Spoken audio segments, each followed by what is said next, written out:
Mira and Harper Audio present Return to Virgin River by Robyn Carr. Performed by Therese Plummer.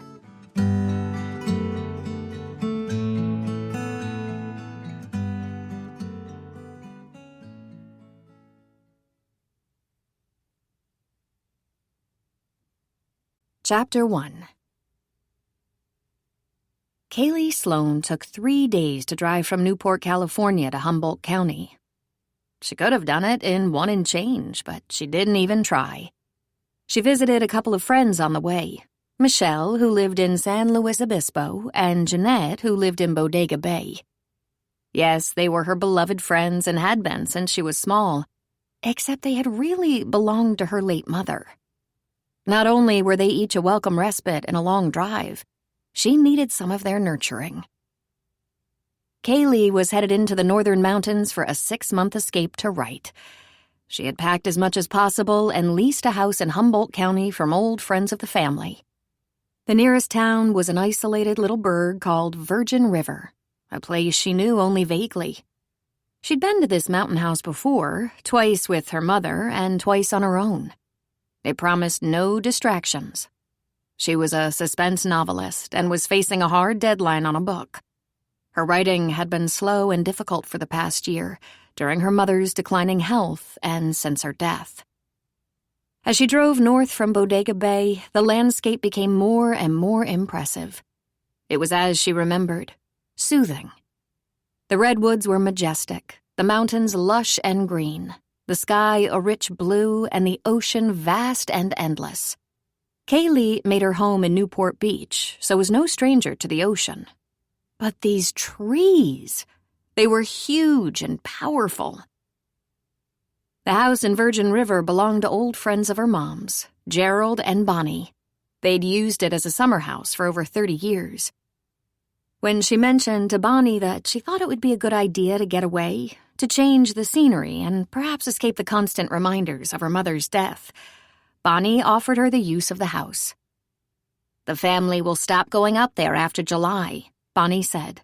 "I doubt anyone will be going in the fall. Maybe a couple of the kids and their families might want to for a long weekend, but that's iffy." Kaylee could handle that, no problem. She was fairly close to the Templeton kids. She'd known the 4 of them all her life. And she knew that their cabin was spacious and inviting, warm and comfortable. It was full of leather furniture, soft blankets, lots of decorative accent pillows, and deep and cushy area rugs surrounding a big stone fireplace. And the porch was perfect. The views it offered were extraordinary. Mountains and valleys and magnificent sunsets to the west. In fall, the changing colors would knock her socks off.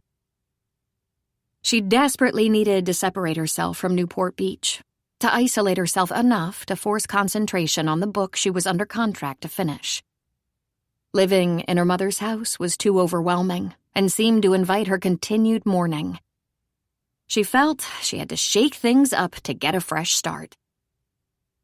Kaylee was raised as an only child. Her parents separated when she was 5 and divorced when she was 6. Her father had very little contact with her after the first couple of years and seemed like more of an acquaintance than a parent. He had remarried and had a new group of children.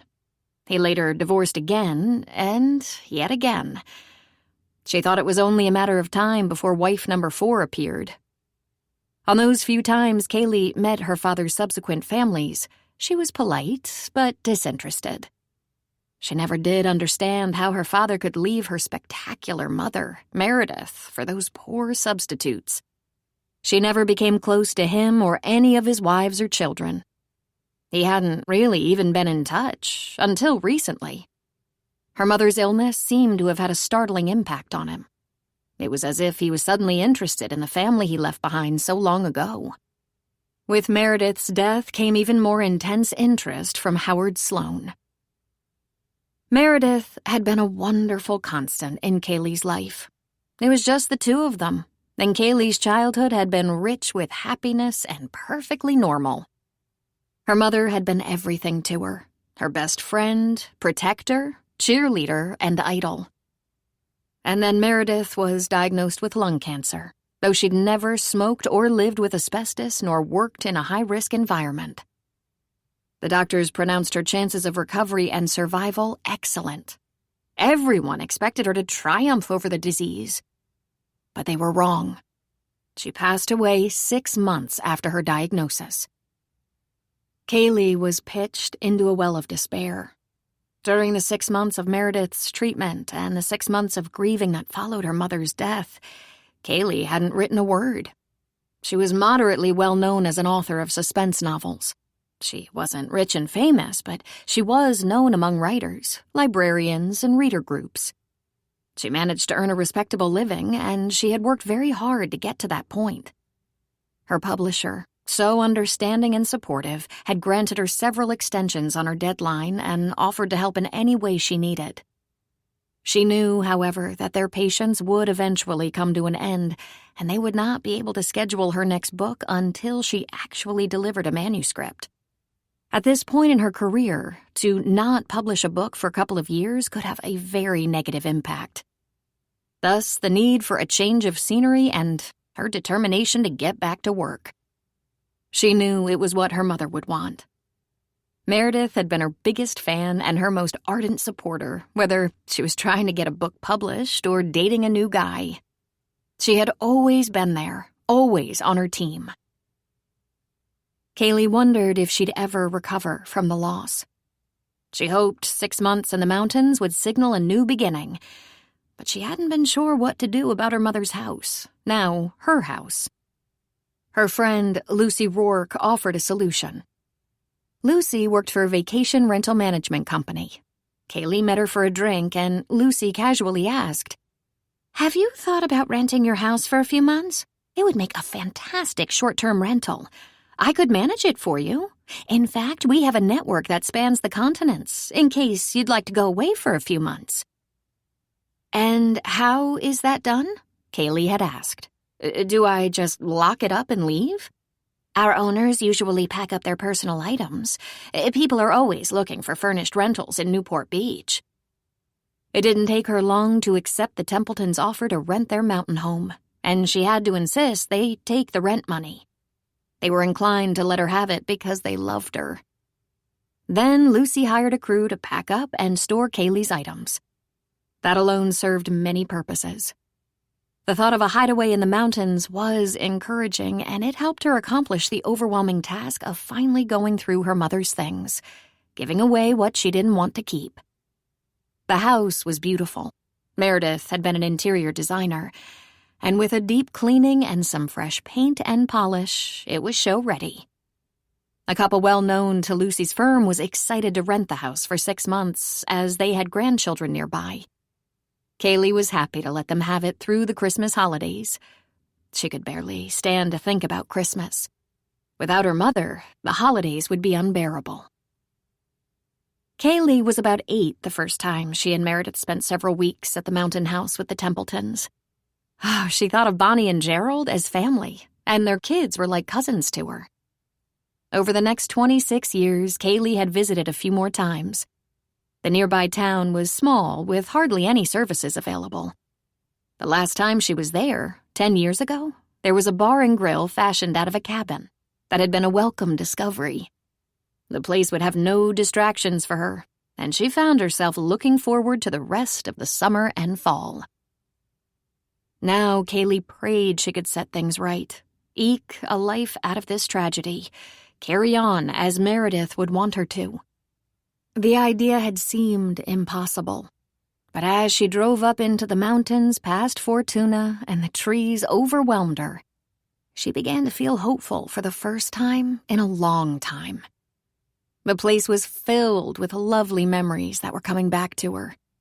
She had been visualizing the cabin filled with old china, colorful quilts, and solid hardwood floors covered with plush area rugs, and knew it was the perfect escape. She remembered laughter and good food and long walks. She had fished in the river with Gerald and a couple of the Templeton kids. She followed the directions as her GPS chirped them out. The road was narrow and shrouded by large trees. Every now and then she'd pass a break in the trees and the sunlight would blast her eyes. Off in the distance, she saw a curl of smoke. She hadn't thought about the risk of forest fires and hoped that wasn't anywhere near the Templetons' house. She remembered the house was perched on a hillside. As she drove upward, her desire to settle in and write grew and grew. Her writing was usually at its best in winter, when it was cloudy and damp and chilly enough for her to light a fire at 6 a.m. and hunker down for a long day of writing. Winter in Newport was usually mild and sunny. But when those dark, cloudy winter days came on, Kaylee burrowed in and lost herself in her story. It was August now, so it wouldn't be too long until the weather would start to change. Soon, with the changing of the leaves, she'd be entering months of cozy fireplace days. Another 20 minutes and half as many miles brought her to the road on which she'd live.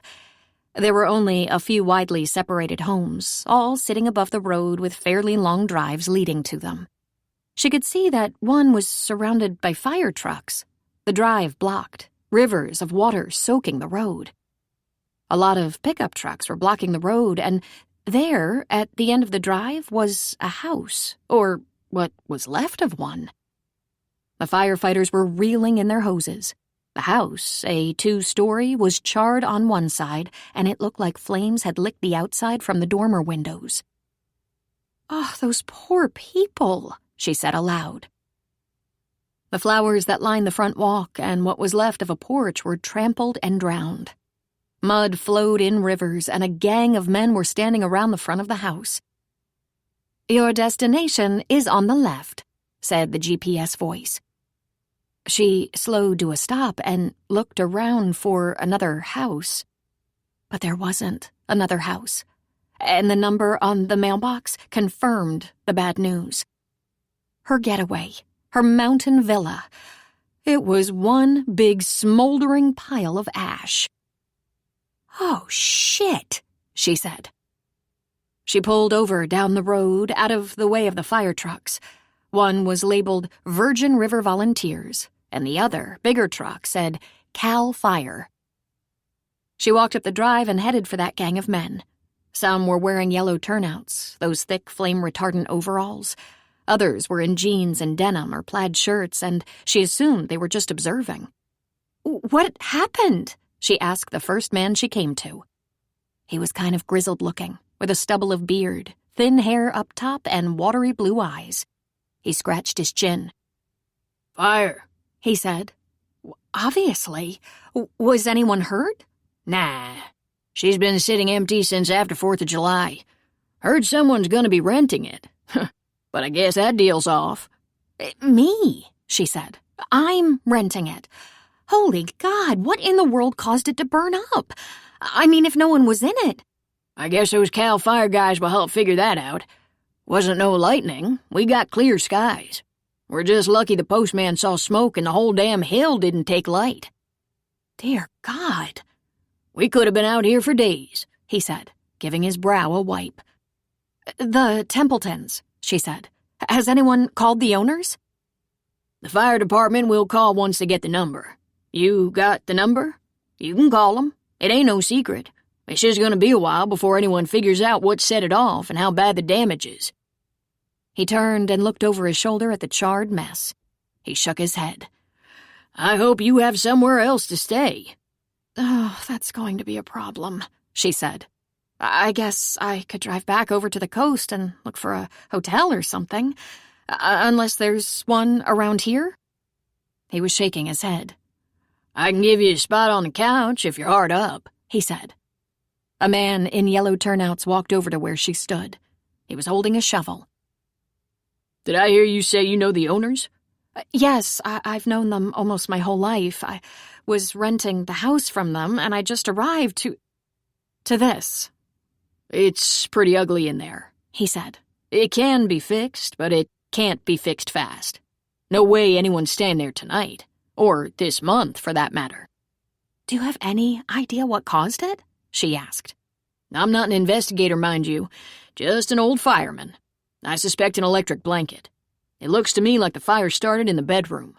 On the bed." They left an electric blanket on? She asked. And that could start a fire. It didn't even have to be turned on, he said. It's best to wait on the investigator to make a judgment, but I've seen it happen. I don't think that house is for rent anymore. What am I going to tell Mr. Templeton? She thought aloud. You can start off by telling him there was a fire in his house, a pretty bad one, and the place isn't a total loss, but it's uninhabitable. We'll call someone to come out and make sure it's locked and the windows are boarded up. Wouldn't want anyone to go in there and get hurt. Wouldn't want what survived to be damaged or stolen. We don't have a lot of that sort of thing around here, but, he shrugged, the damage is considerable. I'll say, she replied. So much for your vacation, the first man offered. I wasn't here for a vacation, Kaylee said. I was here to work. I rented it for 6 months of quiet so I could finish a project. Hey, can I look around in there so I can tell Gerald what it looks like?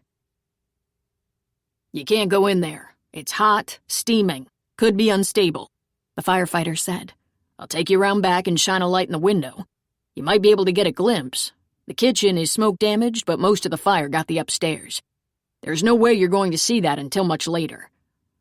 Okay, let's have a look, she said. Then she shuddered. This was a tragedy. The Templetons treasured their mountain house. When their sons were young, they'd spent a lot of time here. Sometimes Bonnie and the boys came for nearly the whole summer, with Gerald flying up from L.A. as often as he could get away. And now they loved to visit with their grandchildren. It was such a charming stone house with wide porches on the front and back. The inside was beautiful in an unfussy way, plastered walls and wood accents. The kitchen was large with a long breakfast bar. The fireplace in the living room made things so cozy, and there was an open staircase to the second floor. There was also a cellar, partially finished, that Bonnie had talked about turning into a wine room. But as far as Kaylee knew, it still just served as storage. She followed the fireman up onto the back porch. Part of the roof hung down as if damaged, but the man just moved around it, and she followed. He pointed the light into the kitchen window, and Kaylee peered in. She gasped. Everything was black. Smoke and water damage, he said. It wasn't burned. After a moment, he moved over to the dining room window and pressed his flashlight up against the glass. It looked just fine. Not even the furniture was damaged. I guess the fire didn't even reach the first floor, but the ceiling is damaged and probably dangerously weak, he said. The roof is ruined by fire, and the place is where we opened it up to vent it. It'll need a whole new roof, I'm pretty sure. And a lot of other stuff, too, she said, surprised by the lump in her throat. She began to have visions of kids sitting around the coffee table playing Monopoly or Scrabble. She envisioned their makeshift tents constructed out of old blankets and quilts and sleeping bags on the floor of the back porch. Toby, the youngest of them all, never made it through the night. She suddenly recalled when she was here once with her mom, who was depressed, doing a lot of crying, and she tried to remember, was that about the divorce? And then there was a time she and her mom came alone, and her mom had been so happy and carefree. That had a lot to do with her mom's new friend, Art. Art was around for at least a couple of years, and he had lightened Meredith's mood. She didn't remember her mother being brokenhearted over him when their relationship ended. She had asked her mom what had happened, and the answer had been so unsatisfying. It was something like, I guess it had just run its course. But of course, we're still friends. As a renter, I don't think you're obligated to call the owners and explain all this, the fireman said, disrupting her memories. She wiped away a tear before it could fall. They're very close friends, the owners. Of course, I'll call them. She pulled her phone out of her pocket and began to snap a few pictures. She took a shot of the damaged overhang above the porch from several angles. She asked the fireman to shine the light inside again, and she tried to get shots of the kitchen and dining room, though they were dark and murky, taken through a window as they were. This is going to break their hearts. They love this house. The fire department will be in touch with them anyway, but you call if you want. Be sure to tell them they'll be hearing from the chief. And also tell them there's not much they can do right now. No need to rush here to see. They should contact the insurance company, though. I'll call right away, she said. Listen, I've been driving for several hours, and I need to figure out where I'm going to stay tonight. Is there a restaurant or something nearby? Jack's Bar and Grill in town, he said. Or you can go back down 36 to Fortuna, where you have a bunch of spots to eat and several motels. Jack's is about 10 minutes. Fortuna, about 40 minutes. You by yourself? The lump in her throat returned. By myself, she said, and felt that familiar, deep, and painful longing for her mother, her best friend, her soulmate. There seemed to be a lot of noise involved in the packing up and retreat of 2 fire trucks. Kaylee was almost grateful that she couldn't really call Bonnie and Gerald until things quieted down. She found a thick log from an old tree on the ground across the street from her parked car. It was nearly 4 o'clock, and she was fighting tears. Not so much over the charred house, but more from the memories it brought. The plan had been to separate herself from all the sweet memories of her mother. But in coming here, she had only unearthed more.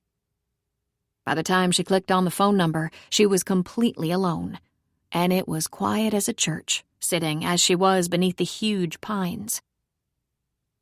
Hello, Gerald? It's Kaylee. Yeah, I've arrived in Virgin River, and I have terrible news. I already know, Kaylee. The Cal Fire Chief called me just a half hour ago. He said you were there and had seen the house. Oh, honey, I'm so sorry. I can't imagine what happened. They said they suspected an electric blanket, she informed him.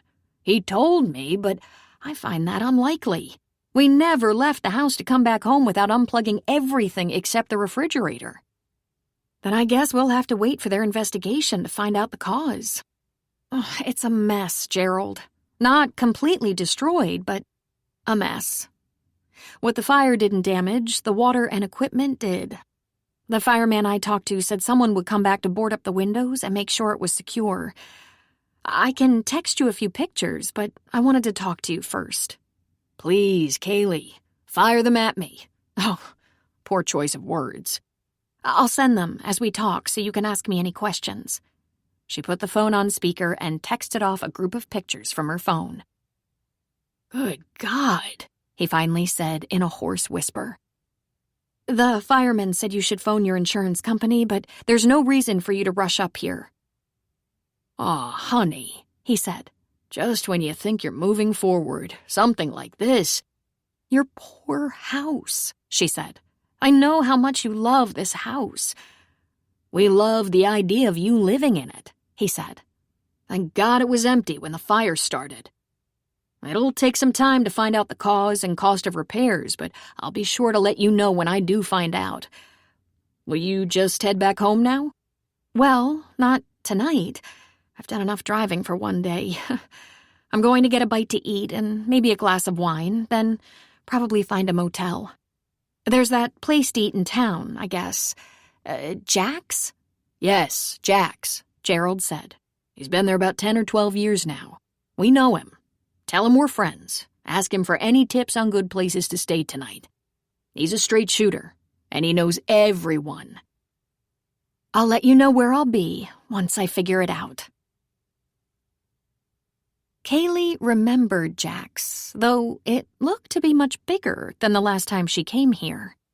It was a large 2-story cabin at the center of town, tucked into a bunch of houses and maybe a park or very large yard. There was no big neon sign announcing beer or girls, girls, girls. If it weren't for the 5 men gathered on the porch holding beer bottles and an open sign on the door, it would have looked like someone's house.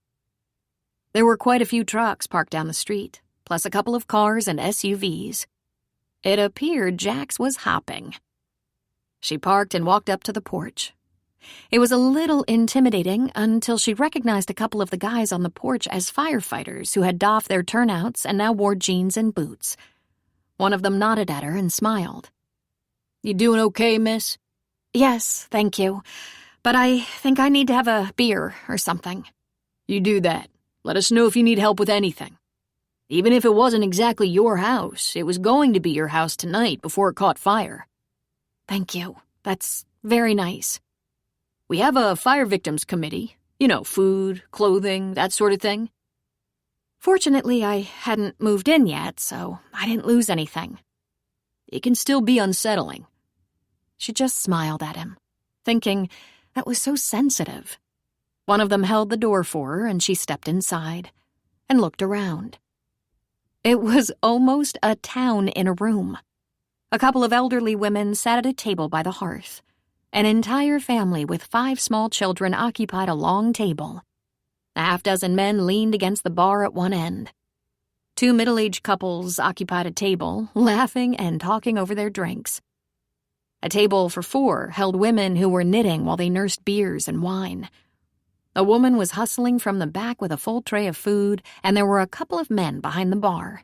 One very handsome man in his late 40s or early 50s with just a smattering of silver threaded into his brown hair. And another man with coal-black hair, also sporting just a hint of gray. She went to the end of the bar and sat on a stool. The handsome brown-haired guy was before her at once, wiping off the bar and slapping down a napkin. "Evening," he said. "What can I get you?" "Any chance you have a nice cold Chardonnay and some peanuts?" "I can do that," he said. "And is there a guy named Jack around?" He turned back abruptly.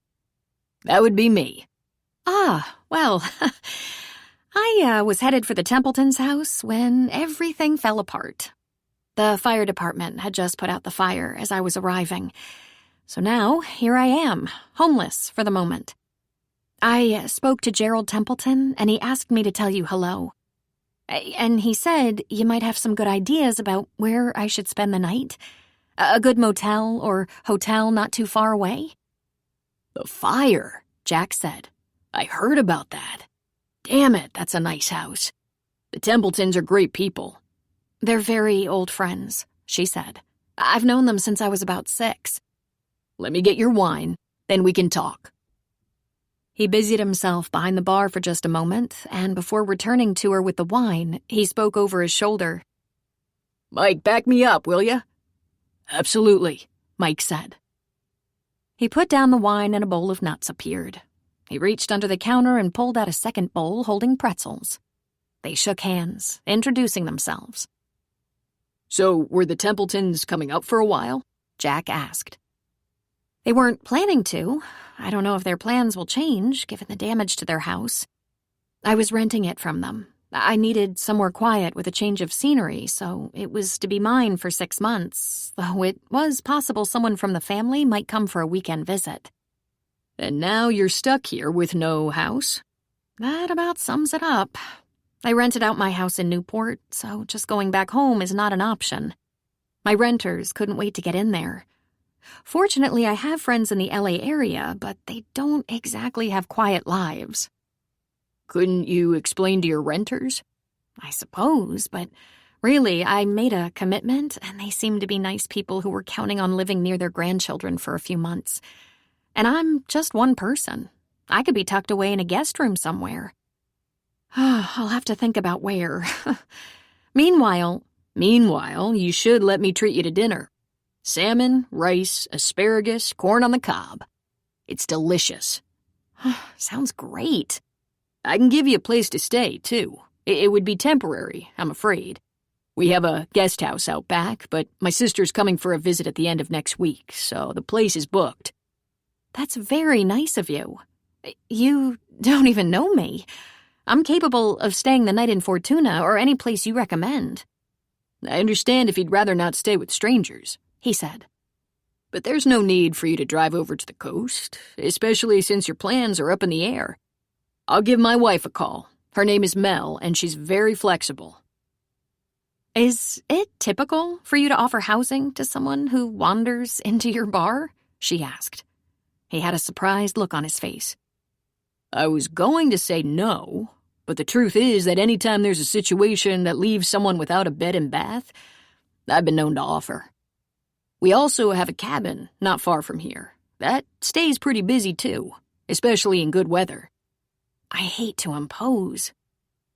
Think about it while I check on the customers. After you've had a little of that wine, I'll get you some dinner. By the time you're done, you'll know what you want to do. The welcome mat is out. You're a friend of friends. I've known Gerald and Bonnie since I got to town over 10 years ago. I like them. I think Gerald helped me with the roof on this place, back when it was just a small cabin. It's doubled in size since. We added on. Thanks, Jack. Before and during her meal, a few bar patrons stopped by to ask her if she was all right, if there was anything she needed, because by now half the town had heard about her and the fire. When she was done with her meal, feeling full and relaxed, Jack brought her a cup of coffee, though she hadn't asked for it. You might want to go out to my place and check out that casita. Give yourself a couple of days and look around.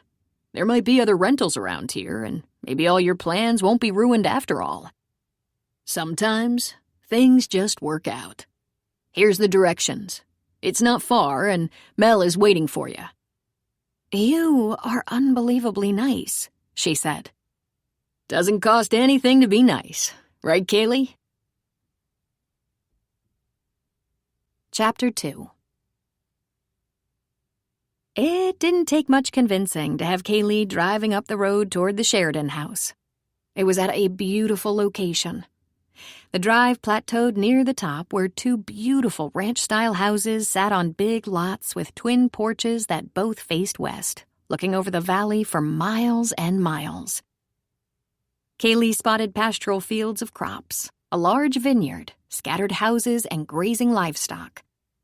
The drive made a Y, veering off to the left to wind around the house to the back or to the right, ending in the front of the house.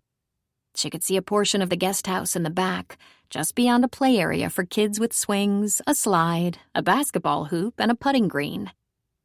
On the porch at the front of the house, a woman sat braiding a little girl's hair. That would be Jack's wife.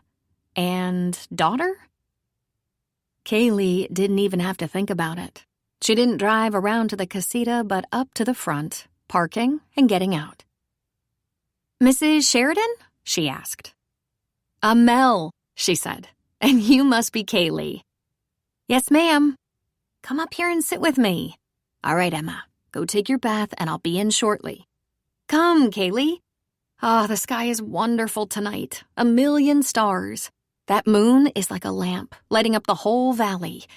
It's almost my favorite time of day." "Jack tells me you've had a stressful day." There was just something about Mel from the second Kaylee met her. She was like a warm blanket, welcoming and nurturing and completely accessible. "It was a shocker, that's for sure," Kaylee said.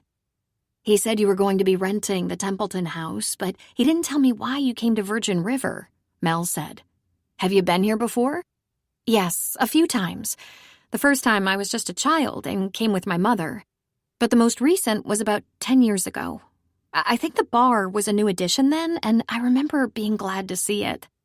Up till then, I can't remember there being any place to eat. The Templetons are very old friends, and they offered me the house for a getaway." "Ah," Mel said. "A very polite person would just let that go, but I'm cursed with rabid curiosity. Tell me it's none of my business if it's too personal. But what are you getting away from?" "It's kind of a long story," she said. "I'm not at all tired," Mel said, smiling. "I certainly understand if you are. Well, I think it boils down to running away from grief. I'm a writer, fiction, suspense, to be more specific. I've had some modest success, and I have a contract. In fact, I have one book left on my contract, but I've had the worst time writing. I just can't focus. It was almost exactly a year ago that my mother was diagnosed with lung cancer. Everyone was so optimistic, including the doctors. And yet, my mom got sicker and sicker, and she passed away in December last year. I was living in her house. Of course, I stayed with her when she got sick, and later when hospice came, and then after she died and I was alone in her house, I was lucky if I managed a sentence a day. I really couldn't think of anything but my mom. I needed to change my scenery, so I decided to look around for some place to go for 6 months, if only to finish this last book on the contract. Then, she said with a shrug. Then, I don't know what happens. Maybe I look around for a teaching job. I taught for a while after college, writing at night and on weekends and vacations. But I might be done writing. I'm so sorry, Kaylee. You must miss your mother so much. Unbearably, she said. We were so close. I'm an only child. We were best friends. Her friends were my friends, and my friends were also her friends. She read every book I wrote before I even sent it to an editor. I'm lost without her. I knew I would be for a while, but sometimes I feel like I'm getting worse, not better. Do you have to finish that book? I mean, do you have other options? I could give the advance back. I'm just not ready to give up yet. My storytelling always swept me away, saved me. Till now.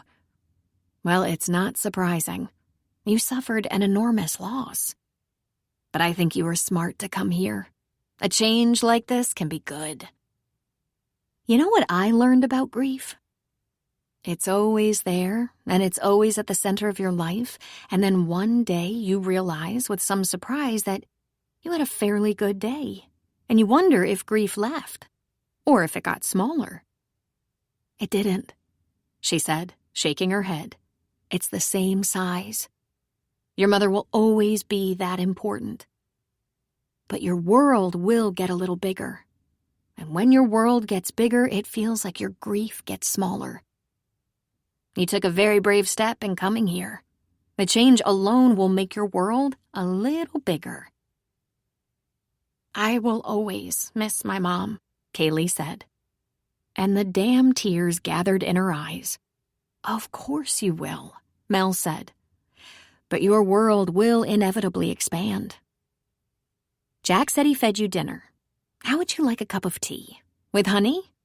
Oh, that sounds perfect. Let's go inside and make it together. There's a small refrigerator and microwave in the guest house. We can poke around in the kitchen for a few things you can take with you for the night. Kaylee followed Mel. As a matter of fact, I brought a cooler and picnic basket with some groceries. I knew that once I got to the Templetons' house, the nearest grocery store would be at least a town away, and it might be a day or two before I could shop. That was smart. There's a small store in town, but you're probably going to have to drive to Clear River or even to Fortuna to stock up. Sit down while I put on the water and make our tea. Kaylee looked around the spacious kitchen adjacent to the great room and dining room. Your home is beautiful. Thank you, she said. Jack and some of his friends built it. Then his sister and her husband built the house next door. Bree is an attorney with an office in her home, and she loves to hike. If you decide to hang around a while, she can give you some great tips on hiking trails. Sometimes a little bit of nature is just the thing. The views are spectacular.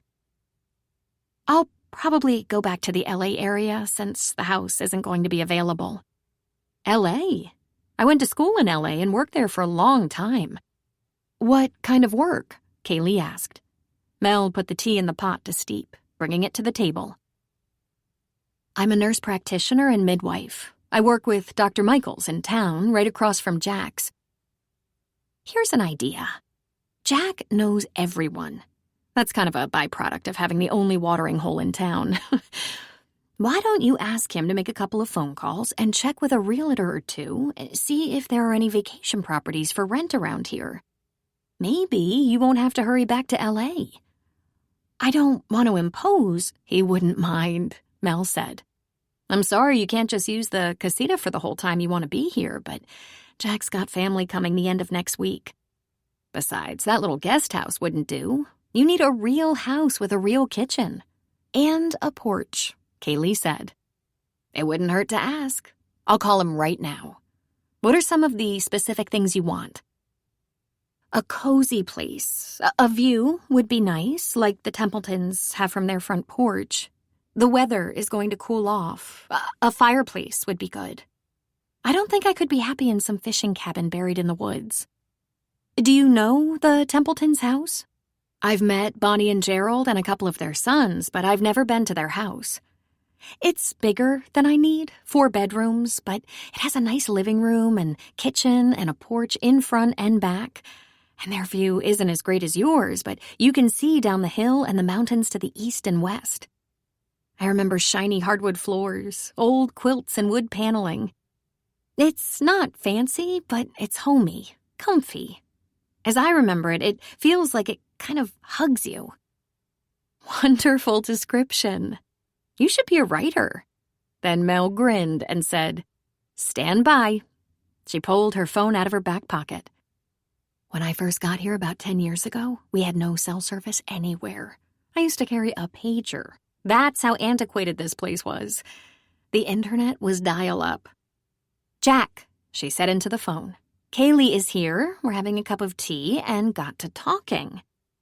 Then she repeated everything Kaylee had said about a rental. She said she'd see him in a while and signed off. "See? He's happy to make a couple of calls on your behalf. Let me get your number. I'll put it in my phone, and I'll give you mine and Jack's." They chatted while they finished their tea, and then Mel walked with her to the guest house and opened the door for her. It was perfectly charming and certainly adequate, but she wouldn't choose something that small for a 6-month stay. It was hardly more than a motel room, and she wanted to spread out and work, if possible. Kaylee went back to her car and moved it to the side of the guest house. She brought in her suitcases, cooler, picnic basket, and a couple of boxes of stuff that she wouldn't bother to unpack until she found something long-term, if that even happened. She had a special suitcase with some mementos of her mother, things she couldn't bear to be away from for too long. She was fairly sure she'd be putting everything back in her car and heading south in the morning. She'd start making a list of people she could call who would put her up for a while, until she found something semi-permanent. In fact, she could call Lucy and talk with her about finding a rental somewhere. By the time she'd gotten into her pajamas, she'd begun to long for her mother's house, and of course, her mother. They used to talk 3 times a day. Nothing in either of their lives passed without some mention, and major life crises or events could take hours to discuss and sort out. They were each other's go-to counselor. Kaylee didn't have anyone to fill that void. She thought about what Mel had said to her before leaving her to settle in. It might be time to give yourself a pause, a break. You can't rush healing. And healing is more important than anything else, including finishing a book. Early the next morning, Kaylee decided to take a walk. There was a small coffee pot in her casita. She brewed a cup and then stepped outside. There were a couple of chairs just outside her front door, so she sat in one. Everything was bright and clean, the air much clearer and sharper than at home. She saw Mel walk to the house next door with her children, and within moments she was walking back home. She gave Kaylee a wave before disappearing into the house. A few minutes later, she saw Jack's truck driving down the road away from the house, both Jack and Mel inside. So the day begins for the people of Virgin River, Kaylee thought. Jack was probably going to the bar, though it was quite early. She left her coffee on the ground by her chair and took a leisurely walk down the road, enjoying the sight of fog nestled in the valley as the chill ran up her back and arms. I can do this, she thought. I can breathe in the cool morning air, wake up to the mountainous beauty, wave to the neighbors, and then I will get to work. She showered, sat in the only chair in the room, feet propped up on the end of the bed, laptop balanced on her thighs, and she opened up the document. She had left off on page 17. She reread from page 1 as she had a billion times before and hadn't even gotten to page 17 when her mind began to wander. She thought of going to lunch with her mom and maybe a girlfriend or two, hers or her mom's, it didn't matter. She thought of shopping trips, always quick ones since neither of them liked to diddle over the racks. She thought about those nights neither had plans and they'd binge watch some new series. and they often read the same book at the same time, cautiously discussing without spoilers until both had finished. Kaylee loved doing that. There was a time a few years ago when Kaylee had to attend a conference cocktail party and had nothing to wear. She wanted to look good. Not only would other writers be there, but also publishers, agents, editors, and booksellers. Meredith had said, "You need just the right little black dress." And Meredith needed one too, for an entirely different event. They wore the same size, but their age differences and therefore style preferences precluded sharing a dress. Off they went to one of the better stores in L.A. Better meant middle range, because they were hardly Rodeo Drive shoppers. But this called for something more upscale than the mall. Neiman Marcus, they thought, or Nordstrom. They loaded the appropriate dresses on their arms, chose neighboring dressing rooms that opened into a large viewing area with several mirrors.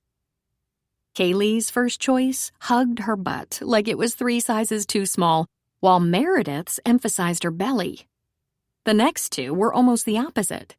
Kaylee suddenly had a belly, and Meredith looked all hips and butt. The next one for Kaylee looked more suited for a 90-year-old attending a wake, while Meredith had one fit for a 17-year-old. "You need Spanx," Kaylee told Meredith. "I'll have the sales lady get one." And it went downhill from there, with them dying of laughter at the sight of Meredith trying to pull on the body shaper, and then Kaylee trying to help her tug the girdle up. Neither got a dress that day, but they did have wine with lunch, continued the laughter, and vowed to try again in a week. Kaylee was laughing out loud at the memory, but tears were running down her cheeks as well. When she thought of Meredith, that sort of thing happened. So many good times lost. "Oh, Jesus," she muttered, wiping her cheeks. She remembered that Mel said something about grief never getting smaller, but how her world could get bigger. She wasn't sure how that was done, but it was time to try. After she considered it for a few minutes, she slid her laptop into her shoulder bag and headed for her car. She'd drive into Virgin River, which you could miss if you blinked. Maybe have another coffee and whatever breakfast sandwich Jack offered. She'd try to write at the bar for an hour. Before her mom got sick, Kaylee used to go to a coffee shop or a neighborhood restaurant called Carlisle's, where she could have a glass of wine and a New York-style pizza slice. She felt less like she was in detention if she wrote for a while in a coffee shop or bar. As she walked to her car, she heard the smallest peep and slowed her steps. She looked up first, then down. Right there by her front tire was the tiniest black and white kitten. What was a person to do? She scooped it up in her hands and instinctively held it close to her cheek. "Aw, you are lost, little one." She wasted a good 10 minutes looking around for more kittens, or at least a mother, but this guy was alone. And then she did the one thing everyone cautioned against. She took him into her casita and gave him a bowl of milk and told him she'd be back in an hour or so. Well, Kaylee Sloan, just the person I wanted to see. I was going to give you a call a little later," Jack said as she walked in the door. "Do you need the casita sooner?" she asked. "Nah, you're fine. But I talked to an agent who leases rentals. Her name is Gloria, very nice lady, and she's going to see what they have. I gave her your number. She'll probably be calling soon." "Oh, thank you. Did you lose a kitten?" "A kitten? No, a kitten," he repeated. "Cutest thing all by himself or herself? I don't know much about cats." "How big is this kitten?" Jack asked suspiciously. "He could fit in a cup," she said. "Black and white." "There are feral cats around, but we have a dog. And with the wildlife in the mountains, kittens without a mother don't survive long, and if they do, they're fighting cats. Where is it?" "In the casita," she said. "I couldn't leave it alone. You have a dog?" Jack nodded. "Ralph. He's a border collie. My son found him under the Christmas tree we put up in town every year, so we had to keep him. He's kind of lazy, but he'd probably try to herd a kitten. He's still herding us into the kitchen whenever he can. I never saw a dog, she said nervously. I'm a little wary around dogs. I was bitten when I was a child, pretty badly. Badly enough to set up a good-sized phobia. Ralph won't bite you. He stays close to David, my son. Besides, Ralph's partying days are over. Did you, feed that stray kitten? No, I just gave him some milk and left him in the casita so he wouldn't get hurt or lost. You fed him. And what are you going to do with him now? There must be a no-kill shelter around here somewhere, she said. Nah, you should keep him. You two need each other. I've never had a cat. I hear cats are easy. Sometimes they're independent and couldn't give a shit about you, but some people claim to have very affectionate cats. And he or she's a baby. That should give you an edge. Plus, you fed him. That's commitment in his eyes. There's a pet store in Clear River where you can get some supplies. I'll give you directions. I won't even know what to buy. It's a pet store, Jack repeated. Tell them you don't know what to buy and they'll load you up. How was the casita? You sleep okay? It was very nice. Thank you, she said in a somewhat frustrated tone. Had he just sold her a kitten? Do you have some kind of breakfast sandwich and coffee? You bet. Preacher's in the kitchen. What do you want on it? Sausage, egg, and cheese, please. Sounds easy. Stay tuned. He turned and went to the kitchen. A moment and only a moment later, he placed before her a perfect sandwich, cut on the diagonal, with some home fries and a tomato slice on the side. Anything else? Ranch, mayo, ketchup? Cholula hot sauce? A girl after my own heart, he said, producing the desired hot sauce. Next came a mug of coffee and an ice water. Be careful now, he said. After a couple of Preacher's meals, you'll never cook for yourself again. She added her sauce, took a bite, and let her eyelids drop in heavenly wonder. It was fabulous. There are onions and peppers in here, she said. Brilliant! Before she finished the first half, the magic that was Jack's bar began to happen. People wandered in, recognized her as the girl from the fire, introduced themselves, and tried to think of a house she could rent. She met Connie from the store across the street, Tom Cavanaugh from a local orchard, Jillian, who ran a small farm of specialty fruits and vegetables, Luke Reardon, who owned some cabins on the river, and Dr. Michaels, who worked with Mel. They all mentioned other neighbors, and in no time at all she felt she'd met or heard about everyone in the town. When she finished her breakfast, she dabbed her lips and pushed her plate away. I was going to see if I could write for a little while, but I think I have to go to the pet store. Congratulations, Jack said with a grin. You're a kitty mother. I haven't decided I'm going to keep him, she said. But why not? Everyone needs a companion, especially a writer. So what kind of stuff do you write? Well, mysteries. Scary mysteries. Are you famous? She paused before giving her standard answer. Only to my mother. Hardly anyone knows me. Thanks, Jack. That was absolutely great. I'm hoping you'll be a regular, he said. She gave him some money, and he gave her directions written on a napkin. Try not to find any more kittens. My daughter is almost 6. Very vulnerable to small, cute animals. I'll keep my eyes closed, she said with a laugh.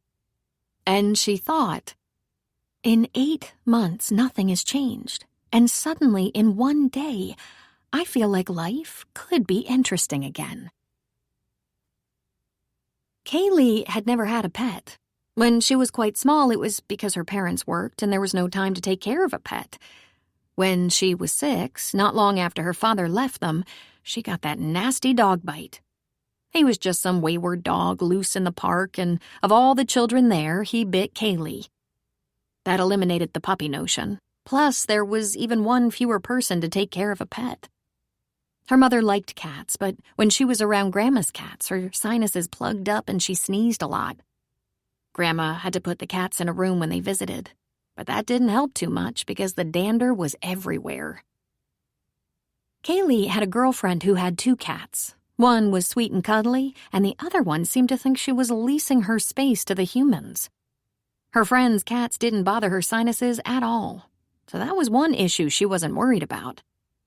But because of her closeness with her mother, a cat as a companion had never occurred to her. "So, I found a kitten," she said at the pet store. "How old?" "I have no idea," she said, and she made her hands into a small cup. "Boy or girl?" "I also have no idea," she said. "It's a little hard to tell when they're babies, but, well, you better see the vet right away. It might need formula. You'll want to have it neutered, because if you don't, you'll have a batch of new kittens before you can say, 'Here, kitty, kitty.' Now, what do you need?" "I was hoping you'd tell me." An hour later, she was on her way back to Virgin River with the back of her SUV full of supplies, from kitty litter and food to a scratching post. She had a cat carrier so she could take the kitten to the vet. And once she got back, she spent the better part of an hour on her hands and knees looking everywhere for that kitten. She called for it over and over, but there wasn't a sound.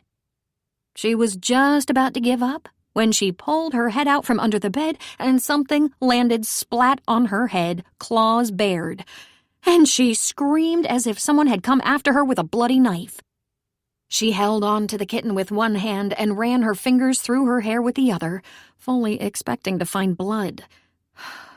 "You're an evil little thing, aren't you?" she said to the kitten.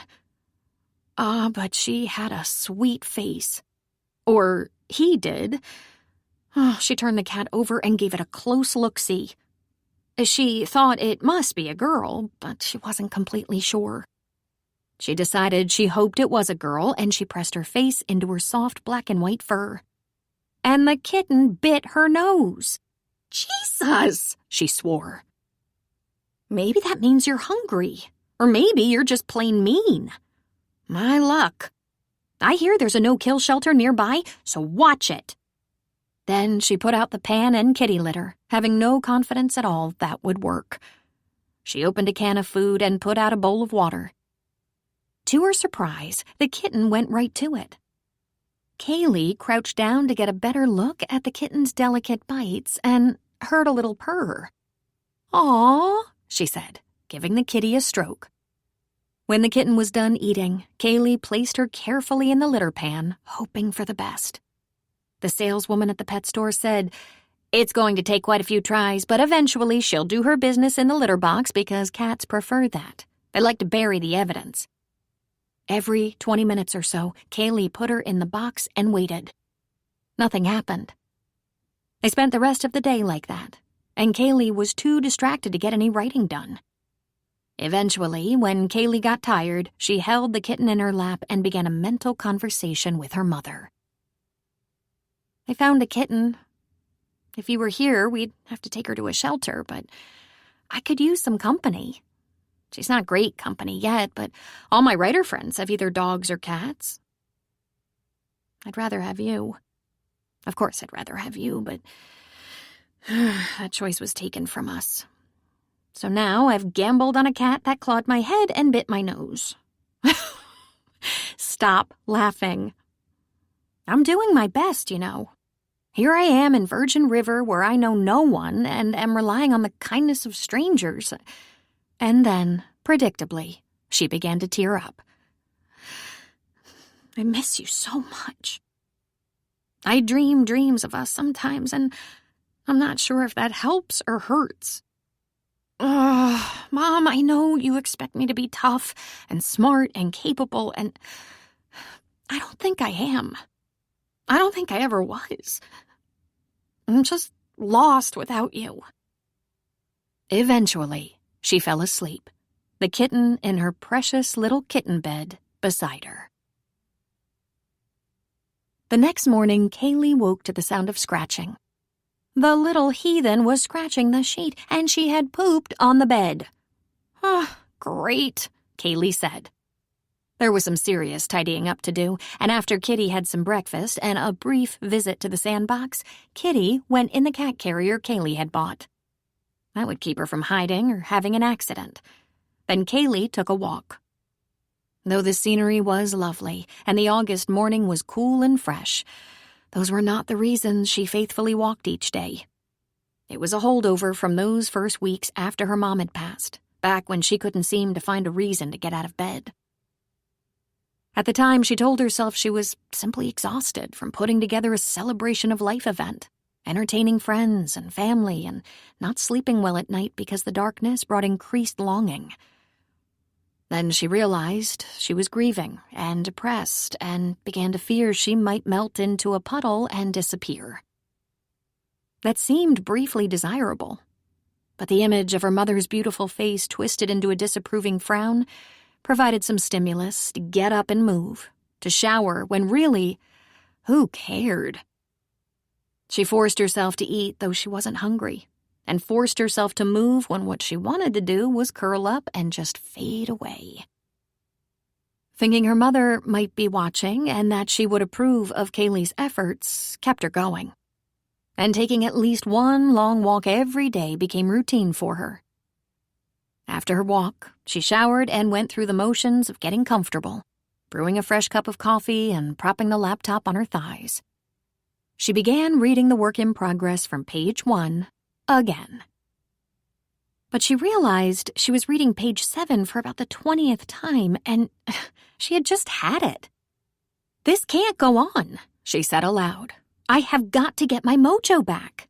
If I can't write, what can I do? After the money I have runs out, take to the streets?"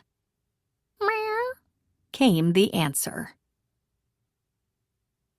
It was nearly lunchtime when Kaylee walked into Jack's bar. There were quite a few people gathering. She saw Mel sitting up at the bar while Jack stood behind it, so she went to the stool beside Mel. "Well, hey there. I was just getting ready to give you a call. That realtor I told you about, Gloria Patterson, has a few rentals in the area she'd be happy to show you if you'd like," Jack said. "Did she happen to describe them at all?" Kaylee asked.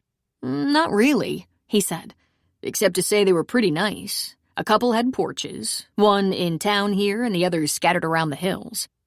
You want some lunch?" "I don't suppose you have salad?" "They've gotten pretty good with salads once the population of women grew a little and we were all getting fat on preacher's food," Mel said. "How about a half a sandwich and a salad?" Jack offered. "I could do that, and I'll call the realtor. Maybe this situation will get resolved soon, but I have to say, that little casita is awfully nice. Mel, I wonder if I could impose on you to borrow your washer? I have a small load of laundry." She didn't want to mention it was a load of sheets with the comforter. She was afraid they'd throw her out. That kitten was small enough so the spot barely showed, but still. "Of course," Mel said.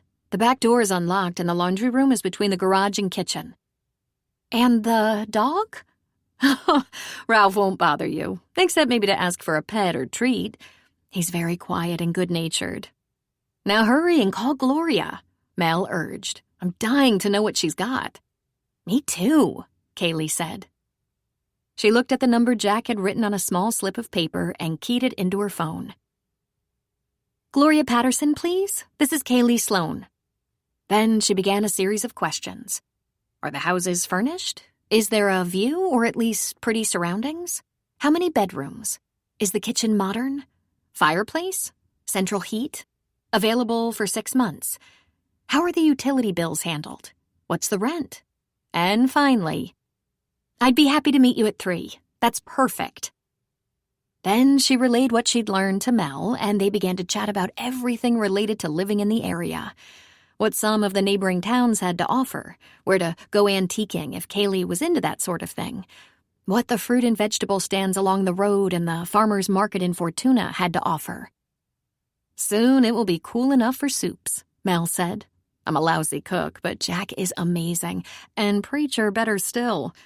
But I still love the farmer's market, and if I bring home a big box of beautiful fruits and vegetables, Jack can turn it into something delicious." "I think that after I settle on a house, I should look around to rent a Jack," I have no advice on where to find one, Mel said. He took me by surprise. Somewhere in a conversation punctuated by laughter, Jack brought lunch for both of them. I'd love to hear about your work, Mel said.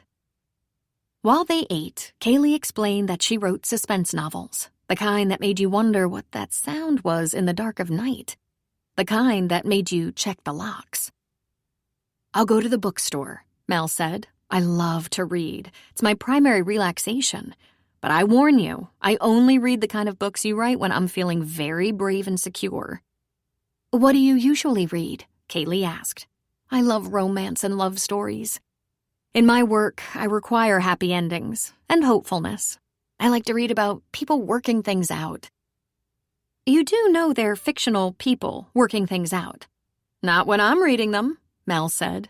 After you get yourself settled in, if you find you need supplies or clothes or just want to look around, I'd be happy to tag along. I have to plan, though. I have patients to see and the kids, but Jack is great at backing me up in the kid department. My sister-in-law next door helps. She works at home and has a daughter, and the cousins keep each other busy. We could shop and lunch, either in one of the bigger towns or check out the stuff in the villages that are a little more remote.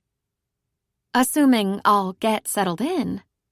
Excuse me, A deep male voice said. Kaylee looked up into the gorgeous blue eyes of a handsome man. Her mouth formed an O. Hey, Landry, Mel said. Hey, Mel, He returned. forgive me for eavesdropping, but I take it you're looking for a rental. I'm looking at some this afternoon, as a matter of fact, Kaylee said, a little distracted by the blueness of his eyes. He pulled his phone out of his pocket. If you don't find what you're looking for, I have a house I rent out from time to time. My dad and I lived on adjoining properties, and after he passed away, I moved into his house because it's bigger. The house I'm renting is really nice. It's only 7 years old and small but comfortable. If you want to see it, I can give you directions. You'll be home later? The rest of the day. Here's my number. Text me if you want to see it, and I'll send you the address. I'm only 10 minutes from here, just on the other side of 36. I heard you talking about what you want. It has a porch and a view. I'm Kaylee Sloan. And you are? Sorry, He said with a laugh. His grin exposed one slightly crooked tooth in a sexy smile. I'm Landry Moore. No wants or warrants. Mel might vouch for me. She cured my bronchitis 2 winters ago. I think he's pretty safe, Mel said with a laugh. If I don't see you later, I guess we'll run into each other around town. Probably in here. Thank you, she said. It's very nice of you. My pleasure, He said. Good hunting. Mel, see you around. Once he left, Kaylee looked at Mel and lifted one brow. I should stay away from his house. He's pretty handsome. I suppose he has a wife and 7 kids. I think he has an ex-wife, no kids. He's kind of a loner, but friendly when he turns up. I like him, she said, with a grin. Chapter 3. After the lunch crowd thinned out and Mel went back to her clinic, Kaylee ordered a Diet Coke, settled at a table in the corner, and got out her laptop. She reread those 17 pages again. Then she wrote a page in the third-person narrative about a woman looking for a new start in a small mountain town. It wasn't exactly a journal, but it also wasn't exactly not. She needed to get words, any words on a page, anything to get those writing juices flowing. At 3, she was sitting in her car in front of Gloria Patterson's property management office in Clear River. After introductions and little conversation, they took Gloria's car to look at rentals. The first one had a nice porch and view, but was a wreck inside. Wallpaper peeling off and old-fashioned linoleum floors that were all cut up from wear. The kitchen appliances looked old and unreliable. The next was all knotty pine inside and reminded Kaylee of smallpox. The third was very nice, but it was a converted fishing cabin, and therefore extremely small, just barely larger than Jack and Mel's casita. There was no fireplace, but there was a wood-burning stove and a small but decent galley kitchen. "I'm going to have to sleep on it," Kaylee told Gloria. "No problem," Gloria said. "If you have the time, I'm expecting a couple more rentals to come available in a few weeks." Of course, she didn't have a few weeks. She really didn't have a few days. It would probably be home to Newport or the surrounding area. And this whole notion of a change of scenery would be out the door. Maybe she could make the nice little converted fishing cabin work, buried in the woods though it was. From her car, sitting in front of the property manager's office in Clear River, she texted Landry. "If the offer is still open, I'd love to see your house." It took only a minute before she could see the moving dots indicating he was writing. He texted back the address, and she told him she put it in her GPS and would see him within the hour. It only took her about a half hour to drive from Clear River on a winding road that climbed up the side of a hill. She saw the houses, a big one and a small one not terribly far away. There was a path between them, and the distance was about that of a city block. She knew it would be the smaller, plus Landry was standing in front of it, raking a flower bed that bordered the front of the house. Not only was there a porch, but also a porch swing and a couple of chairs. Oh, she couldn't help it. She took a deep and hopeful breath. She parked in front and got out of her car. Now that they were both standing, she realized how tall he was. He was about 6 feet to her 5'4". He had light brown hair to go with his blue eyes, paint splatters on his boots and jeans, tanned forearms, and, she couldn't help but notice, broad shoulders and big hands. "Does the house come with a gardener?" she asked, giving him a smile. "If you want," he said. "I was just trying to clean it up a little to make a good impression. I take it the realtor didn't have any winners?" "Well, there's one I liked." "Good. Then look at this one and see how it compares." "So tell me about this house." "I had been living in the city, San Francisco, but it was crowded and expensive, and my dad was here, so I came up to stay with him for a while. It wasn't long before I decided this was a better place for me, but I wanted my own house and shop. We built this little house together. We did it in one summer, and I finished the inside in the winter. It's not very big. It was meant to be a small one-bedroom house with a kitchen and a large shop in back. I make things, sculptures and pots and artsy-fartsy things. I meant for it to be more of a shop than a house, but you know how plans are. I'd been here a few years when my dad passed away. I moved into his house, knocked out a bedroom wall, and recreated the shop in the back of his house. My mom passed away," she blurted out and immediately regretted it. It was a reflex, that's all. It was her life now, after all. She felt defined by it. "I'm so sorry," he said. "Thank you. And I'm so sorry about your father." "Thanks. I fixed up this house so it could be used if anyone came to visit, like family or friends, and moved into my dad's house. I moved everything from my shop into my dad's house and restored the guest room in the smaller house, but I never furnished it. So it's still small, but—" "You're an artist?" she asked. "I try," he said. "I dabble in clay, ceramics, metal, glass.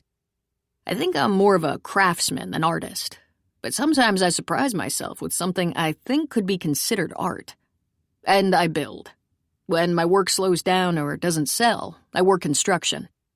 I'm basically unemployed," he added with an engaging grin. "It sounds like a wonderful life," she said. "It's not nearly as expensive to live here as in the city. In the city, I had to live in a small flat and rent space to work. It was inconvenient. I have to be flexible. I also do cabinets, trim, just about anything. I've even worked as a framer. And I train dogs." Her eyes got very big. "Dogs?" she said. He frowned and peered at her. "Dogs," he said. "I'm only working with a couple right now, but I've had as many as 8 at once. It's not a big business, not full-time. I'm just kinda hooked." She gulped. "Do you train them to be attack dogs? Guard dogs?" "No," he said. "Hunting dogs or support dogs or just plain nice family dogs. I trained a PTSD support dog once. He was amazing. I'd love to do more of that." "So you have dogs?" "Hey, you have a problem with dogs?" "I'm afraid of them," she said. "I was bitten when I was 6, badly. I don't think I got over it." "If I have dogs in training, they don't run free. I have a fenced area where they train or play, and I have my own dog, an English setter named Otis. He's an amazing partner and helps with the training. I usually bring an extra dog who's in training into the house at night to be sure they cohabit, and Otis is less okay with that every year. He's 10. I guess he's entitled. He's been with me a long time." He frowned again. "I manage the dogs very carefully. You're in absolutely no danger, ever. I can't have a trainee get loose. Can you imagine the terrible mess if I lost one?" "Hunting, huh?" she asked. "Support dogs?" "All kinds of support.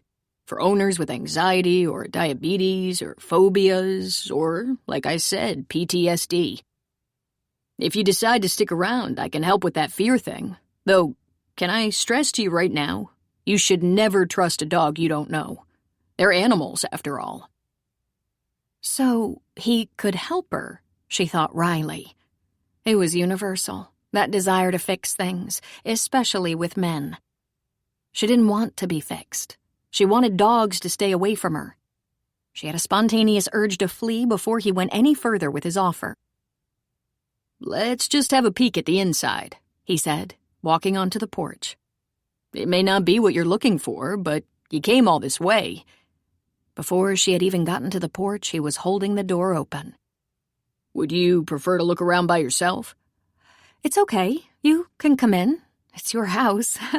There might be things you want to point out." "Sure," he said, standing aside so she could enter. "This is the living room." She stepped through the door. Damn. It was lovely. Modern, decorated in earth tones of beige, rust, brown, and a small bit of yellow. It was one large room. There was a sectional sofa and easy chair with an ottoman on one end, a dining table on the other. It had an open kitchen with a small breakfast bar and 2 bar stools. The living room furniture looked soft and comfortable, accented with pillows in a variety of colors and a large square coffee table, all sitting on a large white and beige deep shag area rug. The floor and furniture were polished to a high sheen. The countertops and cupboards looked as though they'd been recently wiped down. The appliances were immaculate. "This is beautiful," she said before she could check her words. The rent probably just went up, she thought. "No fireplace, I'm afraid. I have one in the bigger house. The bedrooms are that way, a master and a guest room, but like I said, I never furnished the guest room. If you need to use it for guests, just give me some notice. I can get it furnished. Go ahead. There's a big closet and a good-sized bath." She passed a small powder room and stepped into a lovely bedroom, if a little masculine. There was a king-size bed, and again the colors were beige and brown. The bed frame was large, the headboard tall and tufted with a weak-colored fabric. There were 2 bedside tables and a bench at the foot of the bed. That was it for furniture. She glanced over her shoulder at him, and he indicated a couple of pocket doors. She slid them apart, and they opened into a master closet that was very large. And, of course, empty, since he wasn't living here. "Wow," she said. "Yes, when I built it, I robbed the bedroom of some space to make the closet larger. I always had a lot to store. Everything from camping gear and art supplies to linens. There's a small stackable washer and dryer right there, too. If you have to wash something large like a rug or comforter, my washer is larger and available. The spare room is just down the hall 2 steps. It was my shop or studio, whatever your preference. It's only a room. There's no closet, no bath, nothing but a space. There's a back door off the kitchen, but not much of a back porch. There's a path into the woods and a stream back there.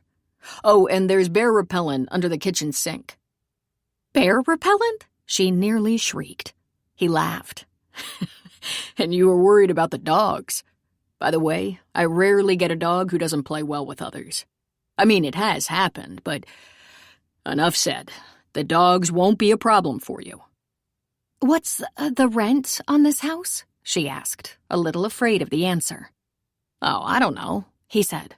I've gotten $500 before, but I'm willing to consider an offer. It's been sitting empty for a while. $500? She thought in shock. That wouldn't get a one-bedroom and closet in Newport. In fact, she couldn't rent a room in a house for that. That sounds more than fair, she said. Even without a fireplace, it was so much bigger and nicer than the places the realtor had shown her. Here, she could put her laptop on the dining table or sit in the living room with it on her knees. She might even get an outdoor chair with ottoman and do some work on the front porch. You're sure about the dogs? Because I don't know anything about dogs except that they make me uncomfortable. I have friends who put their dogs outside or send them to bed when I visit. It's guaranteed. I could put it in the lease if you like. By the way, I didn't hear how long you need a rental. Through the rest of the year. I'm renting out my house in Southern California, and they plan to stay through Christmas because they have grandchildren nearby. But we're both flexible on when in January we return to our original places. But through Christmas. That's nice. This little town really lights up at Christmas time. For myself, I kinda hate it. You do? She asked, wondering if she might have found a kindred spirit. Well, yeah, he said. He pulled off his hat and ran a big hand through his hair.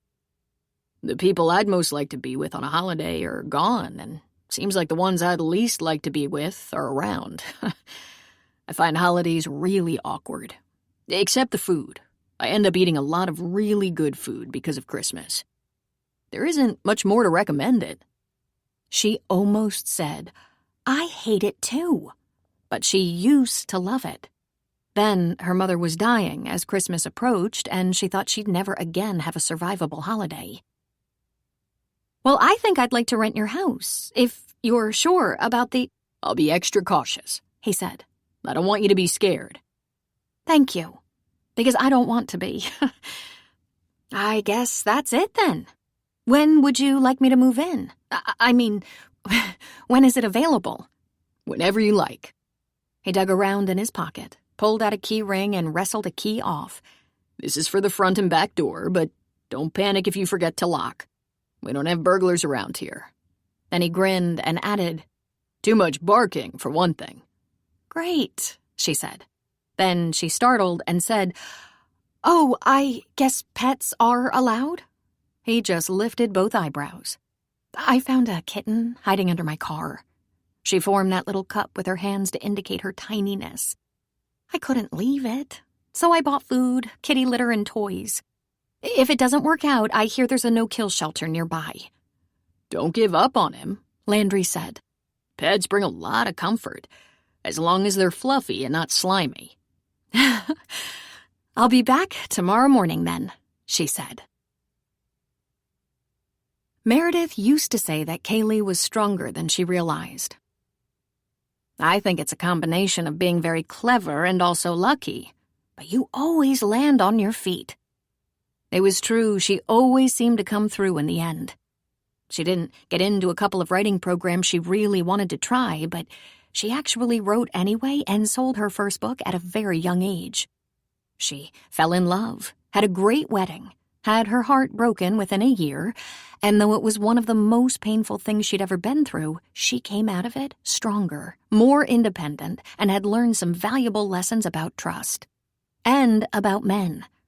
Lesson number 1, when you know someone is lying, trust yourself, not him. She'd been only 24 when she married and divorced, yes, in the same year. She had her share of wonderful experiences and successes and no shortage of disappointments to survive. Now at 35, there was but one thing she hadn't bounced back from. She could hear her mother's voice telling her to be patient. Give yourself some time to heal, but don't be self-indulgent. You don't need forever. We'll still be together anyway. We'll always be together. Ha! Kaylee had thought. A little over 8 months, and she still missed her mother so, felt so lonely at times. And though she could see her mother's bright, laughing face and sometimes hear her voice, she was never coming back. She dreamed of her sometimes, just a little scene here or there, wanting it to be more, to feel real, to hear some of her sage advice or laugh together till they almost lost control. And she would wake up, sometimes feeling warm and sentimental, sometimes feeling the loss all over again. What would Meredith think of this new twist, her daughter moving into a rather handsome man's guest house? If she were a little bit more stable and restored, she might even see the potential for a relationship. But a man was about the last thing Kaylee needed. She needed her best friend. There was just no substitute for Meredith. When she drove up to the Sheridan house, Mel was sitting on the porch. She had a bottle of wine and 2 glasses and was once again braiding Emma's hair. Kaylee stopped and got out of the car, shouting to Mel over the open car door. "Are you waiting for me?" "I am," Mel said. "I'm not on call tonight. You can celebrate that with me if you like. I'm dying to hear about the places you saw today." "Let me park, check on the kitty, and I'll be right back." Emma's head jerked up as if she'd gotten an electric jolt. She was all attention. "Kitty?" she said. "Can you bring your kitty?" Mel asked. "Sorry, I forgot Jack wanted me to keep that kitty kind of a secret." She nodded toward Emma. "Jack's a coward. Bring the kitty. Emma would love to just hold it for a little while, if that's okay. It'll just be a few minutes." Kaylee did what she had to do, placing the kitty in the litter box, getting some results, then putting her back in the little carrier. She opened a can of food and carried everything back around the house to the front. Emma sat down on the porch floor, crossed her legs, and reached out her little hands, just waiting. The expectation on the little girl's face made her shine. "After you hold her a little bit, then we have to feed her. She's so little that I have to offer her food 3 times a day." She put the kitten in Emma's anxious hands. "Be very gentle, sweetie." "I'll be gentle," Emma said. "I know how. I help babies. Real babies." Then I guess you're an expert." "The apple doesn't fall far from the tree," Mel said. "Emma wants to be a baby doctor." She lifted the wine. "Is White okay?" "Just perfect." "So, what did you find?" Kaylee quickly explained the first 3 houses, and then Landry's. "It's really pretty beautiful. Very nicely decorated, plenty of room, a nice porch with a swing, and it's immaculate, like it's been cleaned with a toothbrush. One thing, though. It might be a problem. He has dogs. I told you I'm not very good with dogs." "A bad bite, you said," Mel remembered. "But Landry sometimes trains dogs. It's not his main business, but he's developed something of a reputation. Mostly hunting dogs, I think. But if he's a trainer, there shouldn't be out-of-control dogs tearing up the countryside, right? I hope so, because that could spoil the whole thing." He said he's also some kind of artist. Mel nodded. "I've seen some of his pottery and glass. Oh, very beautiful. He ships a lot of stuff to San Francisco and other places, and he usually has a booth at some of the town fairs. There are lots of artists tucked away in these hills. We have a good friend who paints wildlife portraits, Colin Reardon. He and Landry are friends." Then Mel's eyes twinkled. "He's cute." "Colin or Landry?" "I guess they both are, but I was commenting that your new landlord is cute." "Are you in the market?" "Nah," Kaylee said. "I'm in recovery. I struggle every single day with my mom's death. I'm not ready to open up to anyone new." "But your life is getting bigger," Mel said. She lifted her glass in Kaylee's direction. "May it get bigger and bigger." It took Kaylee a little more than an hour to wash her linens, clean the bathroom in the casita, load up her belongings and kitten, and head across town to Landry's house. As she drew close, she passed a vegetable stand. It was mostly late summer vegetables like squash, melons, berries, cauliflower, and broccoli. There were still tomatoes, but the lettuces and kale were looking a bit tired. The artichokes were amazing, and she loved artichokes. She had seen a nice grocery in Clear River the day before. She planned to make a run later for butter, bread, bacon, tuna, sliced turkey, cheese. Also chips, salsa, garlic, eggs, and a few other things. This was a sign she was going to settle in. Once she got everything into the cabin, her next task was settling her kitten. She showed her where they'd keep the litter box, then got some toys out of the bag and shook out the soft, fluffy bed, which the kitty immediately began to claw. Next, Kaylee set up her music. She chose her Beatles playlist. She ate a couple of tomatoes with avocado. She did a quick inventory of the kitchen to see if there was anything she had to buy in order to feed herself dinner. She made tea. Then she sat down and read those 17 pages again. Blah, blah, blah.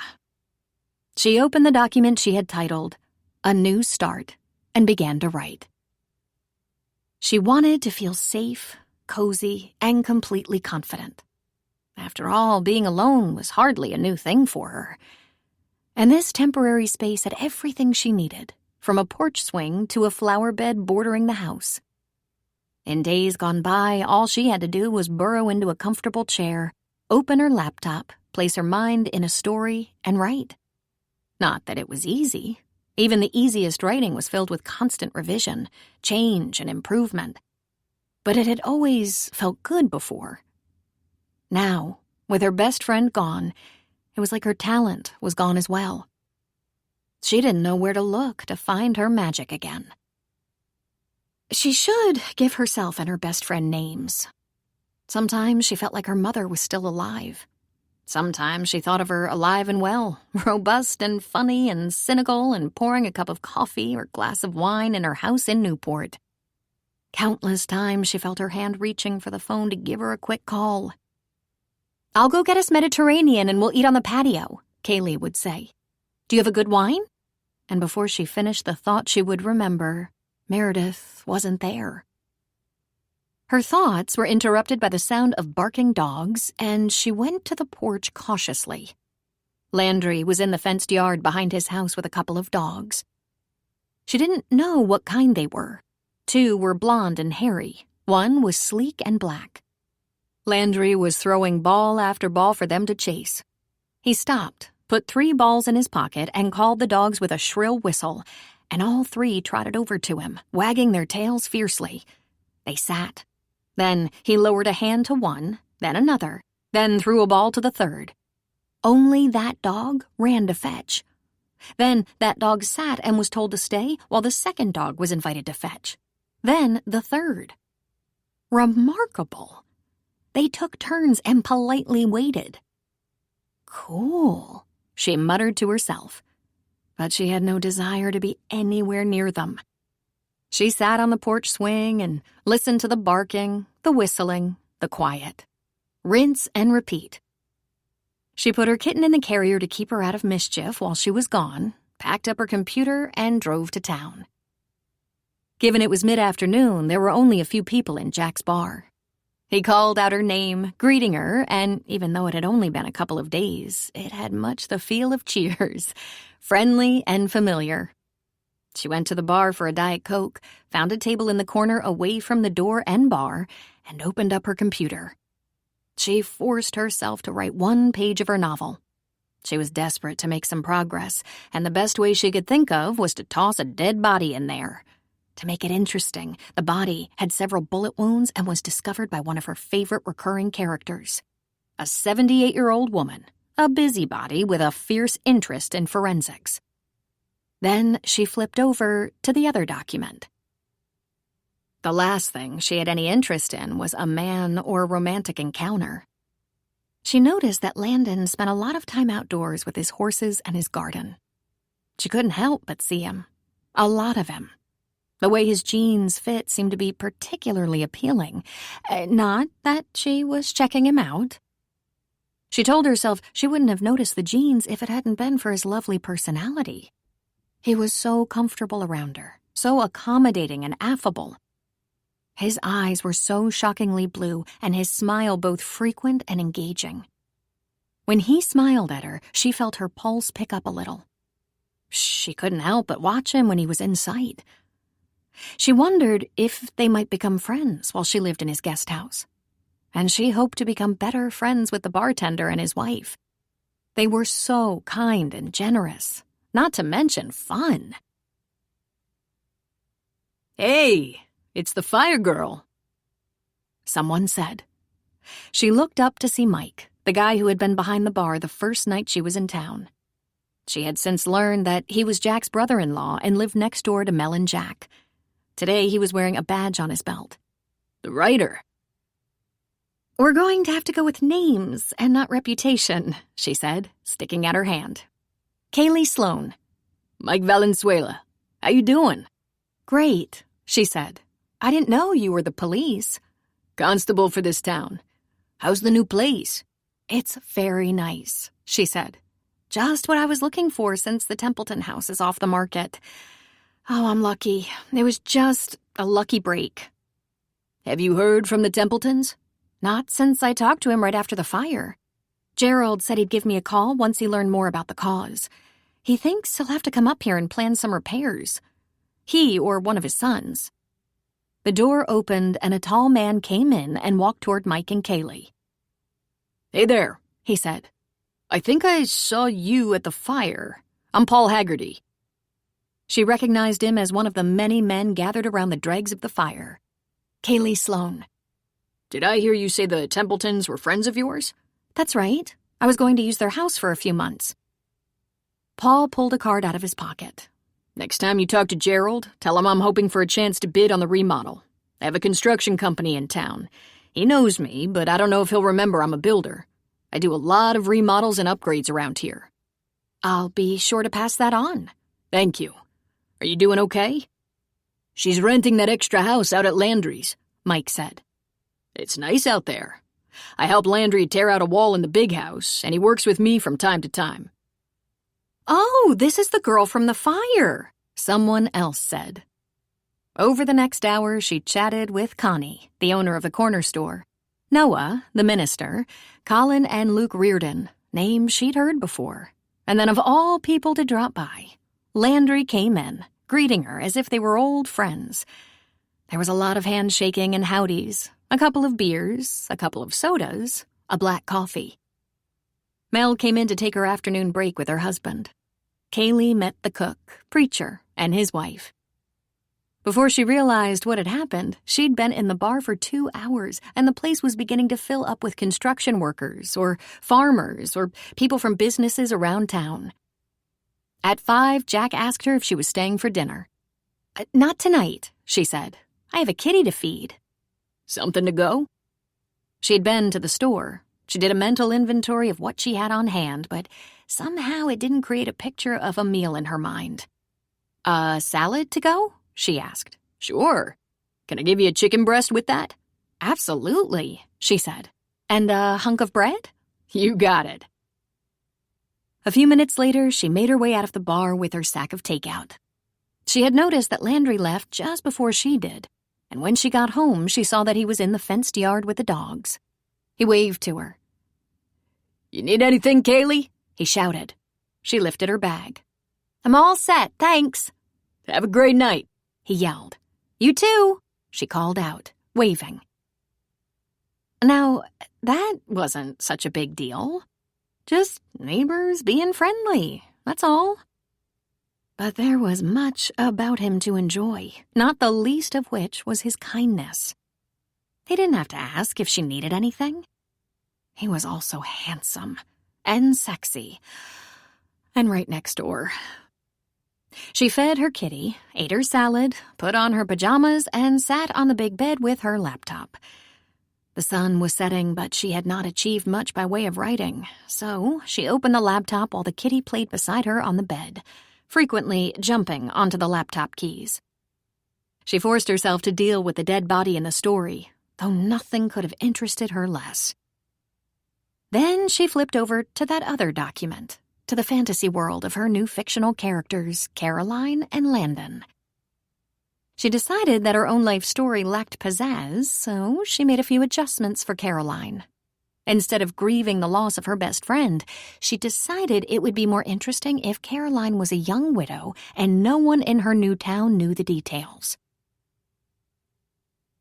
The only job she could find was a temporary position as an assistant to a producer who happened to be shooting a docudrama in the small town she chose for her escape, for her second chance. It was nothing but busy work, handing out scripts, setting up chairs for a reading, making sure everyone had what they needed, whether that was a coffee or a masseuse. Once, just a few days into her new job, the director stopped her and said, "Do us a favor and read this scene." "But I don't act," Caroline said. "No problem. We're not looking for acting from you. Just read so my leading man can do his thing. It's only a rehearsal, and he needs it." "Okay," Caroline said. "But don't hold it against me." "Of course not." There were about 10 people total around the set. She could fake it. She took the script, gave it a quick read, understood the emotion and pauses, silences and outbursts. It was all of 2 pages. She stood before the outrageously attractive leading man. He gave her a reassuring smile, coincidentally just like Landon's. They began. There was an argument that would end with her in tears and him putting his arms around her to reassure her. She accused him of being interested in a woman named Carla, snapped back when he tried to make excuses, stood speechless before him while he fought back, and then, because it said so in the script, she began to cry and fuss about the pain his indifference caused. The small set was on location in the woods, and when the rehearsal of the short scene was at an end, there was a deafening silence all around. Stillness. Everyone was frozen. Caroline wiped away the tears she had forced. She had wanted to cooperate as well as possible, after all. She looked around. Silence and open mouths faced her. "Well, holy shit," the director said. "I've never seen anything like that." "I'm sorry," she said. Was it terrible?" "Terrible? Darling, you're an actress," the leading man said. She came back to reality and stopped typing. Oh, crap, Kaylee thought. Why can't I fantasize like normal people? The next-door neighbor waves at you and you write a scene that reeks of romance and yearning. That's not normal. "I think it's adorable," her mother's voice said. "What can it hurt?" "A man is the last thing I'm looking for," she said aloud. "Whatever. He seems like a pleasant distraction." "Hush now. You know that's not what I want." But she played around with that scene, went back to the beginning of this totally outrageous story and reset it, giving it a proper beginning, and typed for 3 hours. Kitty fell asleep next to her, and when she couldn't keep her eyes open any longer, she closed the laptop. She slept like that, a laptop and a kitten sharing her space on the bed. She slept well and with a smile. Chapter 4. The upside to being known as the girl from the fire was she was not considered a stranger. She might be learning the names of the folks around town and their connections to each other slowly, but they all had her down. No matter where she went, on her daily walk, shopping, stopping at the vegetable stand, hanging out at Jack's, she was greeted as if she were a friend. And because of the fire, she had a history here. There was something comforting about that. She was still feeling a little lonely, especially in the evenings. This was naturally time she would either phone her mother to share events of the day, or maybe she'd drive the few miles from her apartment to her mom's house. They often ate dinner together. There was no changing that history, so she often reached out to some of her friends who were not yet sick to death of her grieving and would talk to her, FaceTime with her. "I'm sorry that the only thing I seem to be able to talk about is how much I miss my mom," she said to Jeanette. "That's okay, Cookie. It won't always be like that. But while it is, I'm here to listen. I listen for a living, you know. Now tell me a story. Tell me about the book." "Which one? Are you working on more than one?" Jeanette asked, surprised. She knew Kaylee hadn't been writing much since her mom was diagnosed. "Well, the one that was due before Christmas, is a suspense novel. And right now the suspense is whether or not I am ever going to finish it. It is 2.5 chapters in length. It's boring and disjointed, and I have very little interest in it. But I had a wild idea about a woman starting fresh in a small town. She's working for a local movie producer. She rents a small house from a man who trains dogs, and of course, she's afraid of dogs." "Kaylee, what's that story for?" "For me. It's alternative journaling, fictionalizing my experience while I make sure to add a few legitimate feelings and thoughts. I won't do anything with it." "That's brilliant," Jeanette said. Jeanette, as it happened, was a counselor, a marriage and family therapist. I sometimes recommend that to my clients. "But why don't you just keep a diary? I bet in 10 years it would be really interesting." "You have no idea how not interesting that would be," Kaylee said. "I went to counseling after my divorce, and at the insistence of the counselor, I kept a journal. I read through it about 6 or 7 years later and found it so embarrassing I destroyed it. It's a terrible experience. Expose all your deepest, darkest feelings and emotions and take a clear look at them later? Oh, God, that is humiliating. It's much better to make up a story without naming names." When she was dead and gone and someone unearthed these stories, they might see some similarities between her and her fictional heroines, but they'd never be entirely sure. And she was writing down her real experiences and feelings, which, the counselor said, never hurt. She didn't advocate mailing the vitriolic letters Kaylee wrote to people like her ex, her estranged father, women friends who ultimately turned out to be crappy friends. But giving all of them new names and faces and exposing them secretly inside a novel, there was a real satisfaction in that. One of Kaylee's writer friends kept killing her ex-husband in book after book. He never went easily. He suffered. It was delicious. Kaylee had a little fun with the demise of her ex as well. It was kind of irresistible. The next day, Gerald Templeton called Kaylee. Bonnie had been sick. That was why Kaylee hadn't heard from them. Bonnie was feeling better, but not good enough to take a big road trip. In another week, if she was up to it, they were going to come up and have a look at the fire damage. Their oldest son, Rick, lived in Oregon, and he was hoping to meet his parents there. "Oh, that reminds me, Gerald, I met a man named Paul Haggerty. He said he knew you, and to please remind you that he's a builder. He's hoping you'll consider him when you get around to repairs and renovation." "I remember Paul," Gerald said. "Did you get his number?" "I have his card," she said, happy to be assisting in some small way. Kaylee had been there a couple of weeks, wandering around by day, calling friends and writing in the evenings. She was a frequent visitor at Jack's bar and often had dinner there. Sometimes Mel would drop by and they stole a little girl time. She walked the roads up, down, and around the mountain near her rental house. Given the elevation of this little mountain town, the weather was not as hot and steamy as those towns in the valleys. Right now, Sacramento would be simmering, but in the mountains, it was so pleasant. She discovered that on the side of Landry's house, there was a large garden, and if it weren't for the frequent barking around his property, she might have taken a closer look. She did see Landry from afar now and then. He could usually be found having his morning coffee on the porch, or maybe watching the sunset, or, most often, working with a dog or two in the yard. She bought her own bear repellent, a can so large she had to wear a backpack to carry it. And the upside of that? It was too heavy and bulky for her to run. It would bang her in the back. Thank God, she thought. No running or even jogging. It was early evening, the sun just starting its downward path, when she was returning from her second walk of the day. As she passed in front of his house, raising a hand in hello, the rug beside him appeared to jump up. The dog. "Hey, Kaylee, how's it going?" She froze. She'd seen this dog from a distance. This was the closest she'd been to it, and it was a very big dog. He was there on the porch with Landry.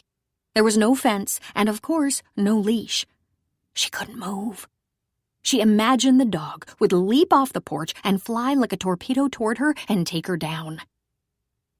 "How about a beer?" Landry said. "Or maybe a glass of wine?" She was speechless. Didn't he realize there was a monstrously large dog standing beside him, glaring at her? "Kaylee?" She was paralyzed. She held her hands clasped in front of her and took a cautious step backward. "You okay?" I have some stuff to do." Okay. But are you okay? You look a little freaked out. Hey, are you afraid of Otis? She shook her head. "Sorry, I have to, She took slow and very cautious steps backward, then turned and forced herself to move unhurriedly down the road toward her house. Her heart hammered in her chest and her breath came in short gasps. She tried telling herself that Landry wouldn't let anything bad happen, but fear was in charge. She looked back at Landry's house. The dog wasn't actually all that big. Too big for her, that was for sure. But a moment ago, it seemed as big as a horse, teeth bared. Now he stood relaxed beside Landry, casually wagging his tail. He almost looked like he was smiling. The place on her calf where she'd been bitten so many years ago ached. She knew that was in her mind because that was not a chronic pain she had. She lifted her hand and gave him a wave and went inside. She leaned against the door and waited until her breathing evened out. "Sheesh," she said, unnerved. She was shaking. She sat on the couch and concentrated on just calming down. Once she was under control, she drank a large glass of water. Then she poured herself a glass of wine. She turned on the TV. In 10 minutes, her scalp stopped sweating and dried out. Her hands stopped trembling. The voice of the news anchor became familiar and calming, even if the news was not. She wasn't sure how long she sat there, cradling her glass of wine. All she was acutely aware of was that her door was closed and she was alone. Safe. There was a sharp rapping at her front door, and she jumped in surprise, sloshing her wine. She brushed at the spill with her hand, annoyed by her jumpiness. "Who is it?" she asked, but she knew. "It's me, Landry. Can I have a minute?" "Do you, is the dog with you?" "No, he's in my house. He's staying right there." She let out a breath. "Whew." She opened the door, and he stood there holding 2 beer bottles by their necks. "Let's have a beer and talk," he said. "Talk? About?" "Come out and sit on the porch," he said. "I think you just had a panic attack. About the dog." "I'm not comfortable around." "We can talk about that." "I don't think talking about it is likely to change anything," she said. I've talked about it before. It's a very old trauma." He lifted the beers toward her. She sighed. "I have a glass of wine. I just poured it. Let me get it." When she got back to the porch, he was seated on the porch swing. He took a deep drink of his beer. "Here's the thing. I think I told you, I've dealt with this before. You should always be careful around dogs you don't know. They can be unpredictable and sometimes unfriendly. You did the right thing. You stayed still and didn't bolt. That's good. But Otis gave no sign of being mean or vicious. I think if you're going to work through this, Otis might be a good place to start. He's very gentle and he'll take commands from anyone. Like anyone. He follows the commands of a 2-year-old if necessary. He's been a good companion to several children who are trying to get over their fear. What's the point? I'm not likely to want a dog, not after being badly bitten. I was only 6. I had to have a couple of surgeries. It's not so you can be a dog owner, he said. You don't even have to be a dog lover. It's so your heart doesn't pound so hard you faint or throw a clot. The point is not to get you to love dogs. It's so you don't have to feel that terror every time you see one. If you feel better when you avoid dogs, there's nothing wrong with that. It's a question of taste, isn't it? Probably you're a kitty person. It's just about getting over the fear. Not the healthy, reasonable fear, the irrational fear. Well, how do you suppose I do that? With the right dog, for starters. A dog you can absolutely trust. She said, thinking she really didn't like the idea of being around any dog. How did you get into this? She asked, taking a sip of wine. Kind of the reverse of your situation. I found a dog who had been abandoned and abused. I was just a kid of 15, and I carried the dog home. I called her Izzy. I wanted to keep her and get her strong, and my dad thought it was a bad idea. He thought the dog's temperament might be permanently damaged, that she might get scared and attack or run off or just hide in a corner and shake for the rest of her life. But I talked him into it, and then I looked everywhere for someone who could show me how to help her gain trust again. There was a trainer over in Fortuna. I went to talk to him. Then I took Izzy with me. He thought she might be about 2 years old, and based on her physical condition, might have been used for fighting from the time she was a pup. Even the trainer said I'd probably be fighting a losing battle. I had to hand-feed her for months. I slept with her and took her everywhere but school. In 6 months, she was the best dog that ever lived. And she was happy. I think she forgot about the abuse. He looked at her and flashed his grin. It was an engaging, infectious grin that demanded a smile in return.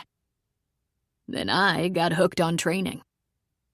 To have a dog, especially a difficult dog, follow your commands because she wants to.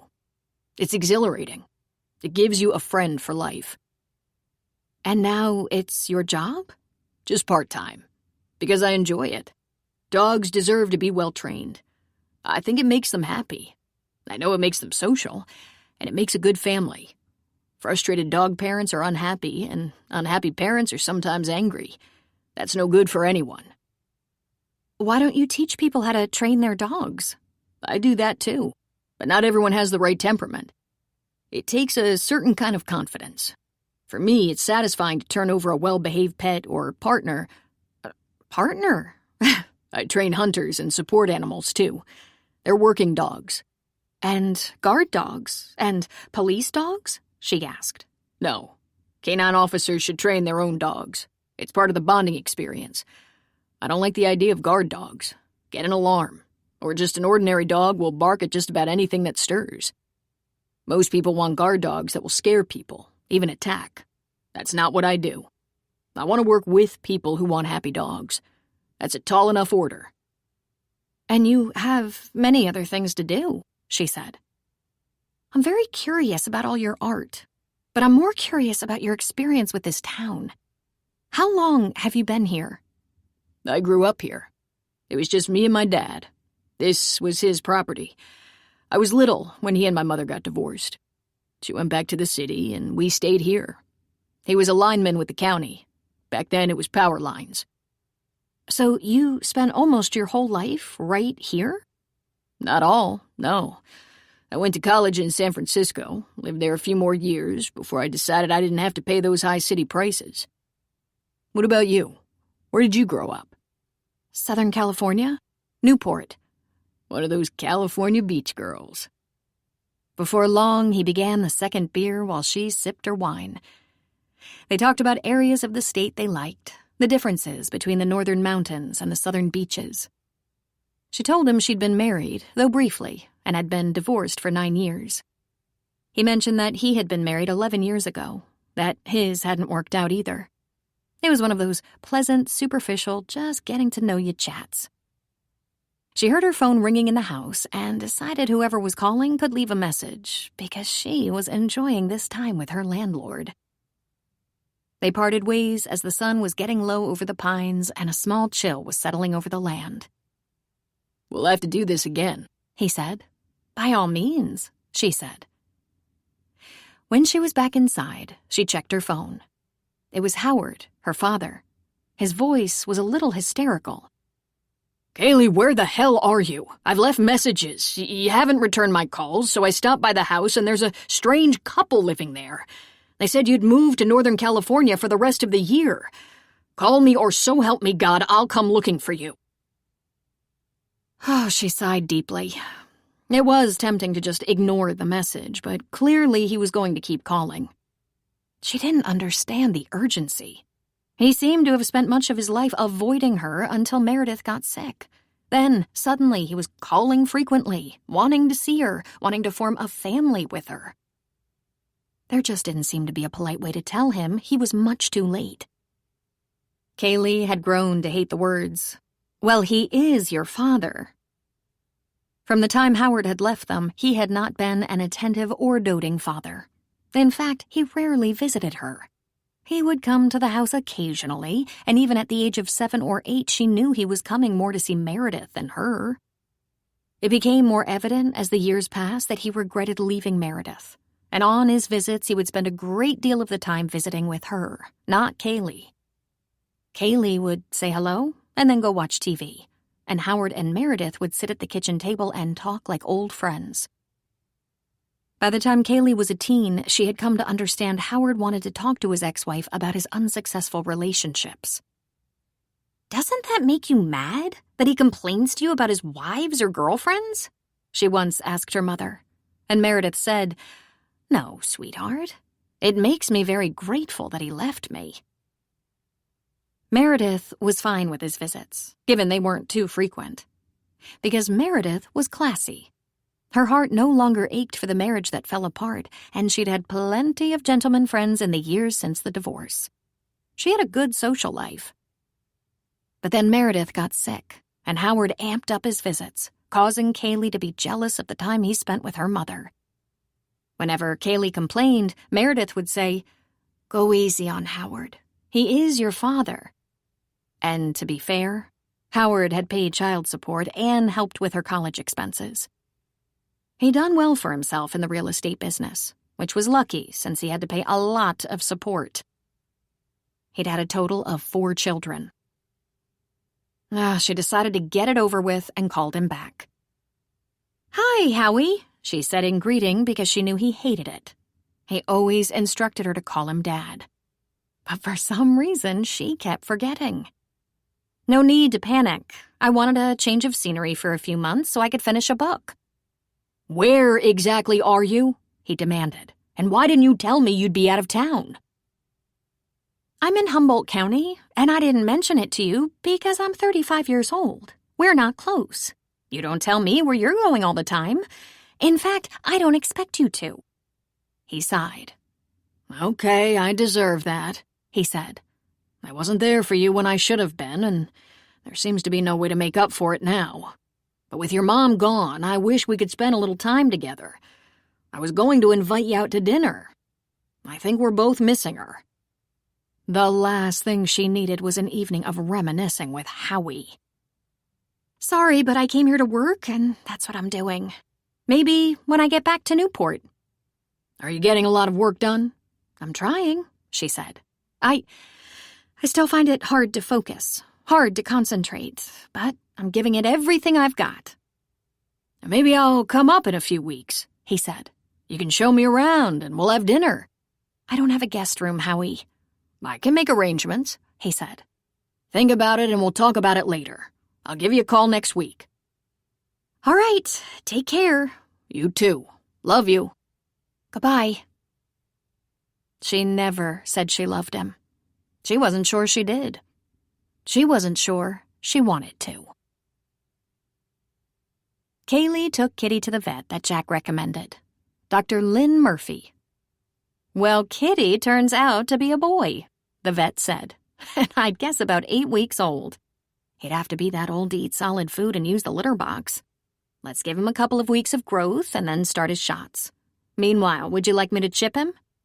"Chip him?" "A microchip that IDs his name, owner, vital information. So if he's ever lost, he can be returned to you." "Oh, yes, please." "Is he going to get another name besides Kitty?" "Oh, man. This is actually my first pet. My mother was allergic, and I know nothing. I guess that's obvious. Not to worry. This cat will probably raise you.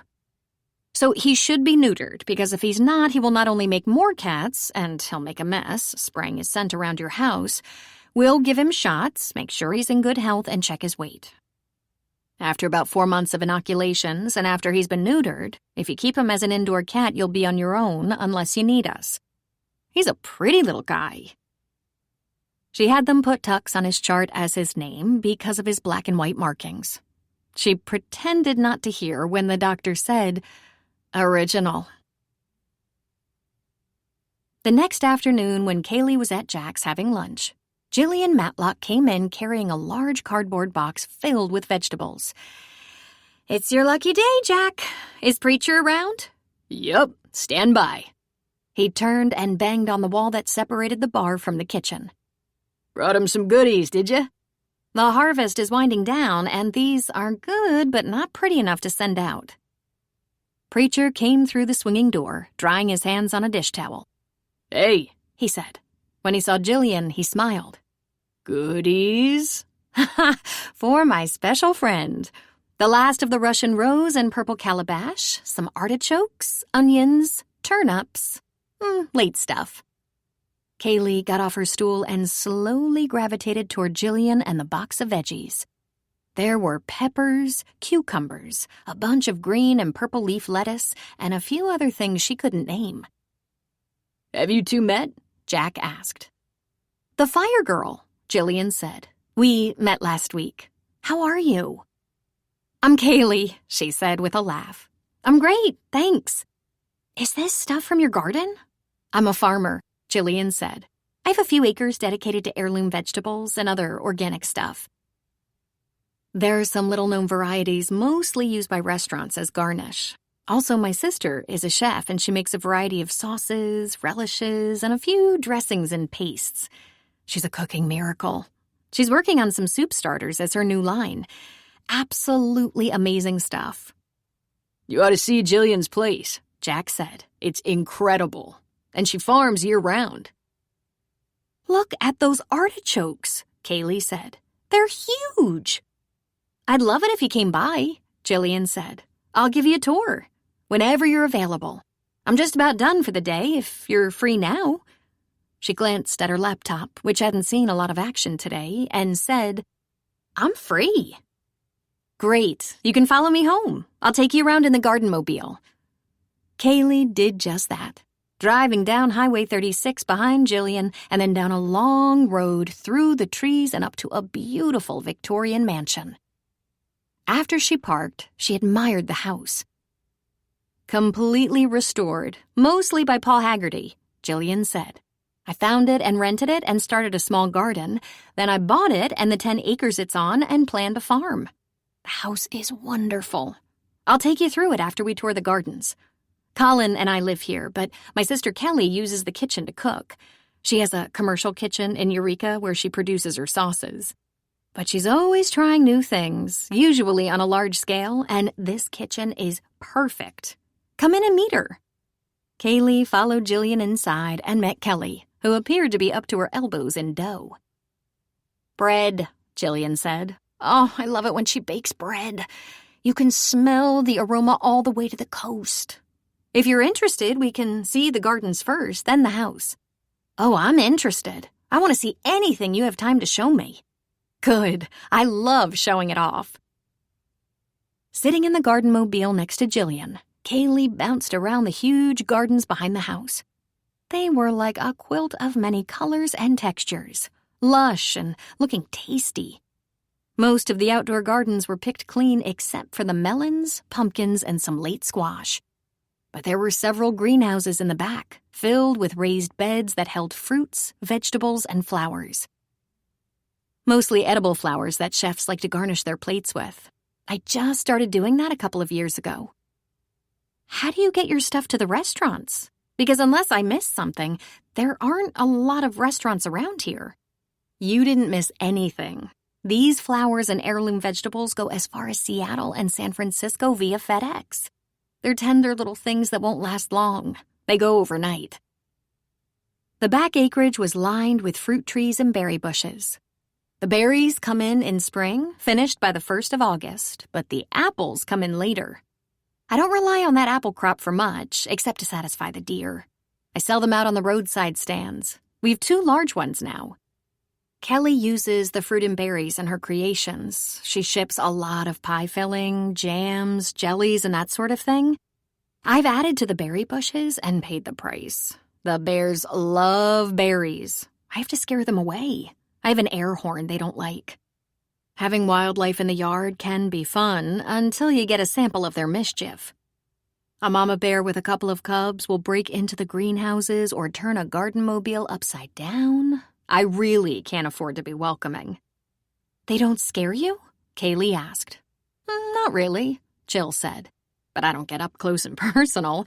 I've seen the size of their claws, and I've seen the evidence of their shenanigans. Could you put up a big fence? Kaylee asked. Jillian laughed. Have you ever seen a bear up a 30-foot tree? There's no fence to keep them out. We do have fences around some of our outdoor gardens to keep the deer out. Plus, I use a lot of bunny repellent to save my lettuces and root vegetables. The bears, I'm afraid, go where they please. Thus, the air horn. It's very loud. Kaylee was in awe of the terraced plots that adorned the hillside surrounding the house, separated by narrow roads to make movement easy. Every now and then, Jillian would stop the golf cart-sized garden mobile and pick some fruits or veggies and throw them in the back of her little truck. There was everything from apples to tiny potatoes. There were several rows of grapes with only a few still on the vine. She pulled up a few honeydew and cantaloupe from their vines and added them to her catch. The pumpkins will be ready for Halloween, she said. When they got back to the house, Jillian showed her around, and by far the biggest treat was the second-floor sunroom where Colin had his studio. His wildlife paintings circled the large room, and he was at work on a huge painting of a buffalo. God, that's breathtaking, she said. Do you sell them in a gallery? Most of them go to a small gallery in Sedona, Arizona, owned by an artist who has become a good friend. I do some special orders and sell some from my website. It's keeping me out of trouble, he said. There was a third floor that had a couple of guest rooms, and to Kaylee's surprise, a staircase to the roof and a widow's walk. We don't know where the idea for a widow's walk came from, but you can see all of Jilly Farms and beyond from up here. The first year I was here, I came up here all the time. I would call Kelly. We didn't have a satellite connection yet, and it was the only place I could get really good reception. And I would watch over my little farm. When they went back downstairs, Kelly had some snacks prepared for them. They talked for a while about their various artistic pursuits, from Kaylee's writing to Kelly's culinary skills. And when Kaylee was finally leaving, Jillian handed her a large plastic laundry basket full of the things she'd picked on their tour of the gardens. All of them made sure she knew she'd be welcome back any time. I can't wait to come back, she said. She drove directly home from there, and as she pulled in, she saw Landry was sitting on his porch steps, holding a bottled water. When she parked in front of her house, he wandered over. She lifted the hatch. I've been to Jilly Farms, and look what I got. Awesome, he said, looking through the fruits and veggies. I'm going to have a veggie dinner. Do you have a ham hock to go in the beans? He asked. No, of course not. I wasn't expecting this. I do. I'll get it for you. You can't have a pot of green beans without pork of some kind. Then you have to join me for dinner. And there was that grin.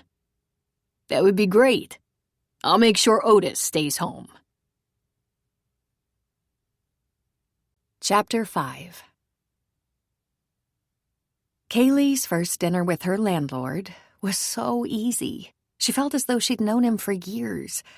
He helped her clean up the kitchen, accepted an after-dinner cup of coffee, didn't stay too late, and thanked her profusely.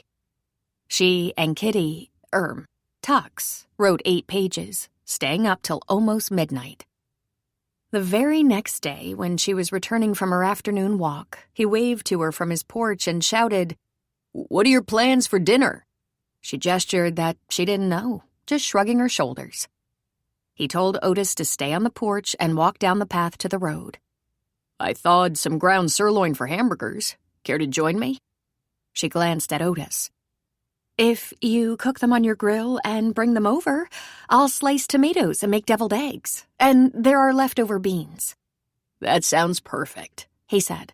I'll get a shower and do some grilling. How about 6? I look forward to it. She had her own shower and did a little primping, wondering if he'd notice. Then she wondered why she bothered. She bothered because he was handsome, pleasant, and quite good company. They talked about anything and everything. He gave her the background on a lot of her new friends. The story on Jillian and Colin is she was fired from a big executive job and came up here from San Jose to try to get her head together. Colin came to Virgin River because his brother Luke lives here, but why he did that is a mystery. They can't get along at least half the time. I take that back. They're either best friends or enemies. Jilly found the house in its neglected garden and started digging and planting. Colin is an ex-military Black Hawk pilot. He was recovering from a crash and painting was his therapy. He didn't quite know he was any good. Any good? He's gifted. I know. He met Jilly, fell in love with her, and they've been together ever since. And now they're married? No, but they are a permanent couple nonetheless.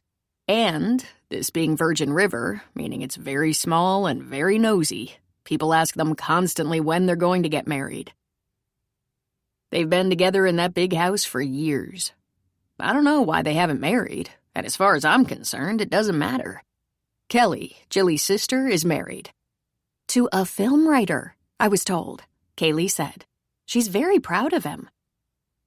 Then there's the preacher, he went on, giving her the scoop on how Noah came to town to fulfill the needs of a church he bought on eBay and how he fell in love with the church secretary, a former exotic dancer. This town doesn't look nearly as interesting as it really is at first glance, she said, laughing. 3 days later, after only seeing Landry on the porch or in the yard, she asked him if he was interested in joining her for dinner, and he readily accepted.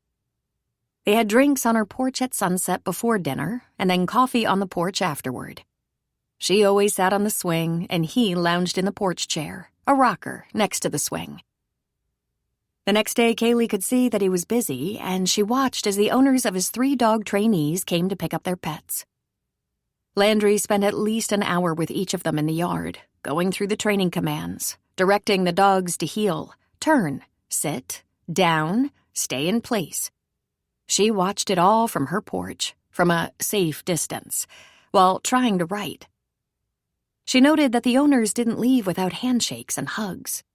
There was such a sense of joy around their well-behaved dogs. She was surprised when there was a knock at her door at about 8 that evening. She opened the door to Landry, who held up a bottle of wine. Care to see the stars come out? Look at you, armed with incentive. I was paying attention to what you like, he said. Then let's open it and watch for the stars. Have you eaten? By the time I finished with the dogs, I was starving, so I stuffed down a sandwich. Have you eaten? A couple of hours ago. They took their usual seats on the porch. The sun was just sinking below the horizon. I have an arts festival in Oregon this weekend, Landry said. I'm going to stay over, but the following weekend I'll be in Grace Valley for their art walk. That's close enough that I'll be coming home at night, but late. You should consider checking it out. You might like it. I'll plan on it. I have 4 shows in a row. September and October are my busiest months. There's a lot to get ready and pack up. But with the dogs gone, I hope we can still fit in the occasional dinner. And I think it's time, Kaylee. Time for you to get a little closer to Otis. Oh, I bet Otis doesn't mind that I haven't been in his bubble. Tomorrow, I'll make spaghetti, my father's recipe, which is open the jar and heat it up. Can you come over at 4? You and Otis will meet, and I'll reward your courage with dinner. Her first thought was that she probably wouldn't have much of an appetite if she was sharing space with a dog. Be brave. You'll be so glad you did. I wouldn't be too sure. In the end, she agreed. But she wasn't doing it because she wanted to conquer her fear of dogs. She was doing it because she loved spending time with Landry. Kaylee knew she was wound a little too tight when she knocked on Landry's door. He opened it and immediately pulled her hand into both of his. "Sweaty palms," he said. "I think we'll begin to end that now. There is Otis." He pointed to the mat behind him where Otis sat, alert and patient. "I told him you have a nervous condition and to wait on his mat until he's called." I'm sure he understood every word. Sometimes it seems so. Now I want you to look at him and say his name and that he should come. She was frozen silent. "It's okay, Kaylee. I'm right here." "Otis, come," she said very softly. The dog slowly walked toward her. "You might want to give him a soft pat and tell him he's good." She did so, though her hand shook. "Try S-I-T, he suggested, spelling it. Before she could get the words out, Otis sat, making Landry laugh. "Okay, here's a better way. I'm going to give him a few training commands, and then I want you to do it. Otis, come." The dog sat at his side instantly. "Heel, heel, heel," he said, and Otis walked at his knee, even as Landry turned. "Good boy," he said, petting him. "Sit," he said, and the dog obeyed. "Down," he said, and the dog was on his belly. "Stay," he said, then turned and walked away. From the other side of the room, he said, "Otis, place." Otis went immediately to his mat. "You are good, Otis." He turned to Kaylee. "Have a go." Kaylee took a deep breath and put Otis through his paces, her voice a little bit nervous, but Otis just looked up at her adoringly and did exactly as she asked. She did that several times. She gave him a pat and told him he was a good boy each time, and when she was ready to be done, she told him to go to his place. But first he lay on his back with his paws up, looking for a belly rub. "No, Otis," Landry said. "Go to your place." The dog got up wearily, probably disappointed. "You can give him a belly rub if you feel like it," Landry said. Kaylee sheepishly went to the mat, looked down at Otis, and said, "Otis, roll over." The dog rolled over for her. Her eyes and mouth both got big and round. She reached down and gave him a gentle scratch on the belly. Then she told him to stay and went back to the kitchen. "Whine," she said. "You did great," Landry said with a laugh. "Are you comfortable that Otis won't hurt you?" I guess so," she said. "But I'm not going to make any fast moves." Landry smiled at her. He poured a glass of wine for her, and she sat up at the breakfast bar. "Otis is very smart," Landry said. "Too smart for his own good sometimes. He knows how to open his door, for example. And even though that door opens into the backyard, which is fenced, he can jump the fence. I've pulled up to the house to see him waiting on the front porch. If you see him outside, don't freak out. He might walk over to you, but you can tell him to lie down or go home." "You're sure about that?" she asked, sipping her wine. "I'm very sure," Landry said. "He's an excellent dog. I take him on visits to hospitals and nursing homes. Everyone loves Otis. Okay, I'm going to boil some spaghetti. I even made a salad, and I have some garlic bread." And she was suddenly famished. The spaghetti was absolutely delicious. The salad was great. The bread was crunchy and wonderful. And the dog stayed on his mat. Landry's phone rang, and he ignored it. "Do you want to get that?" she asked. "Whoever it is can leave a message. I even have dessert." They took their coffee and dessert to the sofa and talked. He asked her how the book was coming, and she told him it was a little better than it had been in Newport Beach in her mother's house. She was hopeful of finishing it this fall. She'd always loved the fall and would love it even more in the mountains. Then she stopped talking as Otis's head appeared on her lap. He looked up at her with his big, sad brown eyes. She looked back at him. Then she put her hand on his head and his tail wagged. "I might have forgotten to mention, Otis falls in love easily.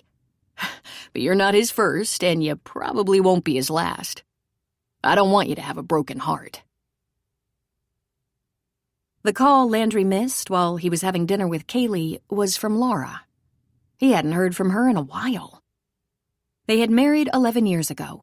They met in San Francisco in the diner where she worked. It happened to be in the same neighborhood as the warehouse where he rented space to create his art because his small flat was just too small. Landry had gone to college in San Francisco and loved the city. 3 years after college, he was still there, working away on his pots, vases, wind chimes, sculptures, whatever struck his artistic nerve. He also worked to keep body and soul together, sometimes working construction, sometimes waiting tables or bartending. Laura was working in the diner to pay for her acting habit. She wanted to be a star. She auditioned for plays, TV commercials, small movie roles, anything that came along. They had art in common, and when they met and fell in love, it was like a bushfire, burning hot and fast. After a year of seeing each other, they got married in a small, quiet Spanish church in Oakland. They were happy every day. They frequented old movies, galleries, diners that were open late, and absolutely any parade or celebration in the city. They were young, carefree, hopeful. Then Laura was offered a chance to audition for a part in a movie if she'd go to L.A. It was a decent part with some potential. She told Landry she'd be gone for a few days for the audition, and if she got the part, she might be gone for as long as 3 months. That was the end of his marriage as he remembered it. She got the part and traveled to Portugal for the shoot. She was home in a few months, but only for a few days before there was another opportunity. By the time their second anniversary rolled around, she informed him she would have to move. L.A. would be her base, not San Francisco. But of course she would come to him whenever she wasn't working. He tried to be supportive. He knew how much she wanted to be a star. He thought about how frustrated and unhappy he'd be without his art, but he missed her. This wasn't his idea of marriage. He offered to move to L.A., though he preferred San Francisco. "That wouldn't solve our problems, Landry," she said. "At least half the time I might get the part there, but we'd go somewhere else for the shoot. The next movie, a made-for-TV movie, we're shooting in Vancouver. I'll be there for at least 4 months. You can come and visit if you like, but I'll be working long days, 12-hour days. I'm going to rent something with some other actors, something cheap that I won't use much. A flop house, if you will. You wouldn't want to relocate your whole business in the hopes of seeing me less than 2 days every other month." For 2 years, she visited him, usually for less than a week a few times a year. They still talked on the phone all the time, but not every day. It was after they'd been married 3 years and he hardly ever saw her that he decided to move back to Virgin River. He could live with his dad in the house he grew up in. "But it's so much harder for me to get to," Laura complained. "I'll have to fly into San Francisco and rent a car and drive to Humboldt County." So he saw even less of her. Even though she constantly said she missed him, somehow he didn't think she missed him all that much. She had a rental house in L.A. that she shared with roommates, 2 men and 2 women, some of them on location sometimes. It was nicer than a flop house, but less conducive to Landry's possible visits. He did visit once to surprise her, and a man with a towel wrapped around his waist answered the door. He was talking on a cell phone when he said, "Can I help you?" "I'm Laura's husband," he said icily. "Come on in, man," he said. Then he ended his call and called out for Laura, who looked pretty flustered by the surprise visit. And Landry knew then that things were over. Laura had 2 lives, and the one she had with him didn't rate as high. Laura had explained the man in the towel was just one of the roommates. They had a miserable time together because there seemed to be a lot of people around all the time. The house Laura lived in was a gathering place. She liked being surrounded by people, while Landry was a loner. He liked being by himself, creating his art. Plus, he never quite bought the roommate story. She'd been wherever there was work for the last 10 years. He'd been in Virgin River for the last 8, and they kept in touch from time to time. He listened to the message on his phone. Landry, darling, call me back soon. I have some good news. He thought he knew what that meant. She probably had a new film and would be telling him where she'd be spending the next several months. He wasn't sure why she bothered. But then they did have a good, compatible relationship for people who had effectively separated 10 years ago. Landry, she said as she answered the phone. How are you? Oh, I've missed you. I'm great, and Otis says hello. How are you, and what's your news? I'm going to be in San Francisco for at least a few days. I'm auditioning for a play. I thought I'd tack a few days on to the audition and visit you. Then, if I get the part, I'll be living in San Francisco for several months, and we can see more of each other. Damn, he thought. When is your audition? It's in a couple of weeks. Oh, this is a huge sacrifice, Landry. The work is hard, and the director and writer are walking nightmares. But it would be so good to see you. Likewise, but you picked an awful time. I have several community art shows in a row. The fall festivals. The fall months are tough. During September and October, I'll be out of town 4 times, 4 days each time. If you're still in San Francisco in November, there will be more room to breathe. Can't you cancel a couple of your fair things? They can't be that important. There were a million angry replies that jumped to his lips, but he wouldn't let them out. Those fair things were important and very good moneymakers. Over the years, there were people who followed him from fair to fair just to see what was new. He reserved space a year in advance, was listed in the catalog, and taking and setting up his wares was not quick and easy. Each event was exhausting. But he loved it, and he knew many of the people who participated and shopped. They were big events. I pay for the booth a year in advance, and there's no refund at this late date, Laura. It's a huge commitment. I usually use the whole week before an art fair to finish my work and have it ready, and 3 days to take everything to the show and to do the setup.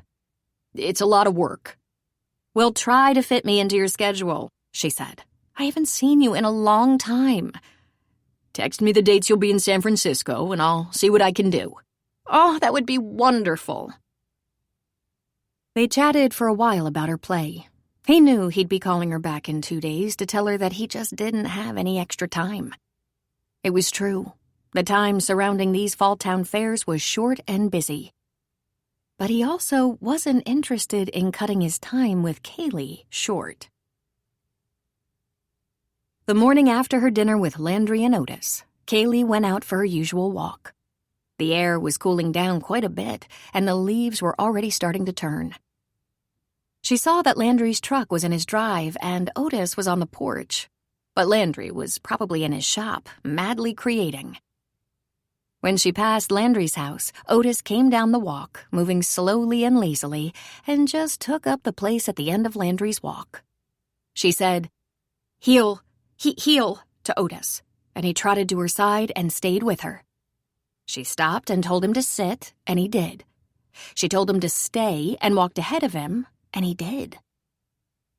There was something about the small amount of power she had over him that made her giddy with enthusiasm. When she came back from her walk, Landry was on his porch. I thought my dog might be walking you. He was very polite, she said. Have you had breakfast? A yogurt, she said. I'm going to scramble eggs. Interested? You're investing way more in me than I deserve, she said. Kaylee had developed a very nice routine. She'd walk in the mornings and sometimes also in the afternoons, often with Otis as an escort. And it amazed her how much she talked with Landry. Some days she'd go to the bar for breakfast or lunch. Some days she'd show up there in the afternoons when it was quiet. Quiet afternoons were a good time to run into Mel as she took a break. Kaylee loved Jilly's farm. She tried not to be a pest, but she found herself driving out there a few more times after her initial tour. And she always came away with whatever Jilly was pulling out of the ground. In order to balance the scales, she ordered books on the internet to give to Jilly and Kelly as thanks for their generosity. The first weekend that Landry was away, she heard the Kavanaugh Orchard was having a big open house. You could pick your own bushel of apples or buy some of the many apple products for sale, from cider to apple butter to pie filling. It felt like the whole town was there. There were people sitting under trees in their camp chairs, playing catch with kids, chasing dogs, just hanging out and enjoying the day. She knew so many of them. It was like enjoying a picnic. She found herself flitting from grouping to grouping of locals, sitting for a while to ask them how they were enjoying the brisk fall weather, and they were full of questions for her. "What do you know about the remodel of that fire-damaged house? How's your book coming along? How do you like living out at Landry's place?" Realizing she didn't know anything about the remodel, she called Bonnie that evening and learned that after looking at some pictures Paul provided, they told him to go ahead and get started. He was happy to send them progress pictures every few days. They had to pick out appliances, tile, fixtures, sinks, etc. But they could pick them out in LA and they would be shipped to Paul in Virgin River. As I understand it, he's getting to work on it immediately because there was a break in his schedule and we wanted to take advantage of it. "It's so lucky that you didn't have to drive all the way up here to meet with him," Kaylee said. "You can do almost anything on the computer these days," Bonnie said. "If you need me to help, please let me know," Kaylee said. "It's not that I'm overbooked." And at least once every 3 days, she had dinner with Landry, either at his house or hers. Sometimes on those days they didn't have dinner together, they would still meet on the porch for a cup of coffee or glass of wine, maybe in the morning, maybe in the evening. And they always waved to each other multiple times a day. Although Kaylee was determined that Landry was merely a friend and a landlord, the romance she'd created between Caroline and Landon was growing more intense. When they looked at each other now, there was real longing in their eyes. The first weekend in October, Kaylee drove to Grace Valley to check out the Fall Art Walk. The main street was blocked off and filled with booths that displayed everything from woodworking to spices, from hummus to paintings. She should have known she'd see friends there. Kelly's daughter was manning a booth that sold many of her mother's salsas, relishes, and sauces. People she knew introduced her to people she didn't. She met the Grace Valley town doctor, June, introduced to her by Mel.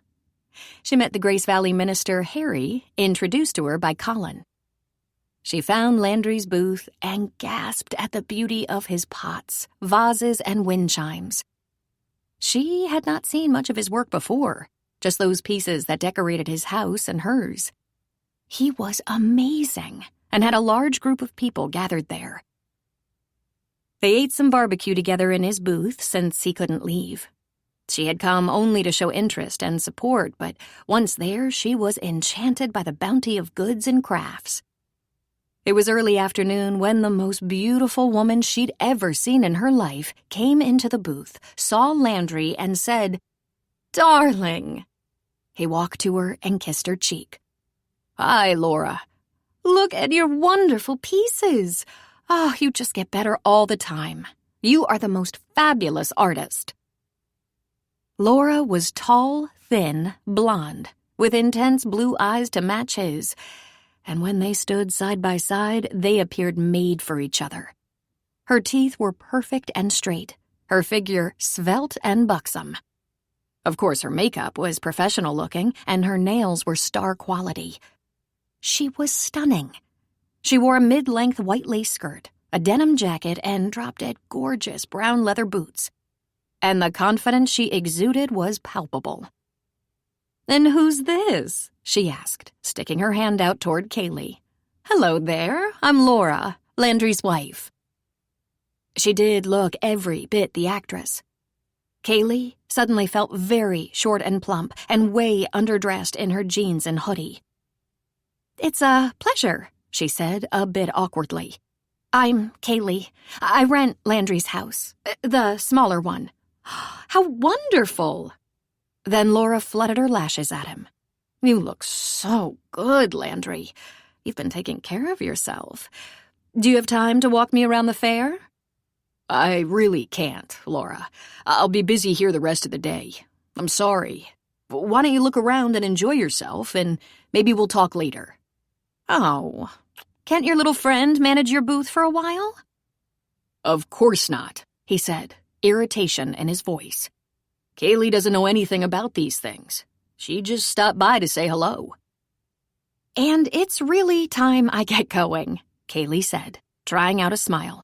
"I still have more of this fair to see." She gathered up her purse and left Landry and his wife. Wife? Hadn't he said he was married but it didn't work out? She must have meant she was his ex-wife. But they certainly had a cordial relationship. Landry was immediately busy with customers, answering their questions about his wares, explaining his process, and helping them choose what to buy. His was usually a busy booth, and today was no different. After no more than 20 minutes, Laura had wandered off, telling him she'd see him later. Now what was this about? He wondered. She never showed any interest in these small-town fairs or the people. She admired his work, but in all the years he'd lived in Virgin River, she'd only visited a few times and took no notice of the town or the people. The only time she'd mingled was at his father's funeral. He had to pack up his things at the end of the day. He put them in the trailer he'd brought along, put a padlock on it, and left it in the parking lot. He didn't get home until 10 o'clock, and there, in front of his house, was a strange car. A rental, he assumed. A light was on in the kitchen, but Laura was nowhere in sight. Otis briefly greeted him, then went back to his pallet in the living room. Landry went to the bedroom to see her in his bed. He turned on the overhead bedroom light, and she sat up, startled. It was very bright. "Landry, you scared me." "What are you doing here? I told you it was a bad time." "I told you. I wanted to see you." "And I told you I couldn't break away until November." "So I came to you," she said, as if that resolved the issue. He turned and left the room. He went to the kitchen and put 4 ice cubes in a glass. He got down the Crown Royal from a high cupboard and poured himself a generous drink. She came from the bedroom, tying the sash on a black satin robe. She stood on the opposite side of the counter. "Can I have one of those?" she asked. He didn't answer, but merely got another glass, added ice and some liquor, and slid it across the counter. "Thank you," she said.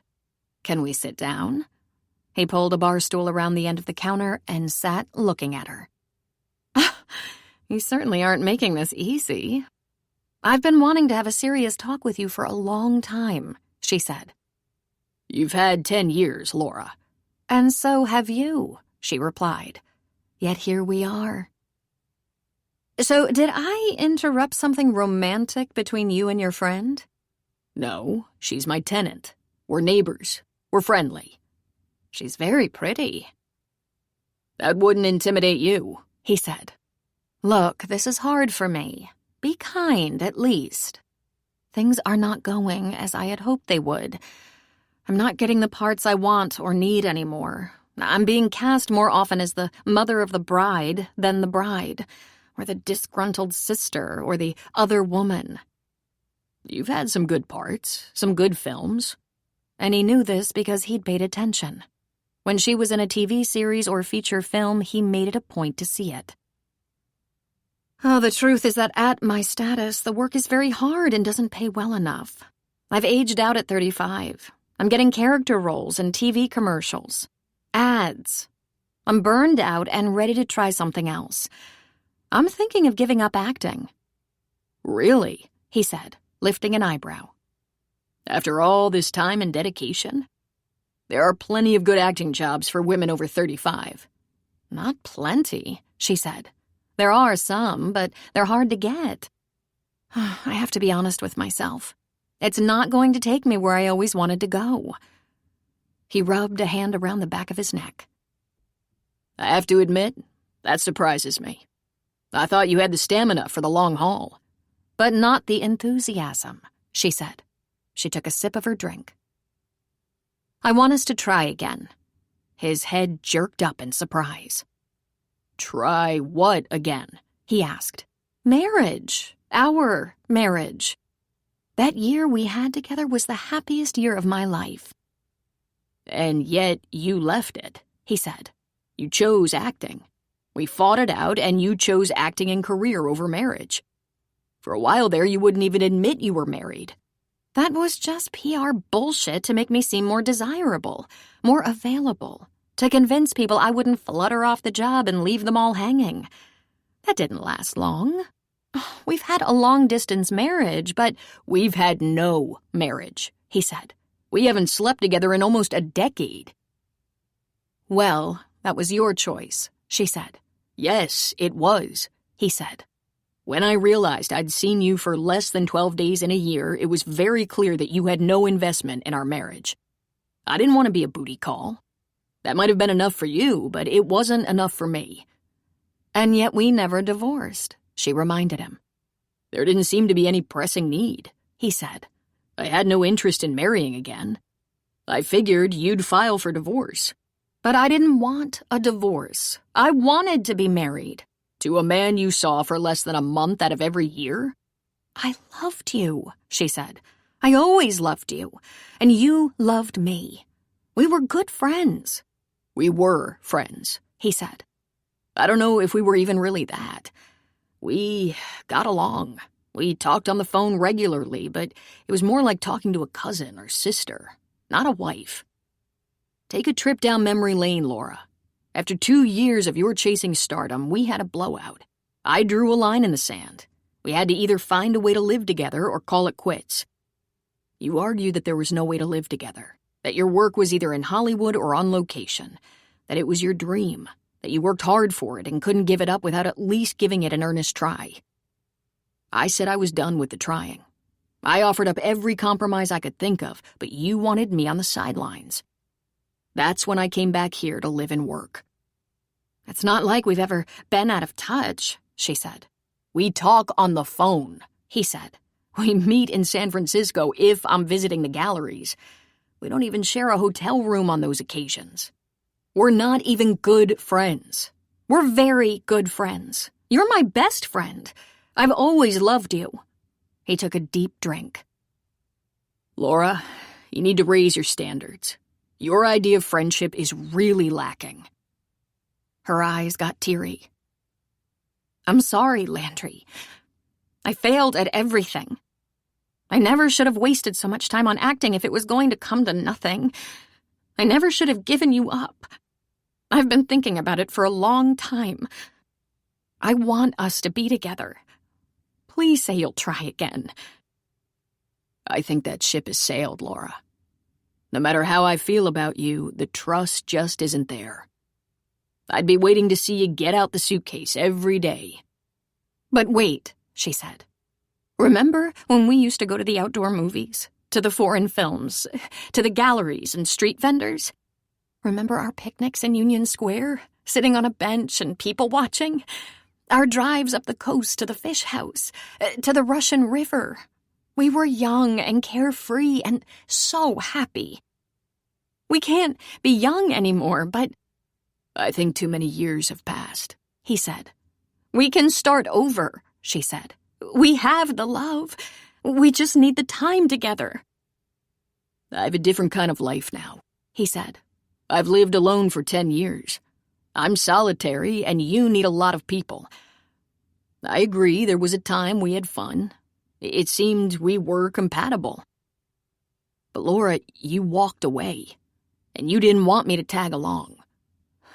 It was a practical issue, she said. And maybe I was foolish, but I thought once I landed a really good role and didn't have to sell my soul for work, then we could get it together.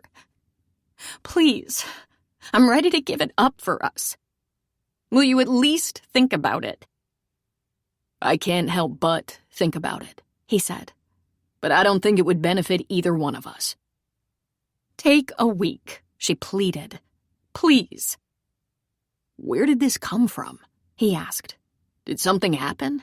Are you in some kind of trouble? No, of course not. Unless you call complete failure to achieve my goals trouble.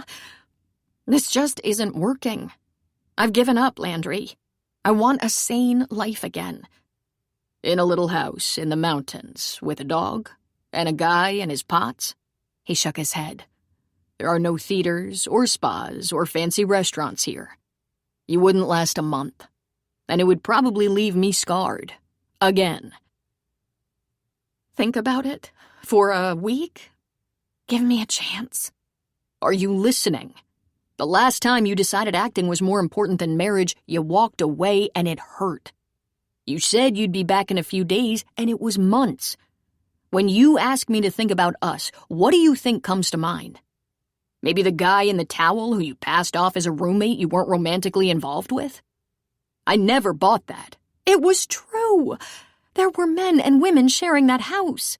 There were lots of different houses and roommates. There were lots of starving artists who doubled up because that was the only way I could afford to stay in L.A. It can't hurt anything to think about putting it back together. I'm exhausted. I can't talk about it anymore tonight. I need some sleep, and so do you. All I want is for you to give it fair consideration. Don't you have a job to get to? A play? It's not even a good play, she said. I'd give it up in a heartbeat. I'll be honest with you, Laura. There's about a 1 in a million chance I'm going to try to resurrect a dead marriage. I never thought of it as dead, she said. You have a funny way of showing it, he wanted to say. Instead, he said, Time to sleep. I'll take the couch. I have to leave early tomorrow for Grace Valley. I have to set up my booth. Kiss me goodnight? She asked. Oh, come on, he said. Love and a desire to be partners isn't a switch you turn on and off. You don't sashay in here and declare you've changed your mind after about 10 years and expect me to fall in line. Everything isn't all about you, Laura. All about what you want. I have feelings too. I hurt you, she said. I'm so sorry. I'd like a chance to make it up to you. Not tonight, he said. I had a very long day, and I'm going to have another one tomorrow. Let's get some sleep. She left the kitchen reluctantly, but she kept the door to the bedroom open. Of course, he couldn't sleep. That couch never felt like it had so many lumps before. 5 a.m. had never come so early. He used the powder room to wash up and dress. He brewed coffee. He turned the bright overhead light on in his bedroom, and she stirred. She sat up, rubbing her eyes. I'm leaving for the fair. You should go back to San Francisco. I'll give you a call later this week. Chapter 6. Kaylee had no idea what had gone on at Landry's house. The sound of Landry's truck pulling into his drive late the night before was unmistakable, and she peeked out the window just in time to see the lights go out. She heard the truck door slam. She was up late, as usual, and didn't hear him leave in the morning, but when she took her coffee cup out to the porch, the truck was gone. Laura's car was still there, however. Time to be honest with yourself, Kaylee, she thought. She had developed a bit of a crush on Landry. She thought about him more often than she liked to admit. She looked forward to the evenings, always a little prepared to share dinner. She was thrilled when he suggested she come to the street fair. She thought that meant he liked her in a slightly more than casual way, even if there hadn't been any obvious signs of affection. She decided it was more important than ever to keep her routine, so she got ready for a nice long walk. When she was past his house by quite a distance, she heard the pitter-patter of feet. She turned around to see Otis sitting at attention behind her. She walked on, then stopped and turned again. He sat at attention, waiting. She walked on once more and looked back again. She chuckled. "Okay," she said. His ears perked. "Come," she said, and the dog smiled and trotted toward her. "What? Were you a little lonely? Well, me too. Come, heel." He walked at her side, the perfect gentleman. She was amazed to think that a month ago this simple action would have caused her to shiver and shake. Every day her walks became more enjoyable because of the changing colors, the aspen, maple, oak, and other trees she couldn't identify. The yellow and orange rose up the mountainside, growing more intense as the elevation was greater while the valleys remained green and lush. While she loved Newport Beach and appreciated its beauty, there was something about these powerful trees and mountains that filled her with hope. The air was so fresh up here, it almost shocked the lungs to take a deep breath. When they got back to the front of Landry's house, she told Otis to go to his place. He cocked his head and looked up at her as if hoping for a second chance. "Place," she said again, and she watched as Otis went around to the side of the house, easily jumped the fence to the backyard, and presumably used his doggy door to go inside and find his mat. She just shook her head. She was beginning to understand how a person could find good companionship with a well-behaved dog. She went to town and tried writing at Jack's for a while. It was Sunday and quiet, but it was hunting season, so the rest of the week would see plenty of hunters in the bar, just not on Sunday afternoon. She'd come to understand that they did most of their hunting early in the morning, celebrating afterward, the majority of them leaving on Sunday evening. She'd already gotten used to seeing them at the dinner hour, after the hunting was done. Jack wasn't even there now.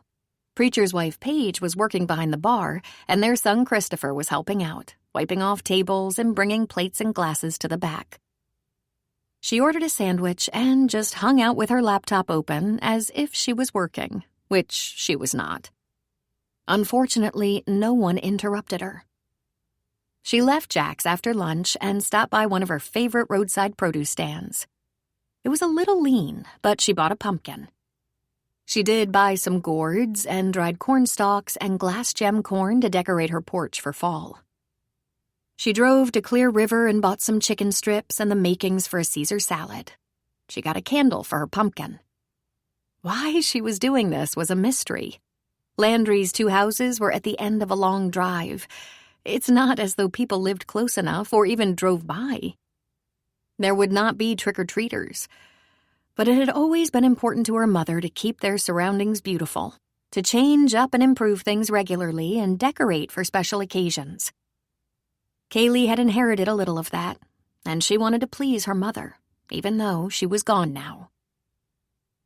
When she got back home, Laura's car was gone. She had probably headed to Grace Valley to spend her time in Landry's booth, adorning his booth. He must obviously want to spend every available moment with her. She was so breathtaking. Kaylee carved her pumpkin when she should have been writing, and she took a nap, and ate her solitary dinner. She couldn't quite define if she was a little disappointed or actually heartbroken. She missed Landry at dinner time, but she also had a shot of guilt. He shouldn't be spending so much time with her if he had a wife. Should he? Of all the complications that could impede a growing relationship, he's married ran at the top of the list. It was after 9 and she was in her pajamas, lost in writing a tale about Caroline and Landon, when there was a knock on her door. Oddly, she wondered if it was Laura, if maybe she needed help with a burned-out light bulb or something. Then she opened her door to see Landry standing there. "I saw your light was on," he said. "It's not exactly late," she said. "Though I guess for you it is." "If you're not heading to bed, can you talk a minute?" He looked her up and down. She was wearing her pajamas, of course. "I apologize for the interruption. I can see you're ready for—" "It's all right. But what about your wife?" "She's gone back to San Francisco. She won't be coming back here." "I have a feeling this really has nothing to do with me." "It doesn't, except that I think I unintentionally misled you and I'd like to straighten it out. Unless you're too tired." "For this explanation? Oh, hell no. I can't wait. Would you like something to drink?" "Anything," he said. "as long as it has alcohol in it." Talk about a signal that it's going to be a doozy. She went to her refrigerator and pulled out a cold beer, the kind he liked, the kind he always brought along with him when he came to her porch. She'd bought it this afternoon, even though she had no way of knowing if or when she might see him again. A part of her had been preparing for the wife to stay, take over, maybe invite her to dinner with the 2 of them or something. That thought almost made her gag. You drink this? He asked her, surprised. Sure, all the time. Then she pulled one out for herself, though she didn't want it. Sit down, she said. Try not to sit on the kitty. Tux. He examined the chair before sitting. Okay, so, I didn't mean to mislead you. Laura and I have been separated for 10 years. We were married 11 years ago, so it wasn't a long marriage. She had what she thought was a breakthrough acting opportunity, went for what she thought would be an interview and audition. She said she'd be gone for a few days and never really came back. She visited. We stayed in touch by phone. It dissolved. But I never filed for divorce. It seemed to be an unnecessary bother, not to mention expense. I honestly thought the day would come that she would want to be free and she'd initiate the divorce proceedings, but it didn't. And I don't know why I didn't. It didn't look like it was freedom she was here for. Okay, now that's the complication. After all this time, she's decided she'd like to be married after all. She's had it with an acting career that's going nowhere. The joke's on me. I can blame no one but myself. And I promise you I never saw it coming. Well, you said you were married and it didn't work out, she reminded him. That was true. We merely kept in touch. I know divorced couples who have closer relationships than that. And I know divorced couples who hate each other and fantasize about their death. There are those, he said. I wish her nothing but the best. But you looked almost angry for a moment. When she showed up in your booth. I was angry, he said. I'd told her it wasn't a good time for her to visit, that I was all tied up with the fairs. I see her 2 or 3 times a year, if it fits into her schedule, if she needs something. And if you were to divorce, would you continue to have these visits with your wife? She lifted one brow and smoothed her hair over one ear. Asking for a friend. He grinned at her. You're very funny, Kaylee. I like Laura, he said. She's entertaining, smart, and we have history. I've known her a long time by now. I was angry for a while. I was really pissed, actually. But when my dad died, that was the last thing to worry about. It would be pretty convenient and not terribly troublesome, having an affair with someone you're married to? No, he said, shaking his head. We don't sleep together. There is no affair. The first thing I noticed was that she wasn't that interested, and I suspected she might have, Other relationships? She asked. I guess. So at some point after she'd been living in L.A. for a couple of years and came to San Francisco for a weekend, I told her I was starting to feel like a booty call and we were over.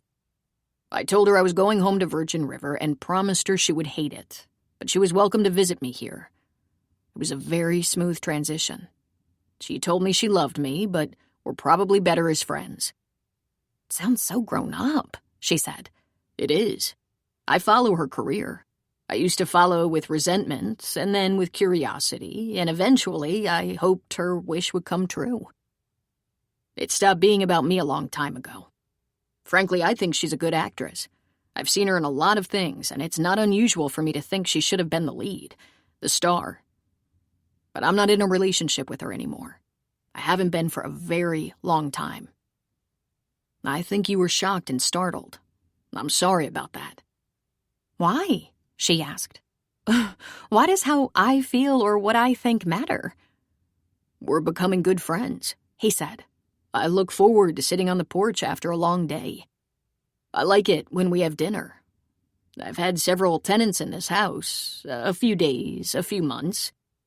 I've never had what I'd call a close friendship with any of them before. It's a bad start to a nice friendship when you get caught lying. But you weren't lying. She took a pull on her beer and made a face. You just didn't explain properly, or thoroughly. You lied about the beer, he said, grinning. You don't drink that beer. Oh, it's awful.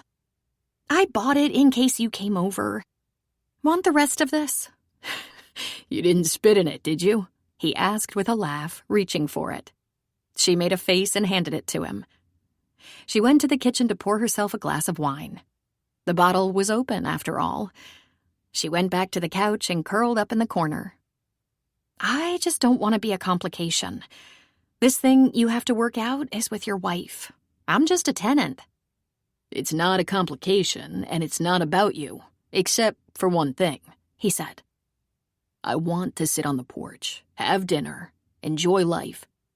I don't have any expectations beyond that right now. But I think we have potential. I think we like each other enough to have potential. No expectations, she said. Me either. It was a total lie. She'd been having expectations like mad in the form of Caroline and Landon. They were morphing into a nearly perfect couple. The story was growing lush and sexy. She realized she wanted to become lush and sexy with Landry. I did have a thought on my drive home. We're ill-suited, me and Laura, opposites. We thought we had a lot in common, given that we're both artists of a sort. But I live a quiet life. I like being alone. I don't like crowds or busy places, but Laura craves people. We want different things. She'd like the adoration of millions, while I'd rather go unnoticed. I'm not really shy, I don't think. I just prefer smaller groups, or maybe just one person at a time. While she wants restaurants and parties, I'd rather train the dogs or go for a walk. I married a woman like my mother. I believe it's true. I was a toddler when my mother left Virgin River to go back to the city. She divorced my father. He was too quiet and solitary for her. She died a few years later. A car accident. Virgin River isn't for everyone. I find it much more to my tastes than I thought I would, she said. Your dog went on my walk with me today. By his expression, he was shocked. Was he polite? Very. And I wasn't afraid. I had a moment, but Otis waited for me to invite him. Of course, he followed me, but then he waited. What a good guy, Landry said. He has no ulterior motives. He just wants to be a good friend. That's what I love about dogs. They bond and nothing can break the bond. He's always good. But I think he likes you. You shouldn't bother with the locks on the doors, she said. Apparently he comes and goes as he pleases. I know, he said. It worries me sometimes. I don't want him to wander too far or get himself in trouble, like if he runs into some challenging wildlife, or some hunter mistakes him for a deer. A black, brown, and white deer? That would be a very stupid hunter. How about dinner tomorrow night? We can share the prep. It's getting pretty chilly when the sun goes down, she said. How do you feel about your house and a fire in the fireplace? I feel good about that. Kaylee went to Jack's at lunchtime, planning on a sandwich and salad.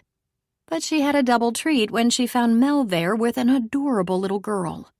They were sitting at a table rather than the bar, and Mel waved her over. Kaylee, this is my friend Mallory. Would you like to join us for lunch? Absolutely. Is this a special occasion? She asked, sitting down.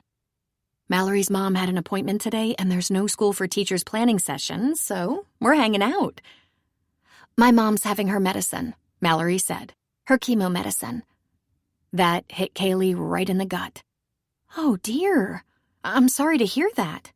Don't be sorry, Mallory said. It's going to make her better.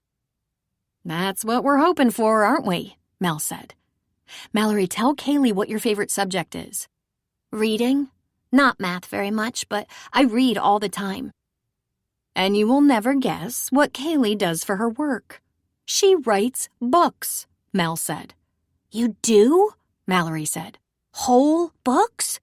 Whole books, Kaylee laughed. Do you read whole books? I love books. They're not long like the ones my mom reads, but they're for my age, which is 10. I read my first one when I was 6. Before that, I read my magazines and books with pictures from the library.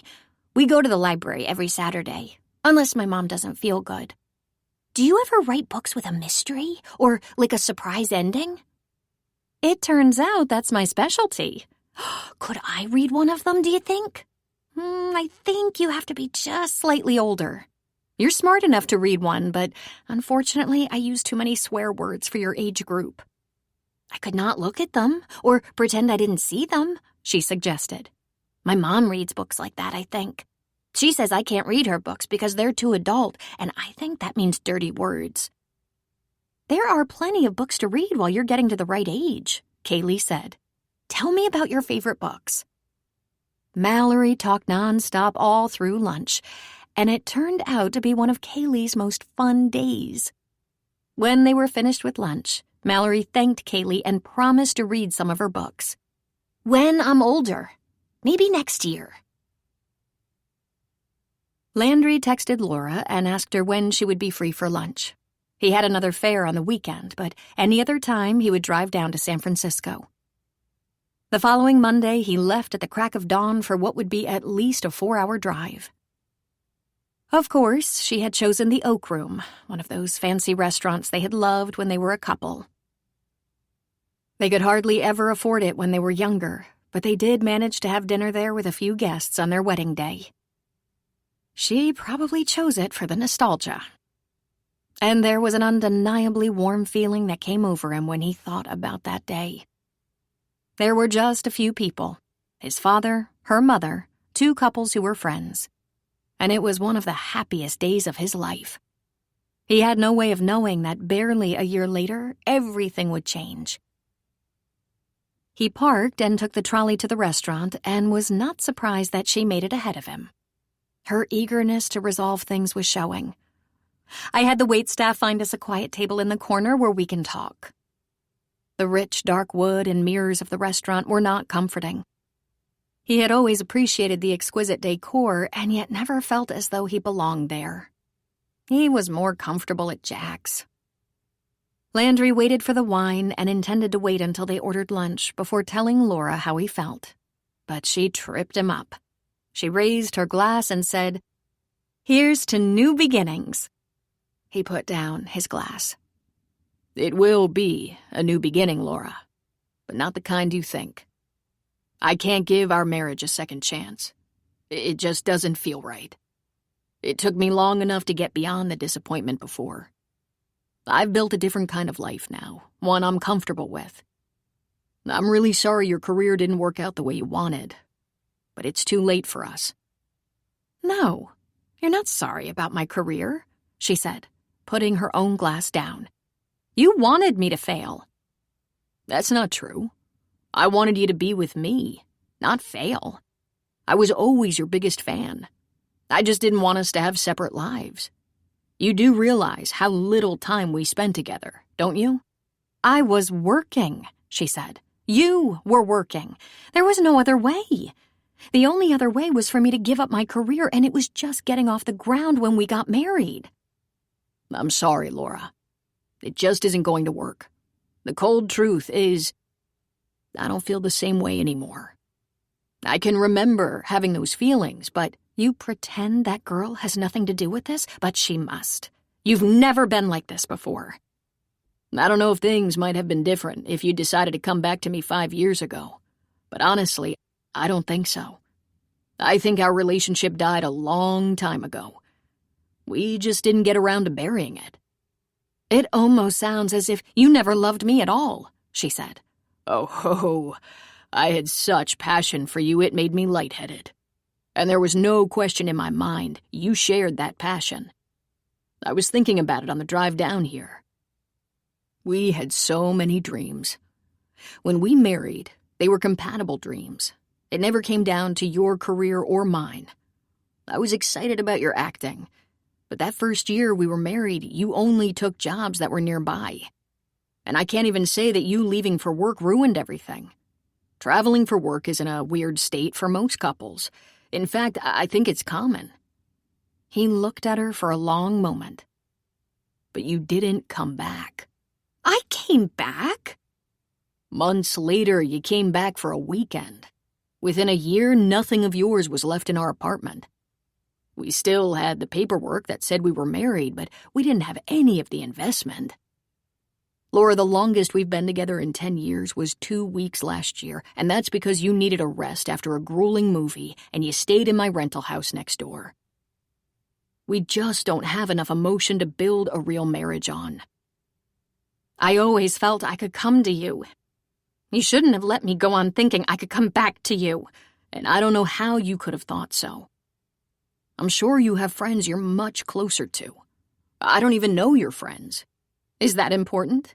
Because I don't know yours either. I'm sure you have friends in that little town.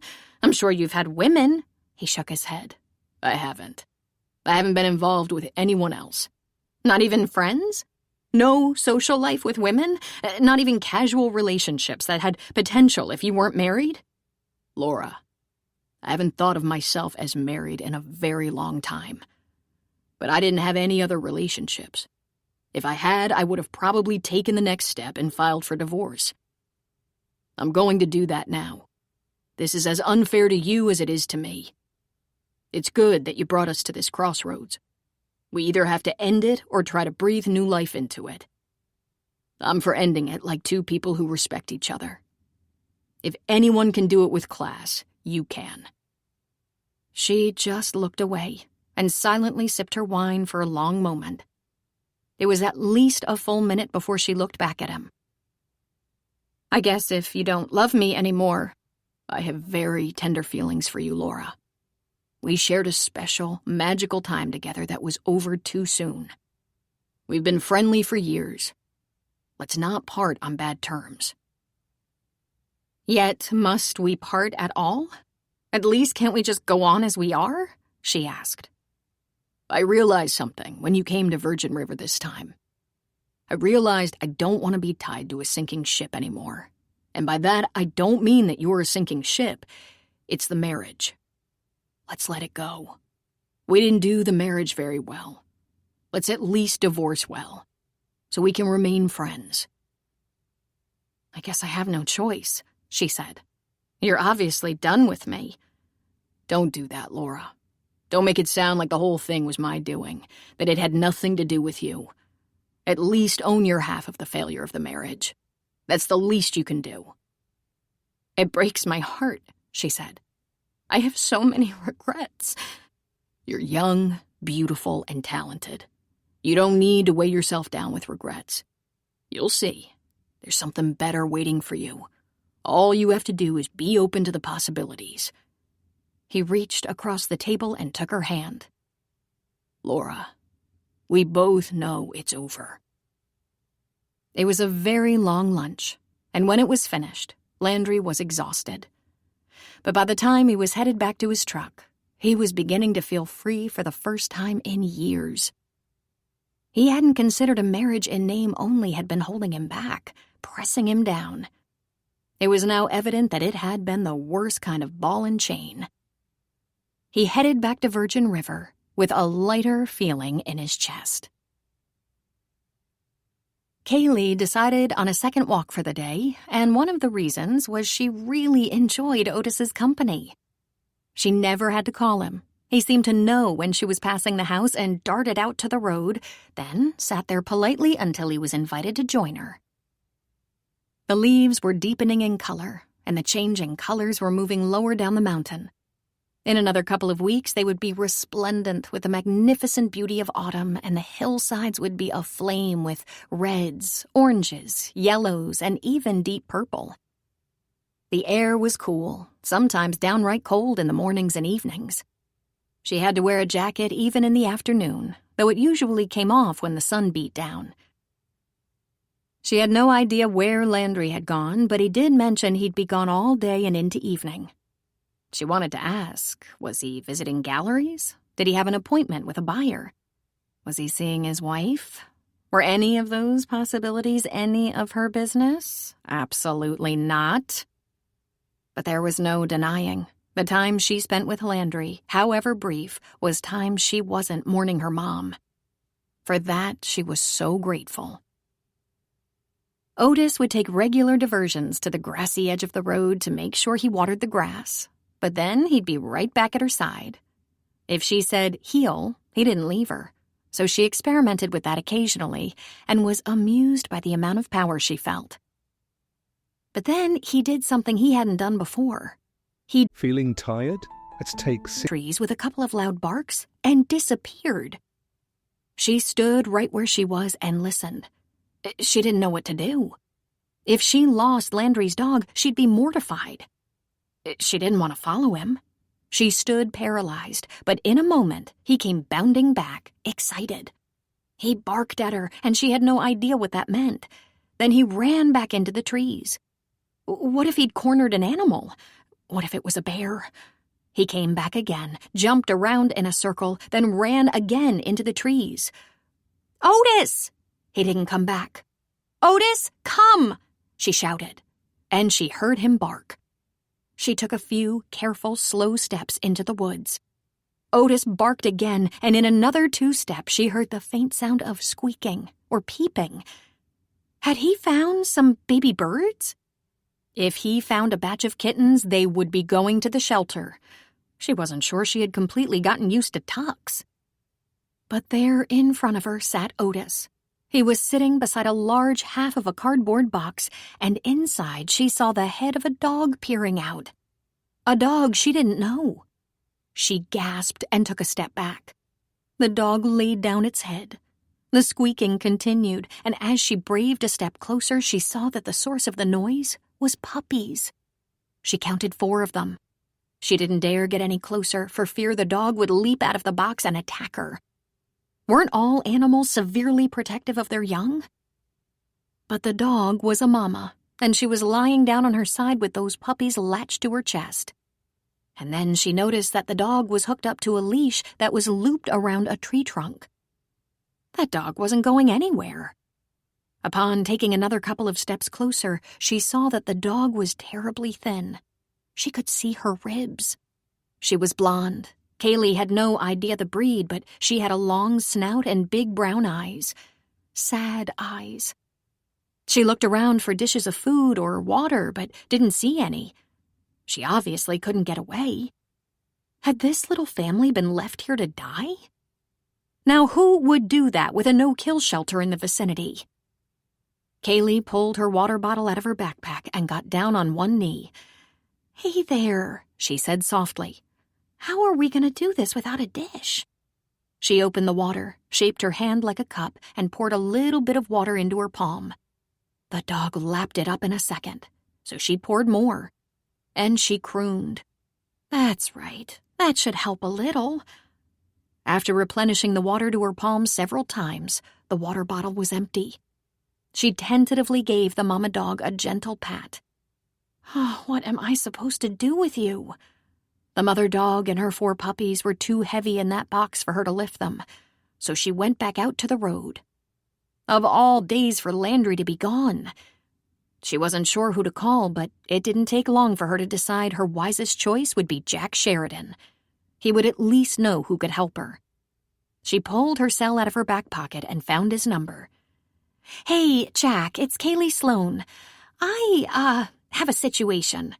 I was taking a walk with Otis, and he found a mother dog and 4 puppies tied to a tree." You were taking a walk with who? "Landry's dog, Otis, and Landry is gone for the day. He said he wouldn't be home until late tonight. I don't know what to do, but I think the mama dog and her babies were left to die.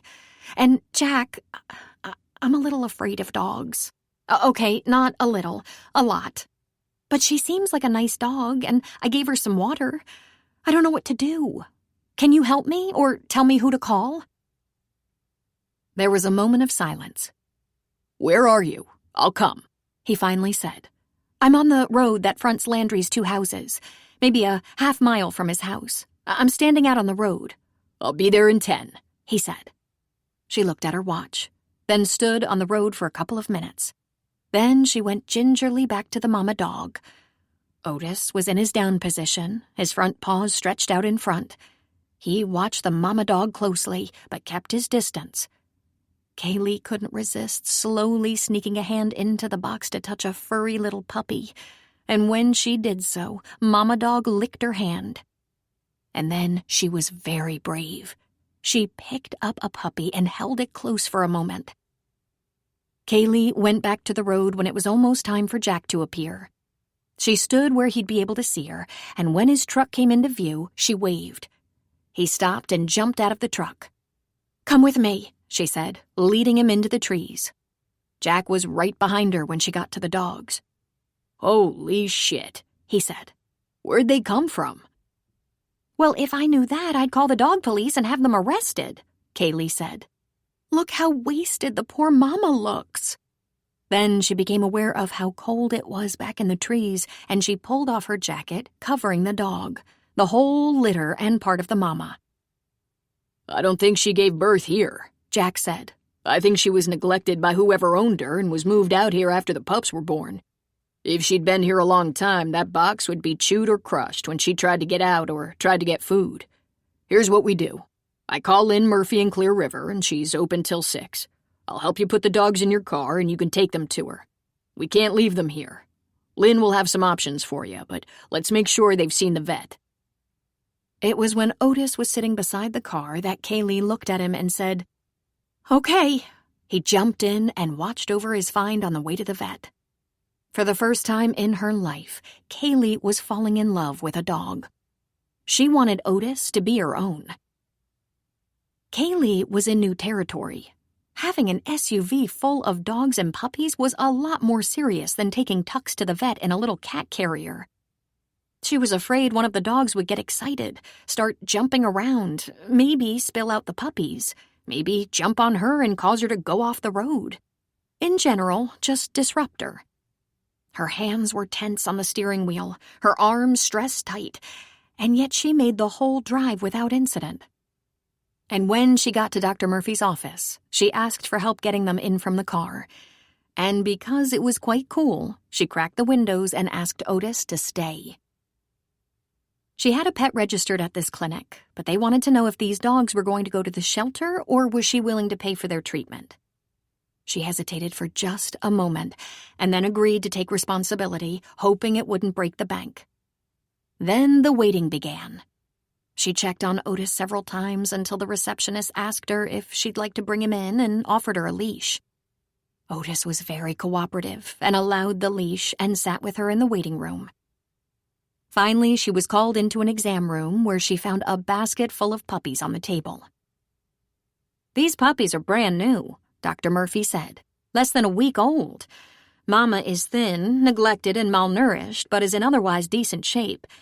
The puppies are okay. I think Mama is some kind of lab mix and actually a pretty girl. I've given her some meds to help with her appetite and parasites. All things considered, she'll be fine with some nourishment and supplements. Are you going to take them home?" I don't know," she said. "I'm renting a house from Landry Moore." "Why don't you check with him and ask him what he thinks you should do?" Dr. Murphy suggested. "You can always take them to the shelter in a day or two. This dog has no ID chip and no record of shots." "Where is she?" "Oh, Lydia is cleaning her up. She's a mess." And right then the door to the exam room opened and there stood Mama on a leash, looking almost beautiful. If it weren't for the fact that she was on the thin side, she'd be perfect.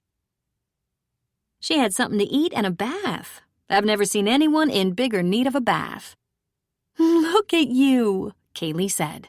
Then she looked at Dr. Murphy and asked, "Can I just take them home?" Mama and the babies were now occupying a roomy basket that had handles. That cut-up cardboard box was too torn up and melted down from being wet and trashed. It didn't make it any farther than the dumpster behind the veterinary clinic. When Kaylee got everyone home, she found a corner of her living room to put down a soft comforter for the little family. She rolled up blankets as borders for the puppies, but they weren't moving too fast yet. She put a bowl of food she'd gotten from the vet and water outside the barrier for Mama. The sun was already down and she was starving. But first, she texted Landry. "If it's not too late and you're not too tired from a long day, can you stop by my house when you get home? Otis is here and I have something to show you." In a little while, he texted back. "Is everything all right?" "Sure, everything is fine." After she got something to eat and caught Otis eating some of Mama's food, she dimmed the lights in the room, turned on the TV with the volume soft, and sat on the floor beside the puppy pile. She picked up the puppies one at a time under the close scrutiny of Mama. Then Tux wandered over, clawed his way over the blanket barrier and found himself a spot amid the puppies. It didn't occur to her until after the fact. Otis simply watched and didn't protest the kitten's presence at all. She brought a couch pillow down on the floor and reclined with a hand in the puppy bin, gently stroking each puppy and the kitten and Mama. Landry had no idea how taxing the day had been until he began the drive home from San Francisco and had to stop for coffee not once, but twice. Most of his tension had come from the grim anticipation of how difficult it would be to talk to Laura about divorce. And it certainly was every bit as tough as he imagined. Before the meeting was over, there had been tears. He'd never been worth a damn when a woman cried, especially if he was the cause. He was so relieved that it was over. He would never have to do that again. Then he got the text from Kaylee, and he wondered what was going on. When he finally got home, he parked his car in his drive and walked next door to her house. He tapped lightly at the door and heard Otis bark. In a moment, she opened the door, and there was his dog, standing beside her, wagging his tail. "What's going on?" he asked, leaning down to give his dog a little affection. Kaylee yawned. "Pajama party," she said tiredly. "I think I fell asleep. Come in and see what Otis found today." He followed her to the corner of the room where Mama and the puppies were sleeping with a little black and white kitten curled up among them. "Kaylee, where did they come from?"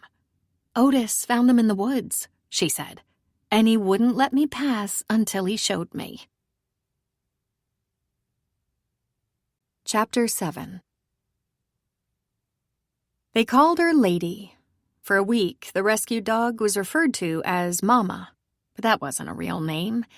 So Kaylee stepped forward and declared she would be Lady. Landry fixed up a cozy pen for her in his kennel. He built a 2-foot-high barrier around a large dog mattress so that the puppies couldn't wander off, but Lady could step over with ease.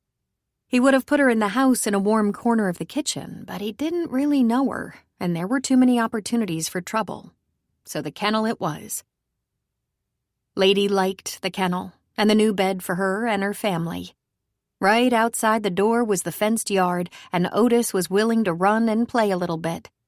But Lady was still a new mother and underweight, and had 4 puppies who didn't even have their eyes open to take care of. And she did a wonderful job of keeping them clean and quiet. It was no longer necessary to sit beside Lady's box and feed her by hand as Kaylee had done in the beginning. Her appetite had returned, and she was enjoying a special kibble with a high-calorie content. In no time at all, she began to look more fit, healthier, and, to Kaylee at least, beautiful. But Kaylee still spent a great deal of time sitting beside her, picking up a puppy to cuddle, then another. Lady patiently allowed this. She would often show her approval by licking Kaylee's hand. "I wonder what happened that made her owner go to such cruel lengths," she asked again and again. "She's the sweetest thing in the world." "I think you're pretty much over that fear of dogs you had," Landry said. "At least with these 2 I am." "Do you have new dogs coming anytime soon?" she asked. "I didn't schedule any training sessions for the fall because I'm visiting those fall festivals and I won't be home to be sure they get out, get fed, get exercised. I'll be too busy with pots." He called them pots, but they were really masterful works of art, clay and ceramic, and brightly colored designs in every imaginable shape. Since Lady had come to stay, Kaylee spent a little time just watching Landry in his shop. He'd sometimes wear protective headgear with goggles, especially when he was using a blowtorch on glass or metal designs. He had a kiln and a couple of ovens and long metal tables. When he refinished 2 bedrooms into a shop, he left the floor cement, nailed metal and flame-resistant sheets to some parts of the walls, and inserted a metal garage door in the back wall. When the weather permitted, he raised that door for a working outdoors effect. Sometimes the heat in his shop could become intense. The door into the shop from the hall was extra large and metal reinforced. He liked making decorative wind chimes of metal, ceramic, glass, or clay. Then there were the sculptures, shaped and molded with clay. He had just finished one that was a partial female torso with an obvious pregnant middle. It was armless and headless, like an old Greek statue. "Are you going to put a head on that woman?" Kaylee asked. "I don't think so," he said. "I like the look, for one thing, and if there's a head and a face, it will be hard for another woman to look at it and imagine herself. Do you want to see some of my earlier work? I have pictures." She sat on his couch with albums and paged through photos of beautiful sculptures, pots, and chimes. One that caught her eye was a bust of a woman with a man behind her, kissing the side of her neck. Her head was tilted to give him access to her neck, and the look on her face was rapturous. The man's eyes were closed. It was one of the most romantic things she'd ever seen. His glass pieces were her favorite, all shapes and sizes and many colors and beautiful designs, especially the vases, which went from round to oval to square. There was a huge clear glass vase with a narrow slit on top with silver, black, and gold stripes running through it. It was stunning. She watched him blow designer glass a couple of times, keeping her distance and wearing dark protective glasses. He would create pieces that a gallery might get $600 to $1,200 for. She was mightily impressed with his talent and his success. Every day was a new adventure. She walked, usually with Otis if he wanted to come along, but with his dad at home working, he usually stayed close to Landry. She made it a point to go to town. She might stop at the corner store and grab a few items. She'd spend some time in the bar with her laptop open. If this were a coffee shop in Newport Beach, the sight of that laptop would ward people off out of respect for her space as she was working. Not in Virgin River. It was common for everyone who passed through to talk to her, sometimes going so far as pulling up a chair at her table or right next to her at the bar. This, of course, was why she was really there. "Tell me how those puppies are doing," Jack said. "They're growing as I watch. Lady is a pretty good-looking dog, and 2 of the pups take after her, while the other 2 are black." "What are you going to do with them?" "Landry is working on that. He talked to a friend from the shelter, and he's going to work with them. Landry will foster the puppies at his kennel, and the shelter will interview any potential new owners. Landry will take care of the shots and neutering, and he'll throw in a complimentary obedience training class to make them a little more attractive." "What about Mama Dog?" he asked. "She could be fostered and then adopted too, but I can't think about that yet. I'm thinking about keeping her. She's very nice to Tux." "Be careful you don't go home with a bunch of animals," Jack said. "By the way, we're having a town Halloween party on the 31st, starting around 2 and ending when the fires go out. You don't have to dress up unless you want to, but you have to bring something for the table. Preacher and I will turn some hot dogs and burgers on the grill. We also put out beer, wine, and soft drinks in a donation jar." "That sounds like fun." "It's fun when the weather holds. One year the temperature dropped and it snowed, so we were all driven inside. That got a little crowded." "I can't believe it's already Halloween."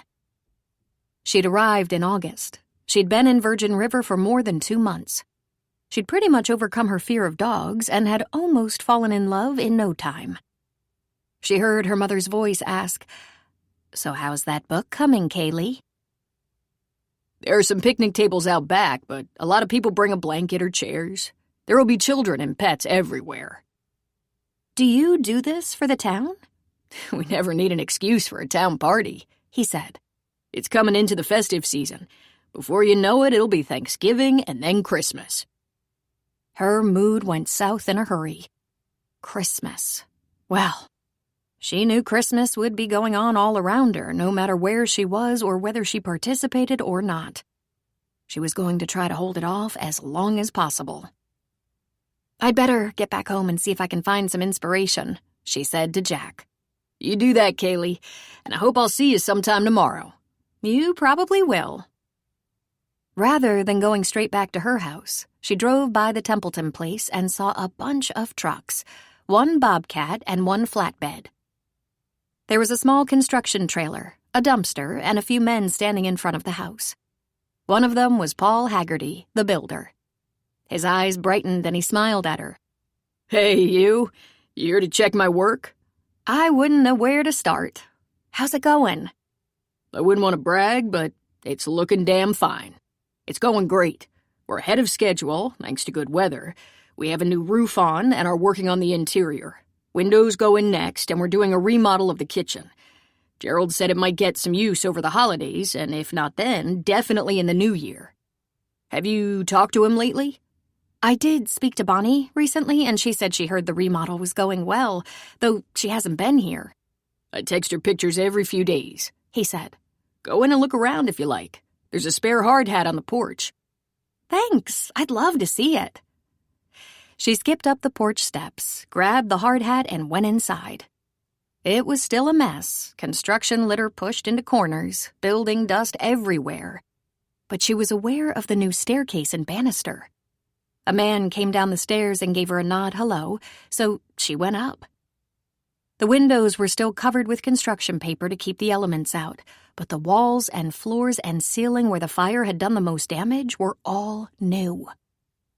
There were still wires sticking out of the walls where sockets would be installed, and she peeked in the upstairs bathroom, all redone with a beautiful new modern shower where the old tub had been, and except for the finishing decorator touches like paint and wallpaper, it looked complete. The kitchen had new cupboards and granite countertops, and while they hadn't been wiped off or shined up yet, they totally modernized the kitchen. The spaces for new appliances stood yawning, and there was a picture of a stainless steel Sub-Zero taped to the wall. She couldn't wait to see the finished product. The floors she stood on were new and polished to a high sheen. She stepped out onto the porch and took a deep breath, looking around. The leaves were changing at a rapid pace, and in another couple of weeks would hit their peak color, which would be glorious. We're going to reinforce the porch with new studs and porch boards, Paul said. Some of the foundation boards underneath had begun to rot from the damp weather, and even though it still has a couple of good years left, might as well do it while we can. It's going to rot out and collapse before we know it anyway. I loved this porch, and the back porch, too. We used to sleep out there when we were kids. All new durable screens on the back porch and several new doors throughout. It's going to be beautiful. We'll clean up that stone hearth so it looks fresh and spotless. She picked up a slight chill in the air and shivered. Fall had not come early here, which she was told was rare. Usually by mid-October, the temperature had dropped and the leaves were almost done turning. But this year, the air was still comfortable. She thanked Paul and headed home to feed Tux and check on Lady and the pups. She put away the food she'd picked up at the store and then went to Landry's backyard, opening the gate. She cradled Tux in her hands, holding him against her chest. Otis heard the gate and came bounding outside, tail wagging. The three of them went into the kennel.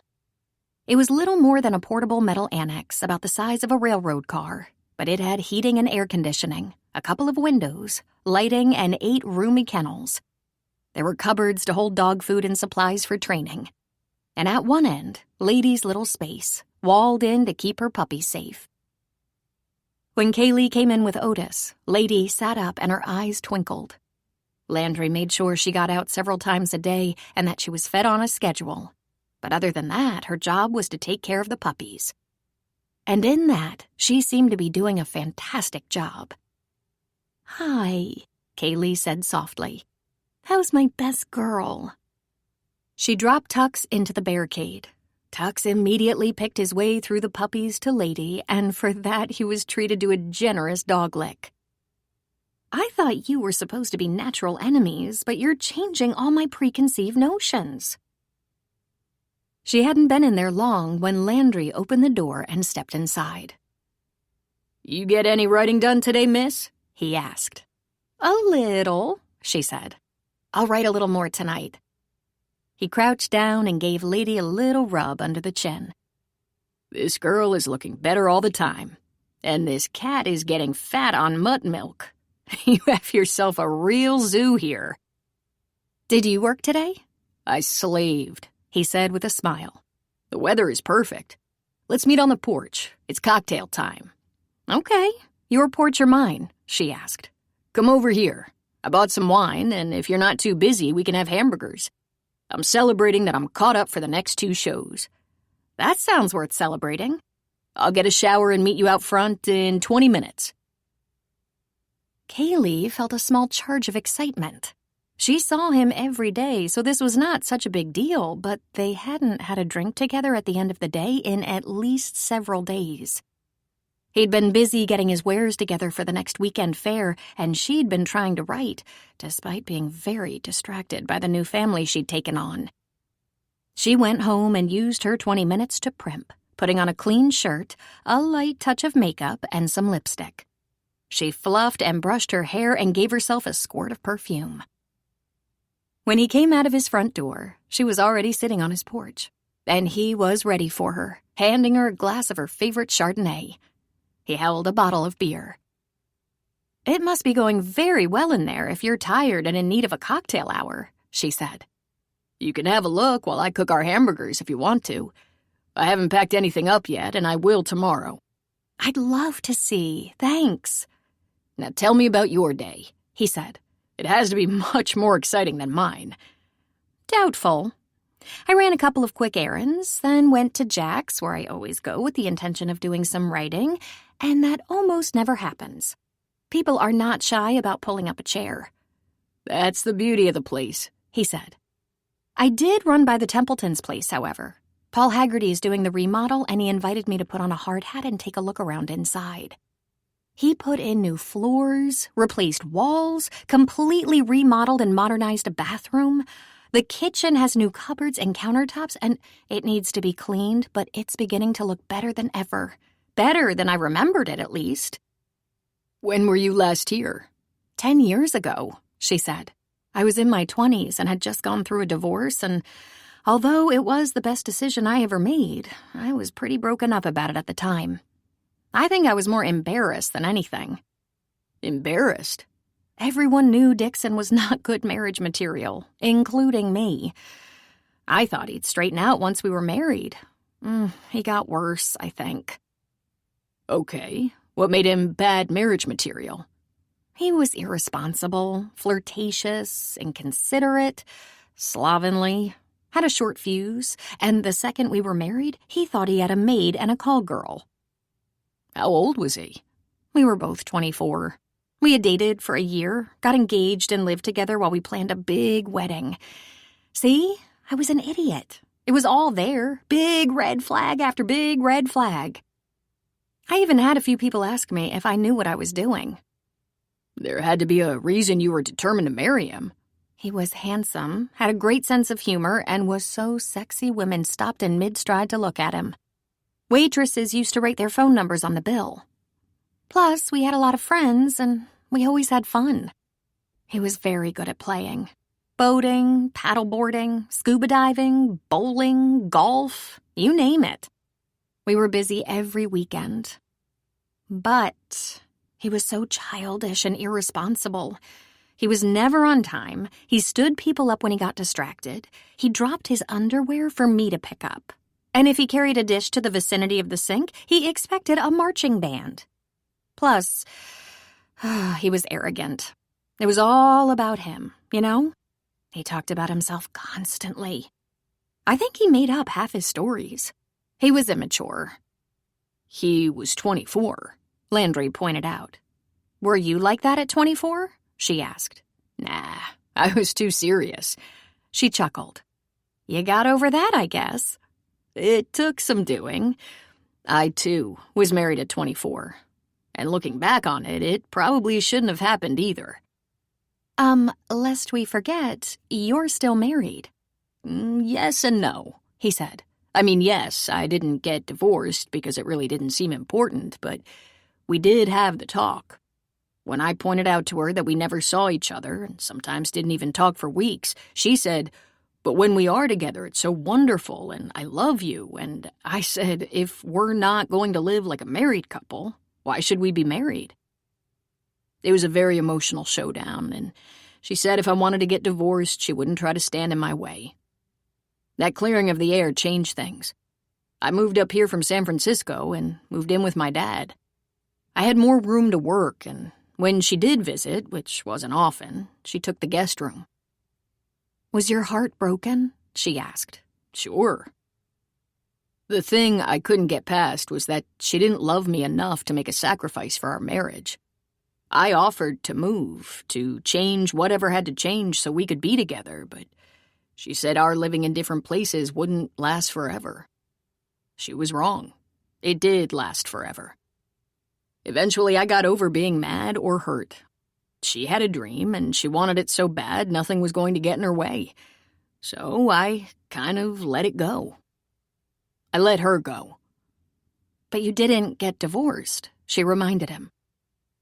First of all, I was busy trying to make it in my little art world. I'll never be world famous, but I do a good little business. Then my dad died suddenly. He hadn't even had a chance to retire, the poor guy. That preoccupied me for a long time. Getting a divorce to make it official was the last thing on my mind.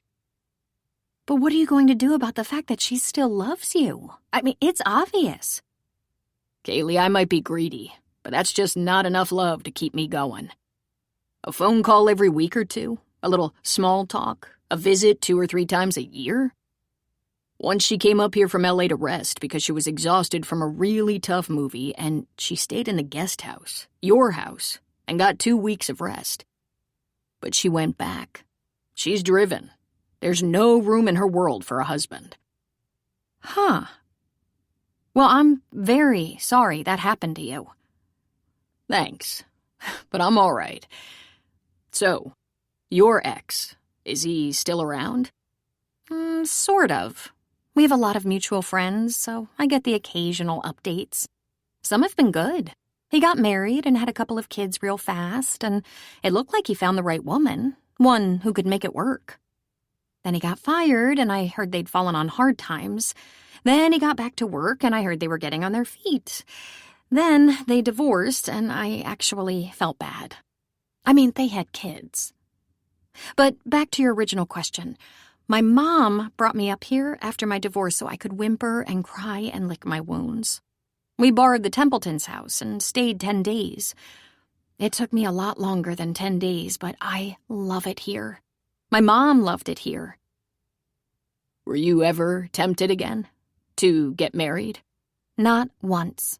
In the past 10 years, I've dated a few very nice guys. One was my boyfriend for a year. But I was busy with work. Lots of travel with my job.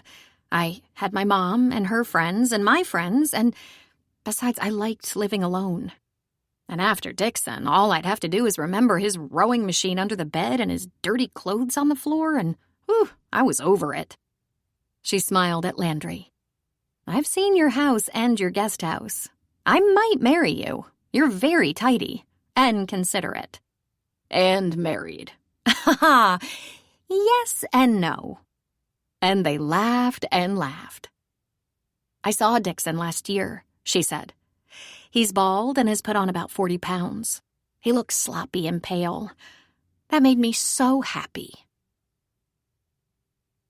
Landry was taken with Kaylee, and he'd known that almost immediately. She caught a man's eye for one thing, but he was no longer 24, and it took a lot more than that to interest him. Despite her admitted vulnerability, still grieving her mother's death, she was solid. Or maybe the fact that she knew she was vulnerable was a strength. He loved hearing her talk, explain things, describe things. She was articulate and intelligent. There didn't seem to be a wishy-washy bone in her body, even though she had a lot to work out. She was late turning in a book for which she'd been paid, for one thing. She was worried about it, but she was powering through. That took strength and determination. He knew only too well, as he often made contracts on art that was not yet created. After they had dinner, they were back on the porch. He asked her to tell him about the book. A couple of models are murdered, and the suspicion is that there's a killer stalking beautiful young women. There are many links between the deceased women, their boyfriends, family members, colleagues, etc. Then an attempt is made on a third model, also linked to the first two, and she not only escapes, she steps up to try to solve the murders before it happens to her. You know, eat or be eaten. Our killer gets by with a couple more signature murders, always putting her closer to danger. And of course, she makes friends with a sexy detective who not only wants to protect her, he wants to help her figure it out. And there's an elderly forensics expert also on the case. Sounds interesting. Is it almost done? It's getting closer, but it's weeks from done. I'm writing another book at the same time, one that I don't have a contract for, one that I'm more interested in writing.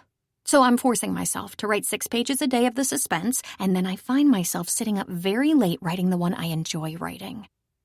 This is just coping. My ability to concentrate and think creatively took a giant hit when my mom died. Tell me about the one you enjoy, he said.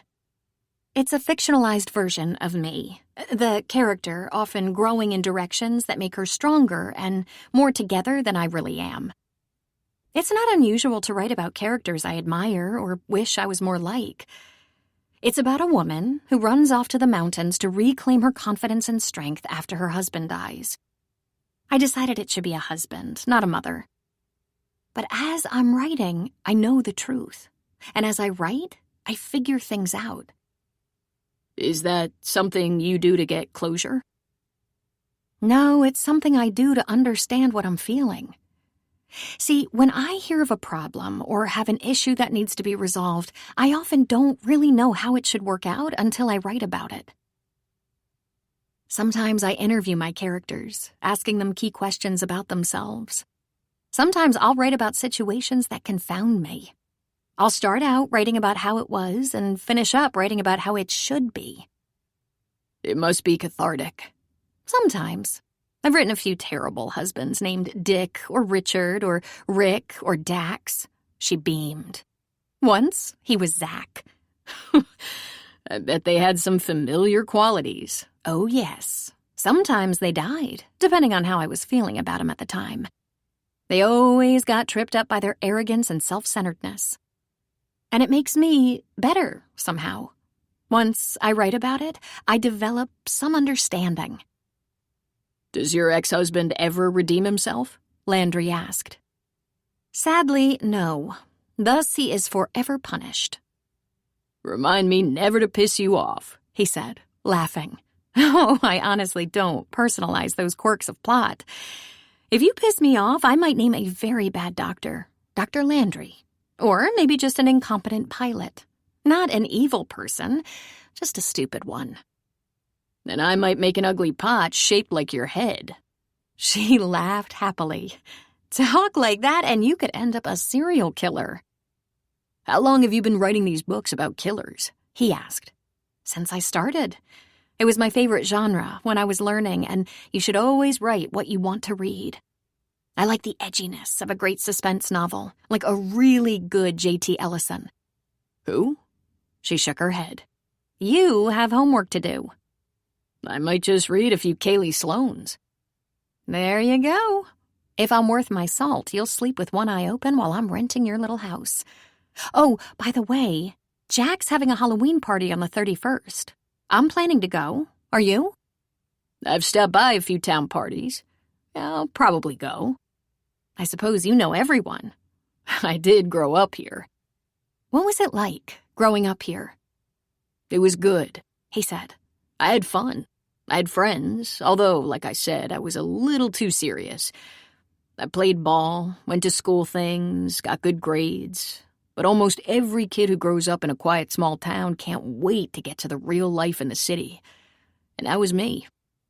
I went away to college, missed my dad and my friends, came home when I could. Then after Laura went to Hollywood and hardly came back, I gave up the city and moved back here and had a whole new appreciation for it. I think it's the people. The air, the quiet, and the people who stand up for each other. I didn't expect to make friends here, she said. I expected to be a different kind of lonely. His brow wrinkled. Different from what? From the kind of lonely I was in Newport. There were lots of people around, but there was only one I wanted. My mother. I ached with loneliness. My mom and I didn't live together after I went to college. Oh, there were a few months here and there while I was waiting for a new apartment to become available, or after my divorce while I looked for my own place. Just temporary situations. And when she got sick, I moved home to be with her. After she died, the house became mine, but it was always her house. I couldn't seem to escape the feeling that I'd just lost her, surrounded by her decorating and her things. That's why I looked for a getaway. And I'll go back to that house. It's a wonderful house with an office on the second floor that looks out to the ocean. It has a large backyard and a pool. I can walk to the beach from there. I want to live in that house again. I just hope I'm stronger when I do. You seem pretty strong now, he said. Don't worry too much, Kaylee. That immediate, crushing feeling of loss will pass. You'll always miss her, but you'll start to feel better. Is that how it was for you? She asked. Yes. It took a while, but eventually, yes, that's how it is. The next day, Landry had an appointment with Bree Valenzuela, Jack's sister, and a local attorney with a small practice. She opened the door for him to come in, a smile on her face. So good to see you. I'm glad you called, but I'm confused. You need a divorce? That's right, he said, shaking her proffered hand. I'll explain. He had a seat in front of her desk and laid it out quickly. 11 years married, 10 separated. Laura visited recently, and I told her I was done being legally bound and that I'd like it to be official. I've been thinking of her as an ex-wife for years. We're still on very good terms. We're friends, but we haven't lived together for a decade. How do you plan to handle the settlement? Will her attorney be contacting me? I doubt there will be any kind of settlement. We've both paid our own way since she moved out. You haven't paid any support or alimony? Nope. Nothing? No, I gave her a few loans that she never repaid, but I wasn't expecting repayment. Her life as an actress went hot and cold. She'd have a good season, followed by waiting for work, followed by another role. It wasn't steady. Thus, the loans. She'd need money for rent, or to get her by till her next check, or for some special thing that would help her in her business. Like once it was dental work. Very expensive. I helped if I could. And did you also borrow money from her? No, I wouldn't do that. No, I never asked her for money.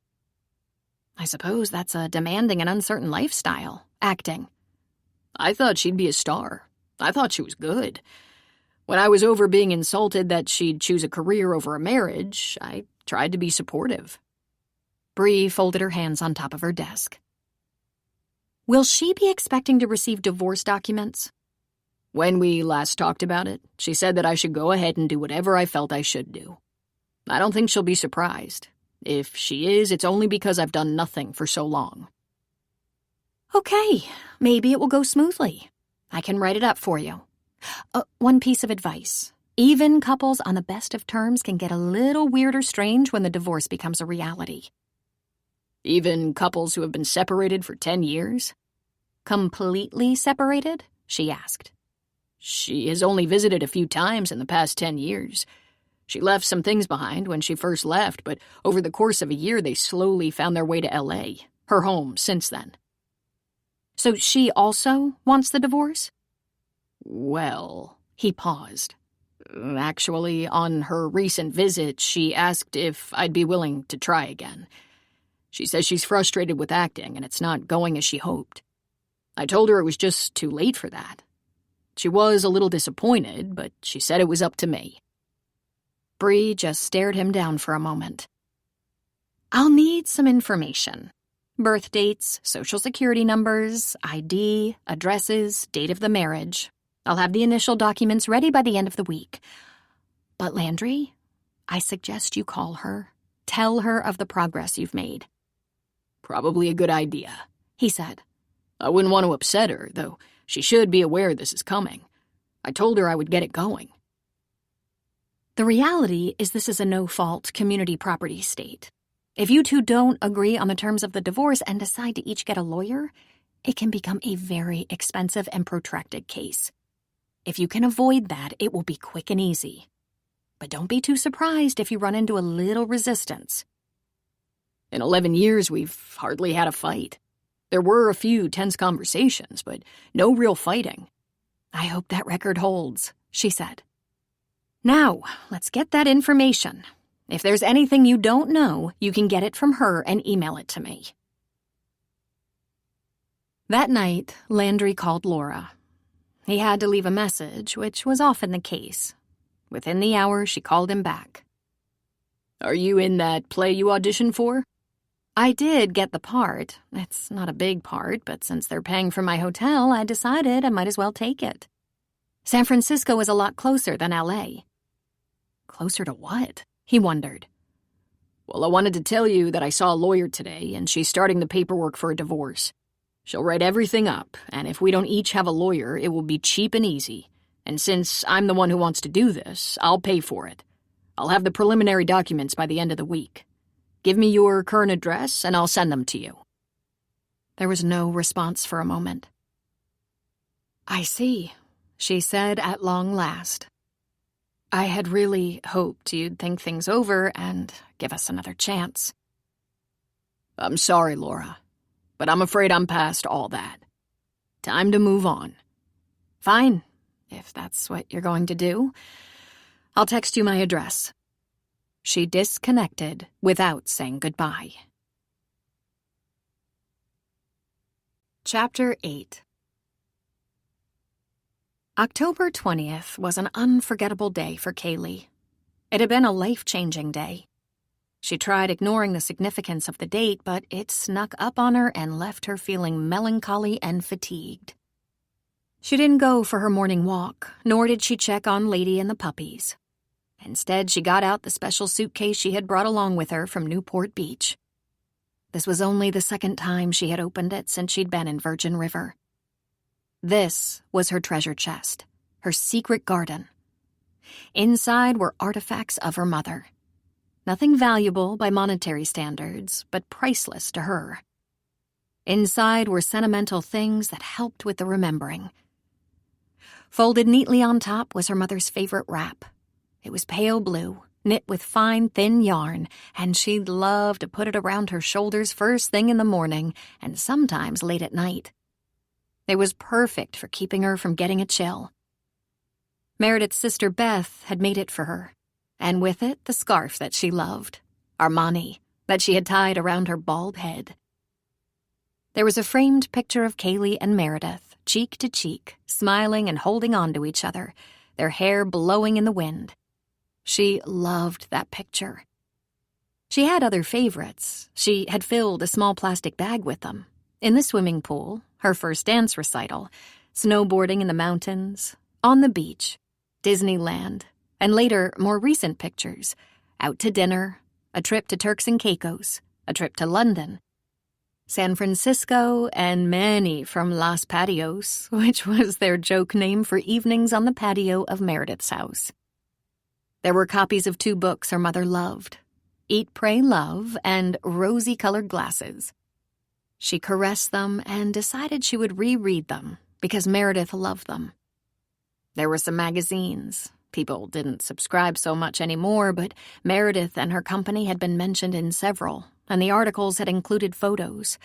So into the treasure chest they went. There was a cell phone. Kaylee kept it charged, checked it often to see if any messages had been left, people she should notify. And she turned off the ringer, but called that number sometimes just to hear her mother's voice answering. She paid the monthly bill to keep the account active. Her mother's voice was worth $50 a month. Meredith's Kindle was in the suitcase. It was the most recent record of what Meredith had read. Kaylee intended to read everything her mother had read. Her mother had a picture of Kaylee as a flower girl that she kept on her bathroom shelf. That went in the suitcase. And she had found in her mother's desk drawer several cards Kaylee had given her over the years. There was a card from Art, the man Meredith had dated for quite some time. A couple of years, maybe, until Meredith had decided to end the relationship because they had too many disagreements on crucial issues like he wanted them to live together and Meredith didn't. In fact, he thought they should marry, and Meredith declined. He was constantly giving her advice about how to run her business when perhaps he could use some advice on how to run his. They argued, and Meredith wasn't interested in arguing. "Do I need to get into a power struggle at this late date?" Meredith had said. "I don't think so." Meredith showed Kaylee what Art had written in the card. "I'm very disappointed and sorry for whatever I might have done to cause this rift. But if you've made up your mind, I guess that's it. I will always love you." At the time, Kaylee had said, "That's so sweet." Meredith had agreed that it was very sweet.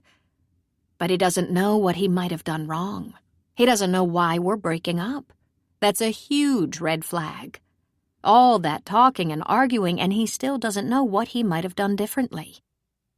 Then she had smiled and said, maybe he should have asked, and then listened to the answer.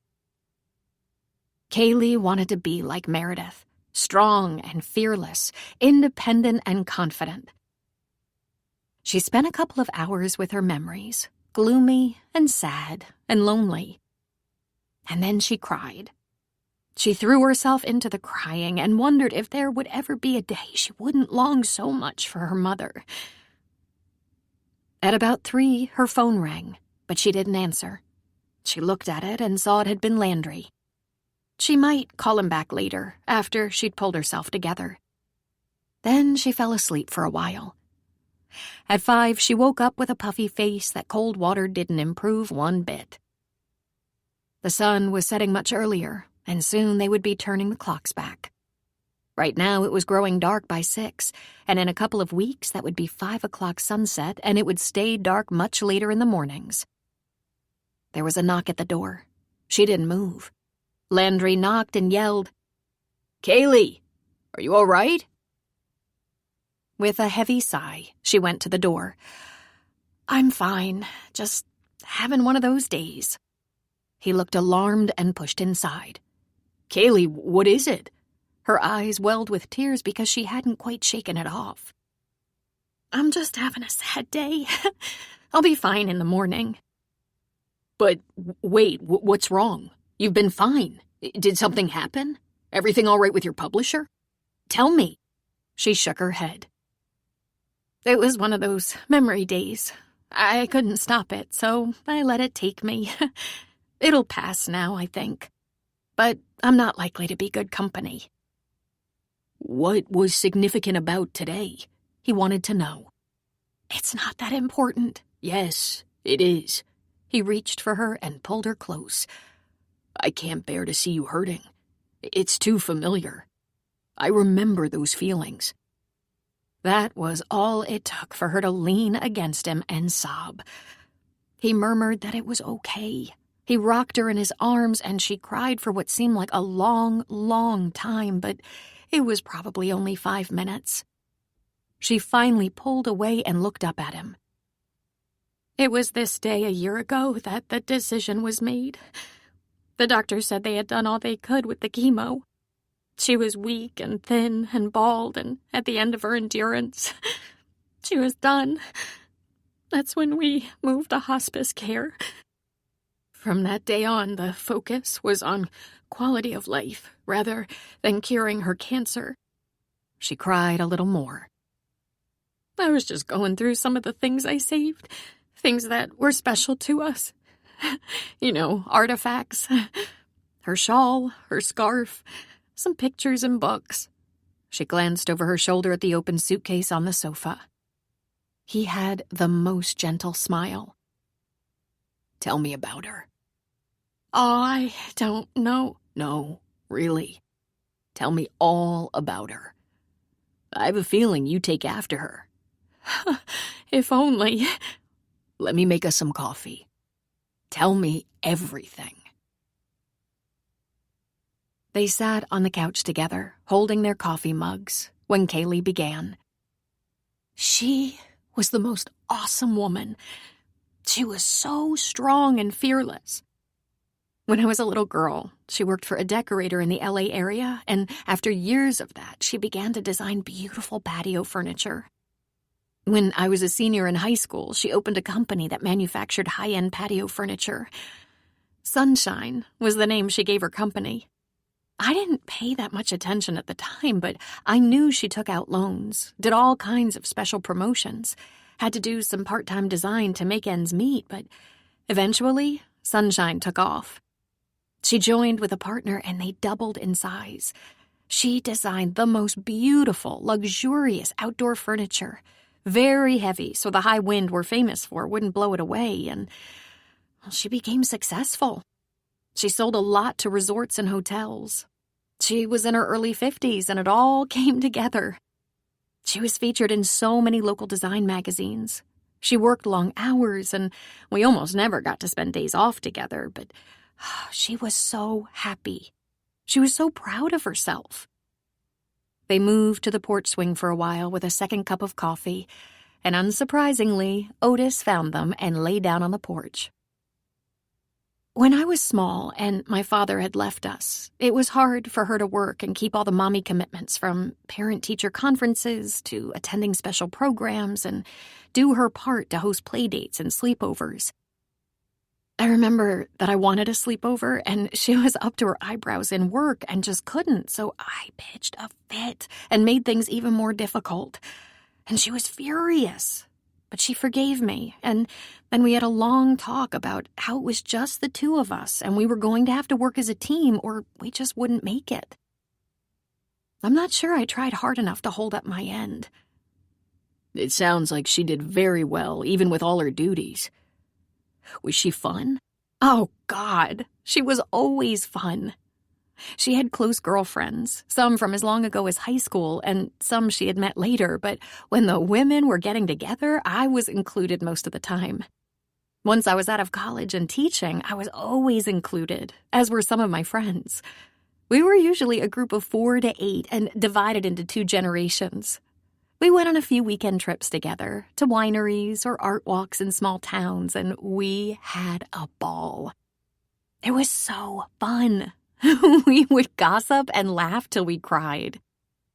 There was one time when we were in a small restaurant in Half Moon Bay, and we, mother and daughter, got hit on by a father and son.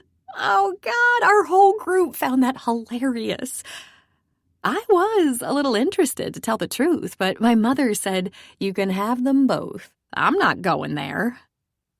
Then there were those times of crisis when we had to be there for each other as support, and there might have been less laughing. Like when Jeanette went through a divorce and her pain was so awful, and we propped her up. And when you went through a divorce, he said. "Oh, that was classic," she said. My mother always knew it wouldn't work. She could see right away that Dixon was self-centered and lazy, and she really tried not to say anything. Then there was an incident. He stood me up for dinner on my birthday. He had an excuse, but it wasn't a great one, and he wasn't sorry. And my mother caved and broke her own rule. She asked me what I was thinking and had I lost my fucking mind. And yes, she said fucking. And of course I said, "But I love him." And she stopped talking. She said she just had to do it once in case there was some sanity in my head. her rule? He asked. Do what once? She said, "When you're the mother of a young woman and you don't think the boyfriend is good enough, you dare not say so or your daughter will marry him before morning." It's more of a challenge than advice. So she always tried to be welcoming to any boyfriends, to be accepting. I strained her willpower with a few of the guys I brought around, but the thought of me marrying such a selfish egomaniac just wore her down. And of course I married him. He came on to the maid of honor, and I still married him. And when I divorced him, she never once said she told me so. Instead, she was totally sympathetic. You came up here together after the divorce, he said. That's right. A quiet getaway. I told Dixon to get his stuff out of our house and that I was filing for divorce. She grew quiet. He never asked for another chance. Now, of course, I can see that I dodged a bullet. I'm so much better off, but at the time I felt abandoned and lonely and devastated. We need to eat before there's more story, Landry said, "and I know there's more story." "I can't even think about eating," she said. "Even more reason." He went inside and she followed him. He opened the refrigerator and took inventory. "There's lots of stuff in here. How would you like an omelet? A veggie omelet with sausage and potatoes on the side?" "Sounds delicious, but I don't have sausage and potatoes." "I do." "I should go check on Lady, make sure she gets out for a break. I'll bring the rest of the stuff for a breakfast for dinner when I come back. You can go take a shower, see if it makes you feel better. I'll be right back and I'll cook. How's that sound?" So that's what they did. She showered while he was dealing with Lady and gathering up his groceries. When she came out of the shower, he was slicing and dicing in the kitchen. Of course, showering, blowing out her hair, and having a nice dinner made all the difference. The storytelling went on while they ate and continued through the washing up of dishes. Then they moved to the sofa with glasses of wine, Tux on her lap, and Otis curled up on the floor at their feet. My mom was very smart about life issues. When I wanted to write, she encouraged me to make it happen. On a teacher's salary, it was hard to afford everything, and some of the writers' conferences I wanted to attend were prohibitively expensive. I think money was still kind of tight then for her, but she found ways to help. My birthday gifts were plane tickets or conference fees. Then she listened to me for hours after I came home. For a long time, I had to write and teach. Even my first contract was barely enough to keep me for a month. She would bring dinner to me a couple of times a week. "Any reason you didn't live with her?" he asked. We wanted to be independent. I wanted to be independent, especially once I recovered from Dixon. But I chose a townhouse very close to her house. We talked at least twice a day, but we only saw each other 2 or 3 times a week. There were a few times we'd get together, kill a bottle of wine, and I'd stay overnight rather than drive. We'd have a sleepover. That didn't happen very often, not even once a month, but we were very compatible even though we didn't live together by choice. We had our own routines. We needed our own space. "How was it when you eventually moved back in?" he asked. It wasn't very long after she was diagnosed. She stopped getting around as well. She was fatigued, maybe a little depressed. I didn't think I'd lose her, but I wasn't going to let anything happen to her. She didn't need me as a caregiver. There was home health care. But I needed to be there, to go to doctor's appointments, to make sure she wasn't ever left lonely or afraid. She fell once in the bathroom in the night, and she wasn't badly hurt, but I was so glad I was there. It was what was in my head, not hers. She was never afraid. She was all courage to the last. But I gave up my townhouse in October, moved some things into her garage, and rented a storage unit for other stuff, and moved into what had been my old room. I set up my office in a guest room.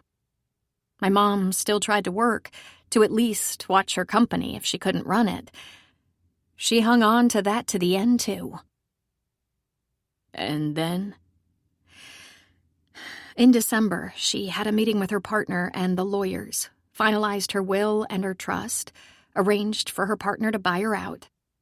She said she was too weak to even advise and that she wanted to spend what time she had left with her family. By that time, she had informed my father, and he was starting to get in my way, wanting to be around all of a sudden. I told him to go spend all this newfound time and energy with all of his other families. That's when I learned those other families had pretty much washed their hands of him. Apparently, my mother was gracious and forgiving. She was classy. I'll never be as classy. I'm kind of mean. I hold a grudge. He smiled at her. "You don't have to." Tell that to my grudge. They refilled the wine once and kept talking about the late, great Meredith, and Kaylee yawned a couple of times. Her lids threatened to close.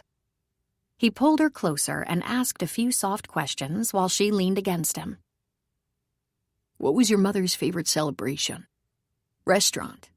Beach? Holiday? What was her favorite food? When were you most in awe of her? When did she make you angry?" She answered, but she yawned. Kaylee, time for you to go to bed. I'm sorry, she said. I guess it was the wine.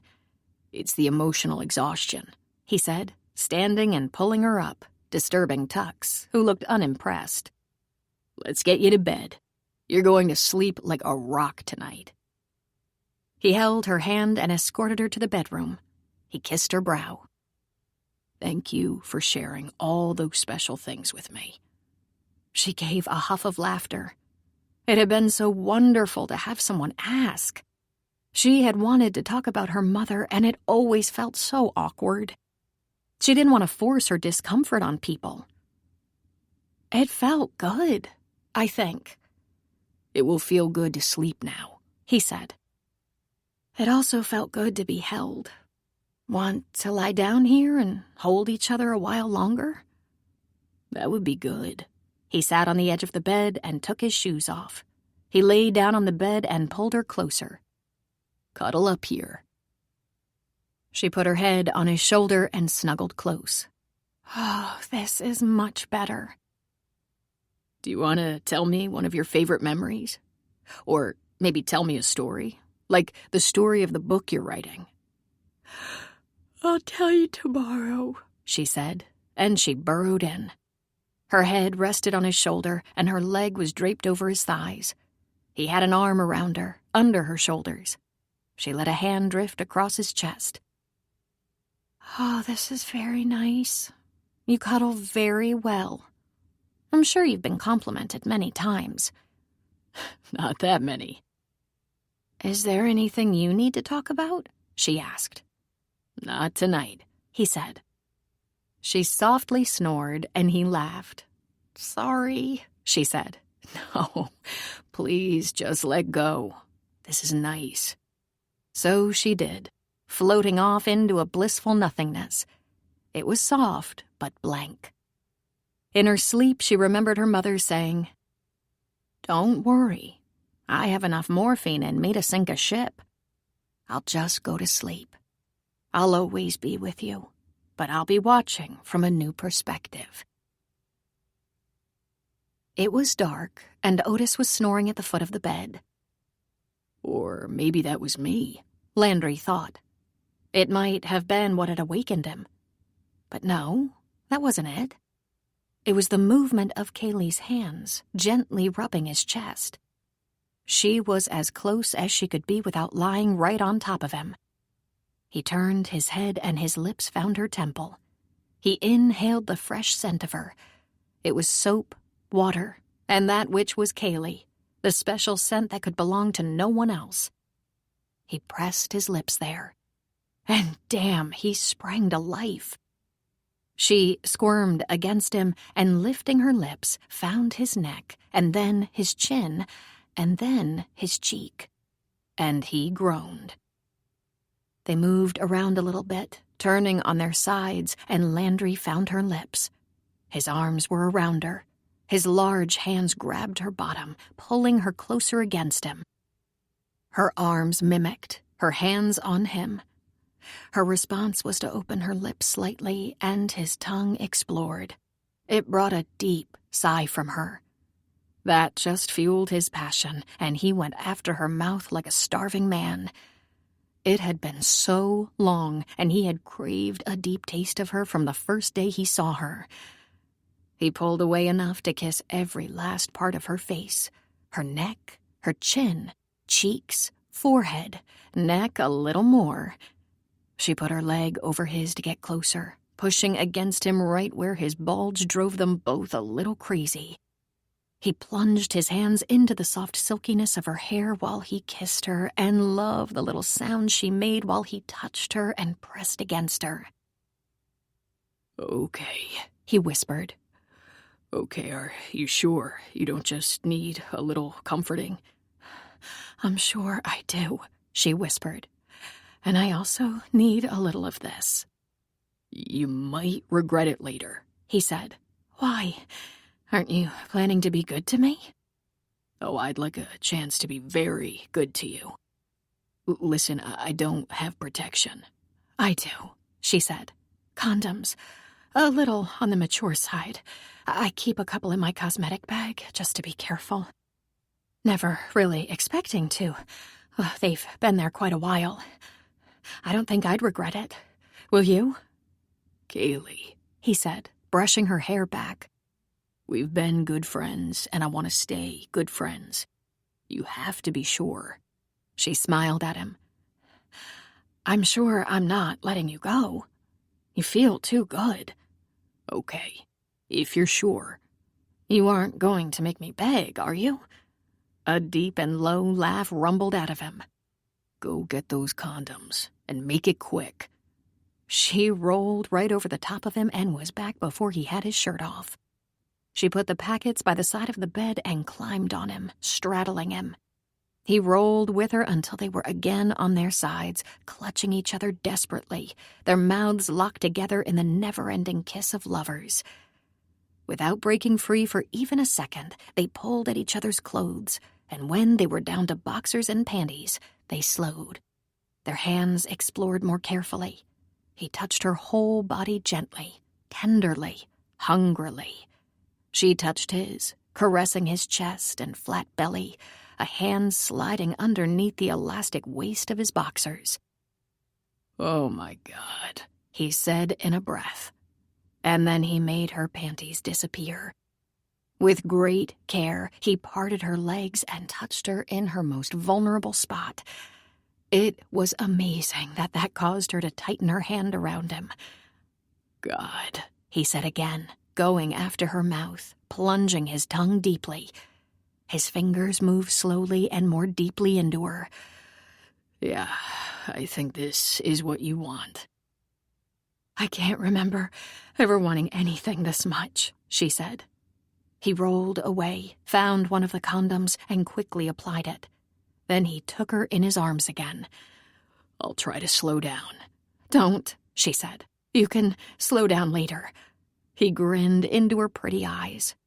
In a hurry, are ya? No more talking, she said. Just doing. He laughed at her.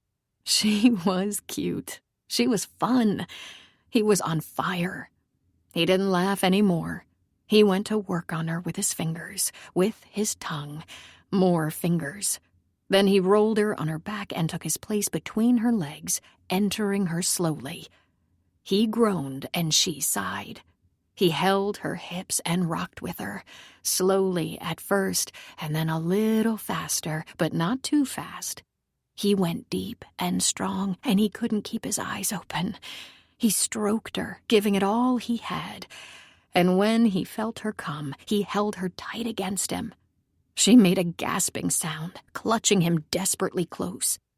They exploded together, holding on for dear life. It was quite a while before their breathing calmed and their clutching relaxed. He rose above her. That was amazing. You are amazing. It was. I think that was probably the best sleeping pill I've ever had. Think you'll be able to rest now? He asked. No question. You have to stay, of course. I get up early. I know. Otis may request a trip outside, and you don't have a doggy door. I understand. But don't leave me until you absolutely have to, even if I'm sleeping. I'll hate leaving you. If you need me for any reason in the night, just tap my shoulder, he said. Somewhere in the depth of night, she reached out to him and gave that shoulder a tap.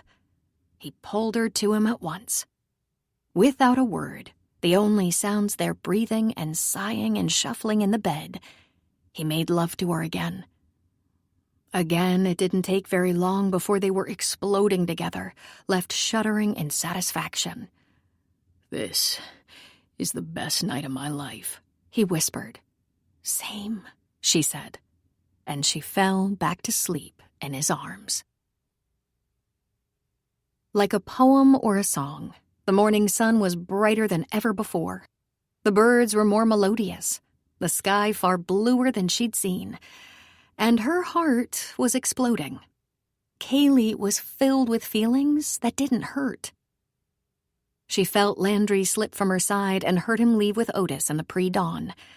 She smiled and allowed herself to go back to sleep. She wasn't sure how much longer she slept, but when her eyes opened, the sun was struggling to rise and shine, and Kaylee smelled coffee. She wrapped herself in a robe, brushed the knots out of her hair, pulled it back in a scrunchie, and found her lover in the kitchen. He was drinking a cup of coffee and looking at his laptop. He put down his cup and held out an arm for her. I slept very well, she said. Very. It was my pleasure, he said. He tapped his laptop. My morning news. How's the world looking this morning? She asked.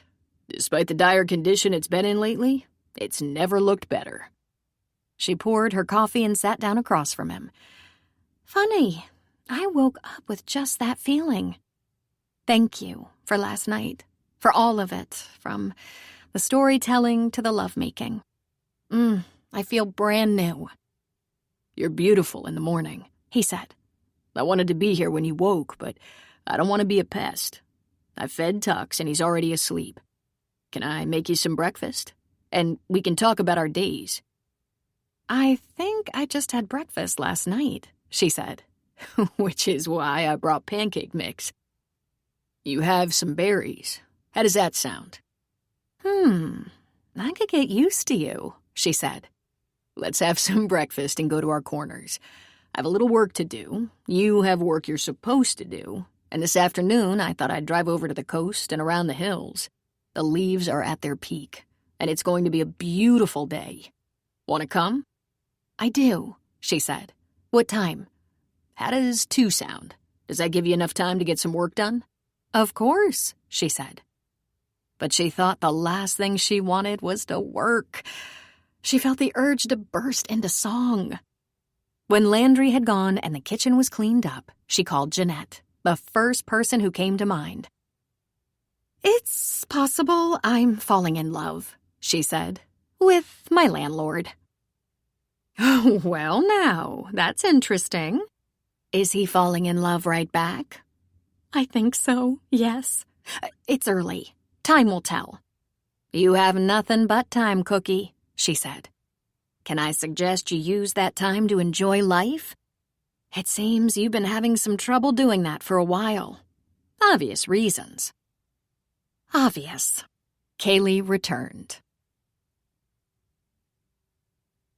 Chapter 9. Life took on a glow for Kaylee. Every day was a bright and sunny day, even when there were clouds in the sky. She saw Landry every day, but not all day.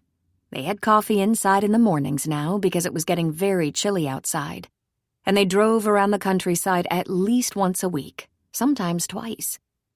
They went to dinner on the coast, watched movies on his big screen TV, had dinner together frequently, and breakfast most mornings. They slept together every night. One of them always made the first overture. Do you need a night alone? Would you like to spend the night? Even if they didn't make love like a couple of sex-starved bunnies, they held each other and murmured sweet, soft words during the night. But they also made love like sex-starved bunnies. They had long, meaningful talks about everything from philosophy to great books. They had read many of the same authors. Thanks to digital publishing, they would often download each other's recommendations so they could discuss more of the great books they loved. They talked about religion, politics, travel, and even the possibility of space aliens. They told each other about their friends, family, people they worked with, or people they had known who left an impression. One day they drove down to San Francisco. Jack agreed to check on Lady and the pups, let her out a few times, and to feed Tux. He took Otis home with him for the night, much to the joy of Jack's kids and the annoyance of his border collie, Ralph. The purpose of the trip to San Francisco was to visit some of the galleries that Landry liked to work with. Some of his finer glass creations were on display, and Kaylee was bursting with pride. They had a nice dinner at Fisherman's Wharf and stayed overnight at a lovely hotel. Kaylee was a little nervous that they might run into Laura, but Landry said, It's a very big city. And besides, it doesn't matter if we do." They only stayed the one night, both anxious to get back to their pets. Kaylee told her closest friends about Landry, about his art, his tenderness, his dogs, his kindness, and his passion for her. She told Michelle and Jeanette and her Aunt Beth. No one seemed concerned that this could be a bad idea. In fact, everyone was thrilled to hear some joy in her voice for the first time in so long. She even told her mom, though of course her mom had no reply. She wished her mom could meet him, get to know him, love him as Kaylee did.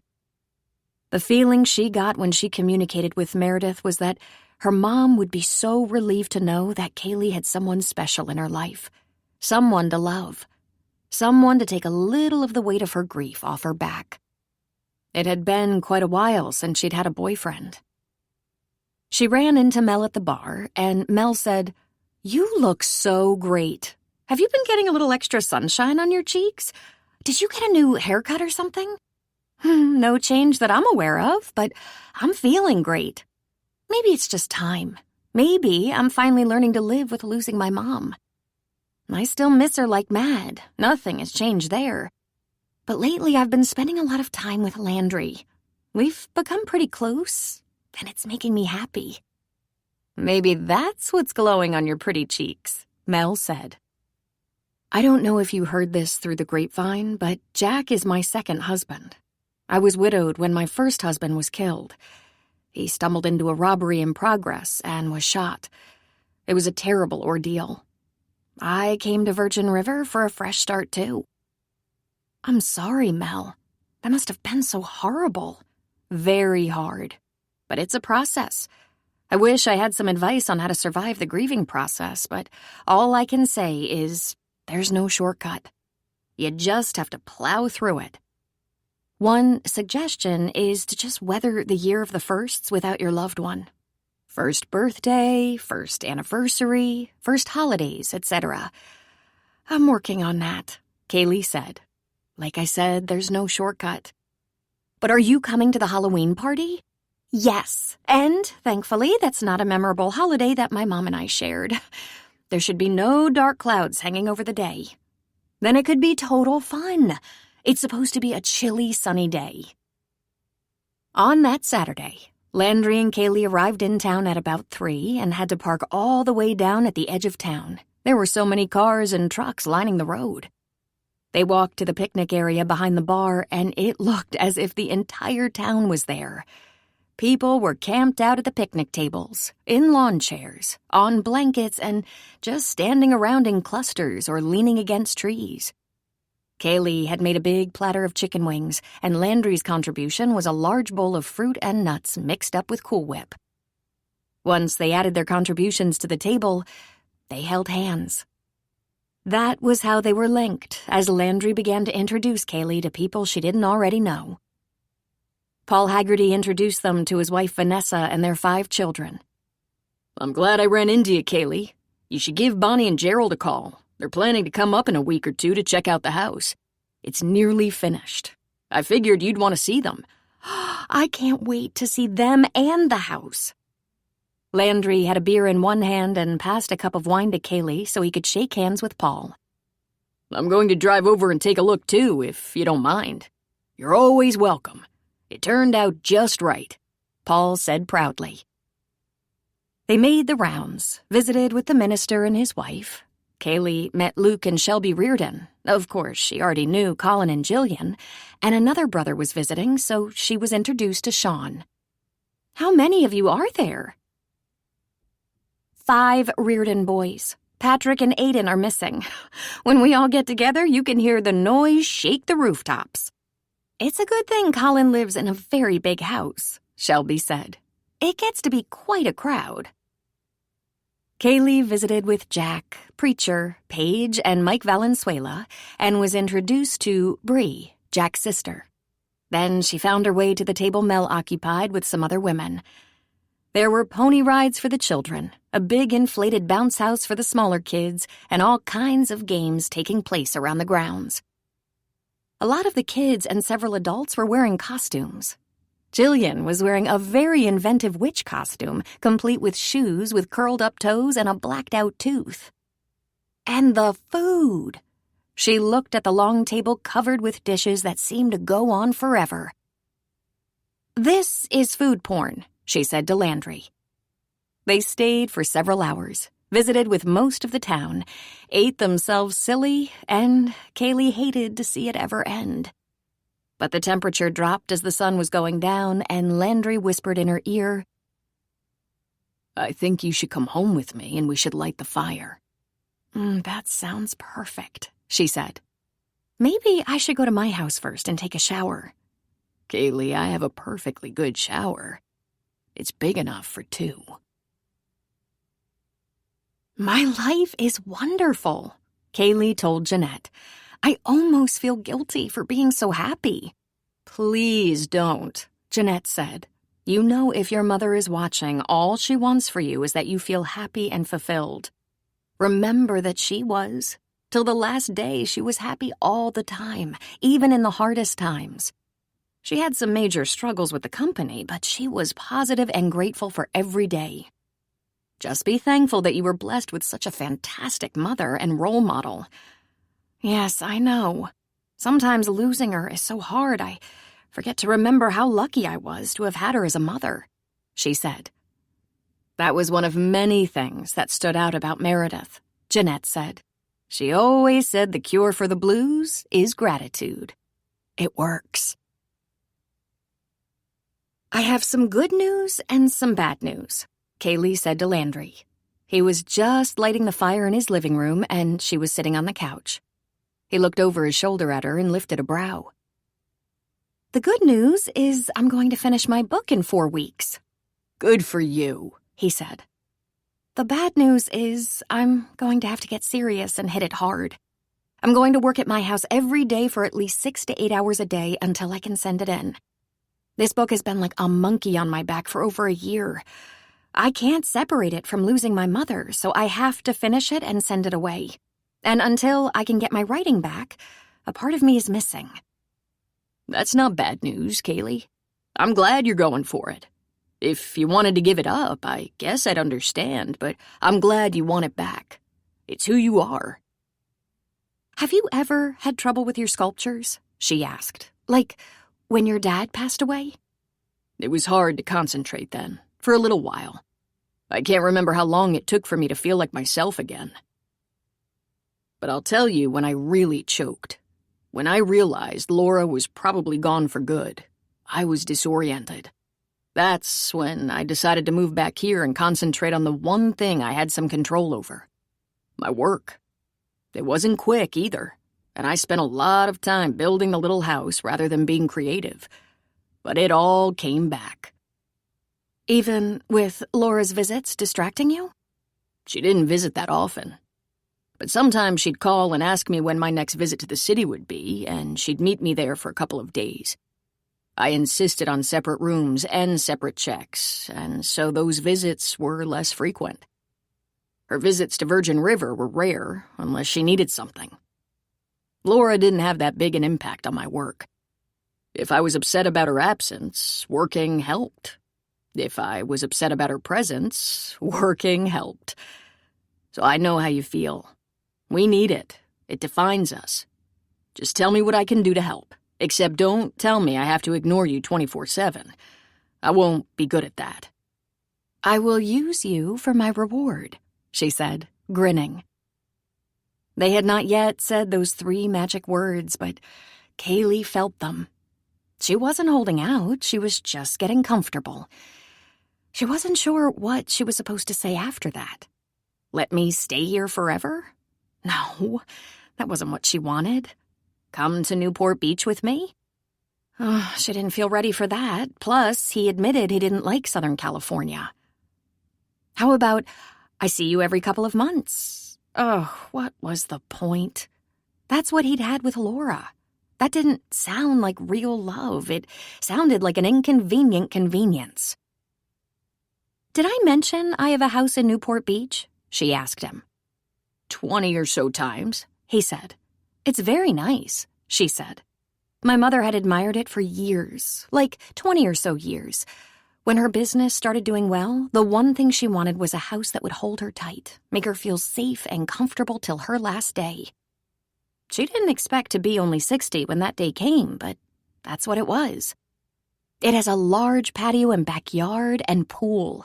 It has a view of the ocean, too bright at sunset, so she put up custom outdoor shades. It's on a hill in a very nice neighborhood. It's not a huge house, but the rooms are generous. It was all hers. That was the important thing. It's beautiful and comfortable. Have you ever been to Newport Beach? Can't say that I have, he said. Then, with a curl of his lip, he added, I have some pretty negative impressions of my few visits to L.A. She remembered his telling of his feelings for L.A., the place Laura wanted to be and didn't want him to join her there. I don't think I'm a Southern California kind of guy, he said. She was glad she hadn't said, But I love you. We should be together somewhere. Let me take you to bed, Kaylee Sloan, and see if we can work up some book ideas when I rock you to sleep. Which was as good an idea as any. For a few days, Kaylee stuck to a very rigid schedule. She did take her walk with Otis, spent some time with Lady and the puppies, and took her laptop to Jack's. But when she saw that she'd only written a page the whole hour and a half she was at Jack's, she hustled back home. She worked as hard as possible, but still was doing more rewriting than writing.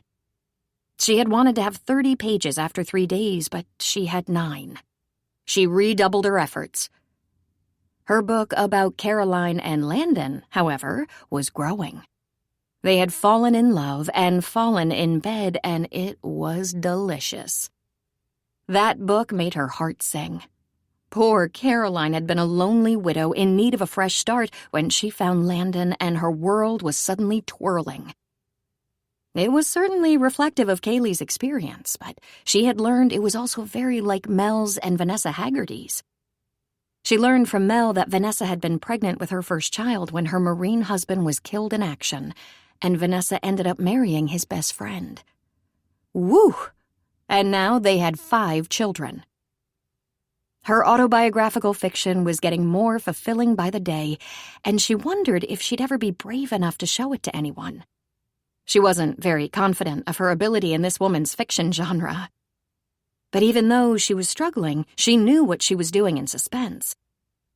She was surprised to find herself finally closing in on the end and called her editor. "Simone, it's Kaylee," she said. "Are you in the middle of something?" "Everything can wait for you. How are you? I think about you all the time." She used to talk to her editor at least every other week. They had a great rapport and had become friends. Kaylee had worked with her for 8 years now, and Simone was not her first editor. "I'm in good shape, actually. I'm going to be sending you this manuscript before Christmas." "So your getaway is paying off." "I love it here," she said. "In a perfect world, I'd have a house in Newport and one up here in the mountains." And she told Simone about the weather, the leaves, the giant trees, the Halloween party, the people she'd met and had developed friendships with, like Mel, Jilly, Jack, and Preacher. And eventually, she told her about Landry. Before she knew it, they'd talked for an hour. "And there's this other thing," she said. "While I was having trouble getting into the book, I dabbled around a little bit on a different story. I was just doing it as an exercise, something to get me moving. And now that I've written quite a bit of it just for fun, I kind of like it." "Do you want to tell me about it?" "You know what I'd rather do?" Kaylee said. "I'd rather just send it to you. I think it's a romance, not a genre I know that much about. But you know romance and women's fiction very well. Maybe you could take a look and tell me what's missing." "I'd be happy to. I'll concentrate on finishing the suspense as a priority. Am I still on the schedule for next fall?" "Of course," Simone said. "But you know you have time if you need it. I don't want you to feel pressured. We can drop you out and put you back in a few months later, depending on how slammed we are. Kaylee, I don't want you to worry. You have a publisher, and when a good writer has an emergency, we don't kick them when they're down. We're here to work with you. You've been so good that way. Please know how much I appreciate your patience and understanding. As long as you know how much we love publishing you.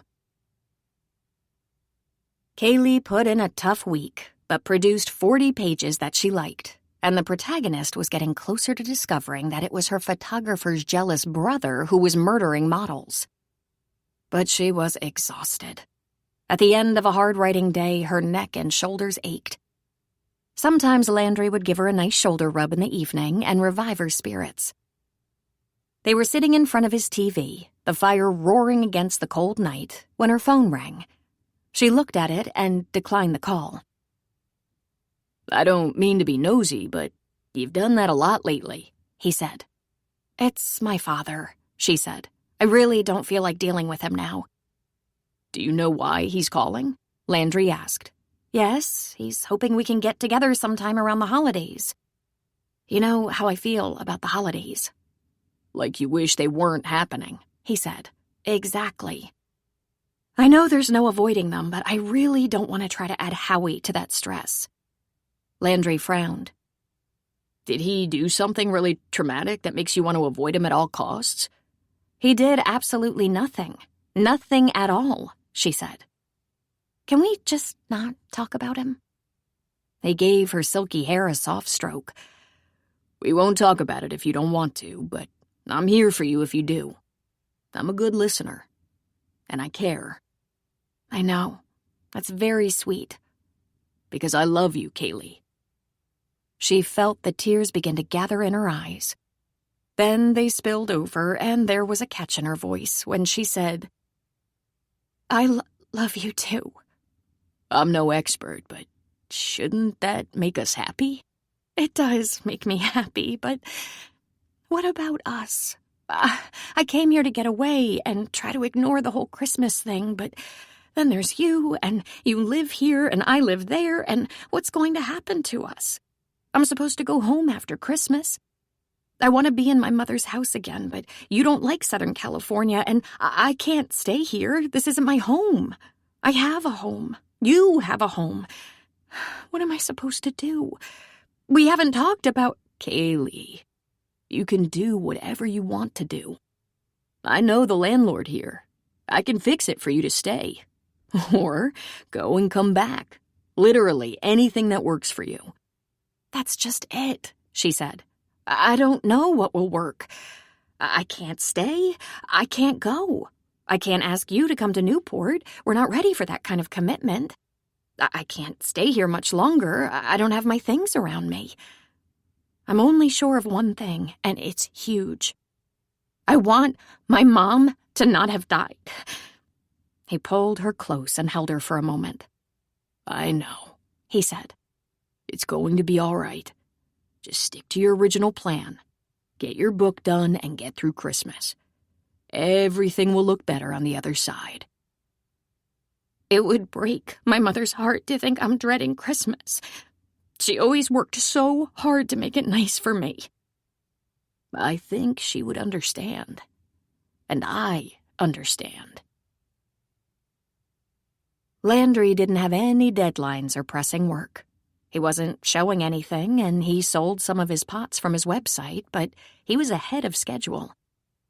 Still, he kept mostly to his shop, working and designing, because he didn't want to get in Kaylee's space. After having a good cry, she'd snapped out of the blues for a while, but she was hard at work and a little more serious than usual. She'd had a call from Bonnie Templeton and asked Landry if he wanted to go with her to see the house, so they drove across the mountain to the other side of Virgin River, and he was the witness to an emotional reunion. Kaylee, whose feelings seemed to be on a tripwire, cried as she embraced her old friends. It took a little while to get it under control, and then they walked through the house with Paul and Landry. You're going to want to start a list of things that aren't quite right or damaged or any imperfections you find, Paul said. As far as I can tell, there's nothing to prevent you from staying here. Everything has been tested and passed inspection. I can't believe how beautiful it is, Bonnie said. Better than when we originally bought it. I think over the past 20 years it got a little run down, Gerald said. It was past due a little facelift, but I wasn't sure we were going to keep it. Were you thinking of selling it? Kaylee asked. We'd always intended to keep it in the family, Bonnie said. We thought the boys would want it, but they're undecided. They're scattered all over the place. 2 in California, 1 in Oregon, 1 in Arizona. They vacillate on whether they'll actually use it. Each family has other ideas, their own vacation spots, closer to where they live. We might keep it a couple more years, then sell it if it doesn't see much use. It'll be easier to sell in its current condition than before, Bonnie said. I'd offer it to you for the rest of the year, but I suspect you're settled where you are. I'm pretty comfortable, she said with a slight flush. Plus, there are important dogs there. You? Dogs? Bonnie said. She's come a long way, Landry said. Will you break away from the writing long enough to join us for dinner? I haven't been to Jack's since last summer. Sure, she said, and he would love to see you. Landry felt his phone buzz, pulled it out of his pocket, and read a text. It was from Bree, asking him to come by her office at his earliest convenience. Kaylee, can you go with the Templetons to Jack's and I'll meet you there? I just got a text from a friend asking me to drop by. I shouldn't be long. Sure, she said. Take your time. Landry left while Kaylee and the Templetons continued to look at and praise the renovations on the house, much to Paul's satisfaction. Landry wasted no time texting Bree that he was on his way. It had to have something to do with the divorce. It could all be over in no time. Surely Laura had signed off on it. They had agreed long ago if one of them wanted to divorce, the other would not make it difficult. And they had no common property. When he repeated that to Bree, she said, "Oh, but you do. Any property you acquire during the marriage or jointly own is considered part of the divorce settlement." As I said, we don't have any jointly owned property. Don't you have a house? Land? Maybe a retirement account? Equipment that you use in your business? It's not jointly owned. I inherited the house and land from my father a few years ago, and Laura has never been a part of my business. It would very likely be considered part of the marriage assets, since you're still married. Just as her assets would be considered part of the marriage assets. Unless she's keeping something from me, she doesn't have anything. In fact, I told you that over the years she's had to borrow money from me, not that I was fool enough to consider it a loan.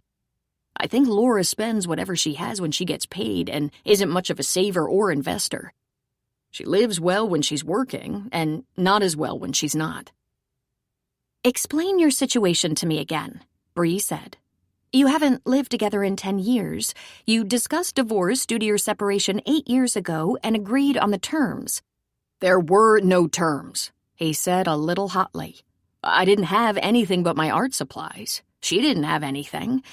We agreed we weren't going to live together. We were friendly, and she visited sometimes. Define sometimes, Bree asked. I saw her 3 or 4 times a year. I haven't sent her monthly money or slept with her in 8 years. I didn't support her. I gave her loans because she was short. I knew they weren't loans, and I did it anyway. I received a very polite email from her lawyer that said she'd be happy with half of your house and land and support payments. She never lived in that house. I'll call her and get to the bottom of this. As your attorney, I advise you not to make contact with her. She has an attorney, you have an attorney. I'll recommend mediation supervised by family court, and you can lay it all out. And just because I didn't divorce her a long time ago, I'm going to lose my home and half my possessions? I do think under the circumstances we'll get out better than that. But there's no question that now that lawyers are involved, it'll be more expensive. Listen, the law is the law, and believe it or not, it's written that way to protect the innocent. No-fault divorce means it doesn't matter who does what to who, and community property is simply half or whatever can be negotiated. Right now, feeling like you're being robbed, you don't have much empathy, but this is meant to protect men or women from falling at the mercy of powerful spouses who want to turn their backs on their responsibilities. That is not your situation. So, we'll try mediation and fight it. Your marriage was over a long time ago. I'm still going to call her and ask her why she's doing this. If I were you, I'd probably ignore my lawyer's advice and do that too. Try very hard not to give her more ammo, okay? Landry was so angry that he didn't wait long. He called Laura on his way to Jack's. Of course, she didn't answer. Now that he thought about it, she rarely did. She almost always returned the call. On the other hand, if he saw that it was her and he wasn't in the middle of something important, he would answer. But clearly Laura's life was more important than his.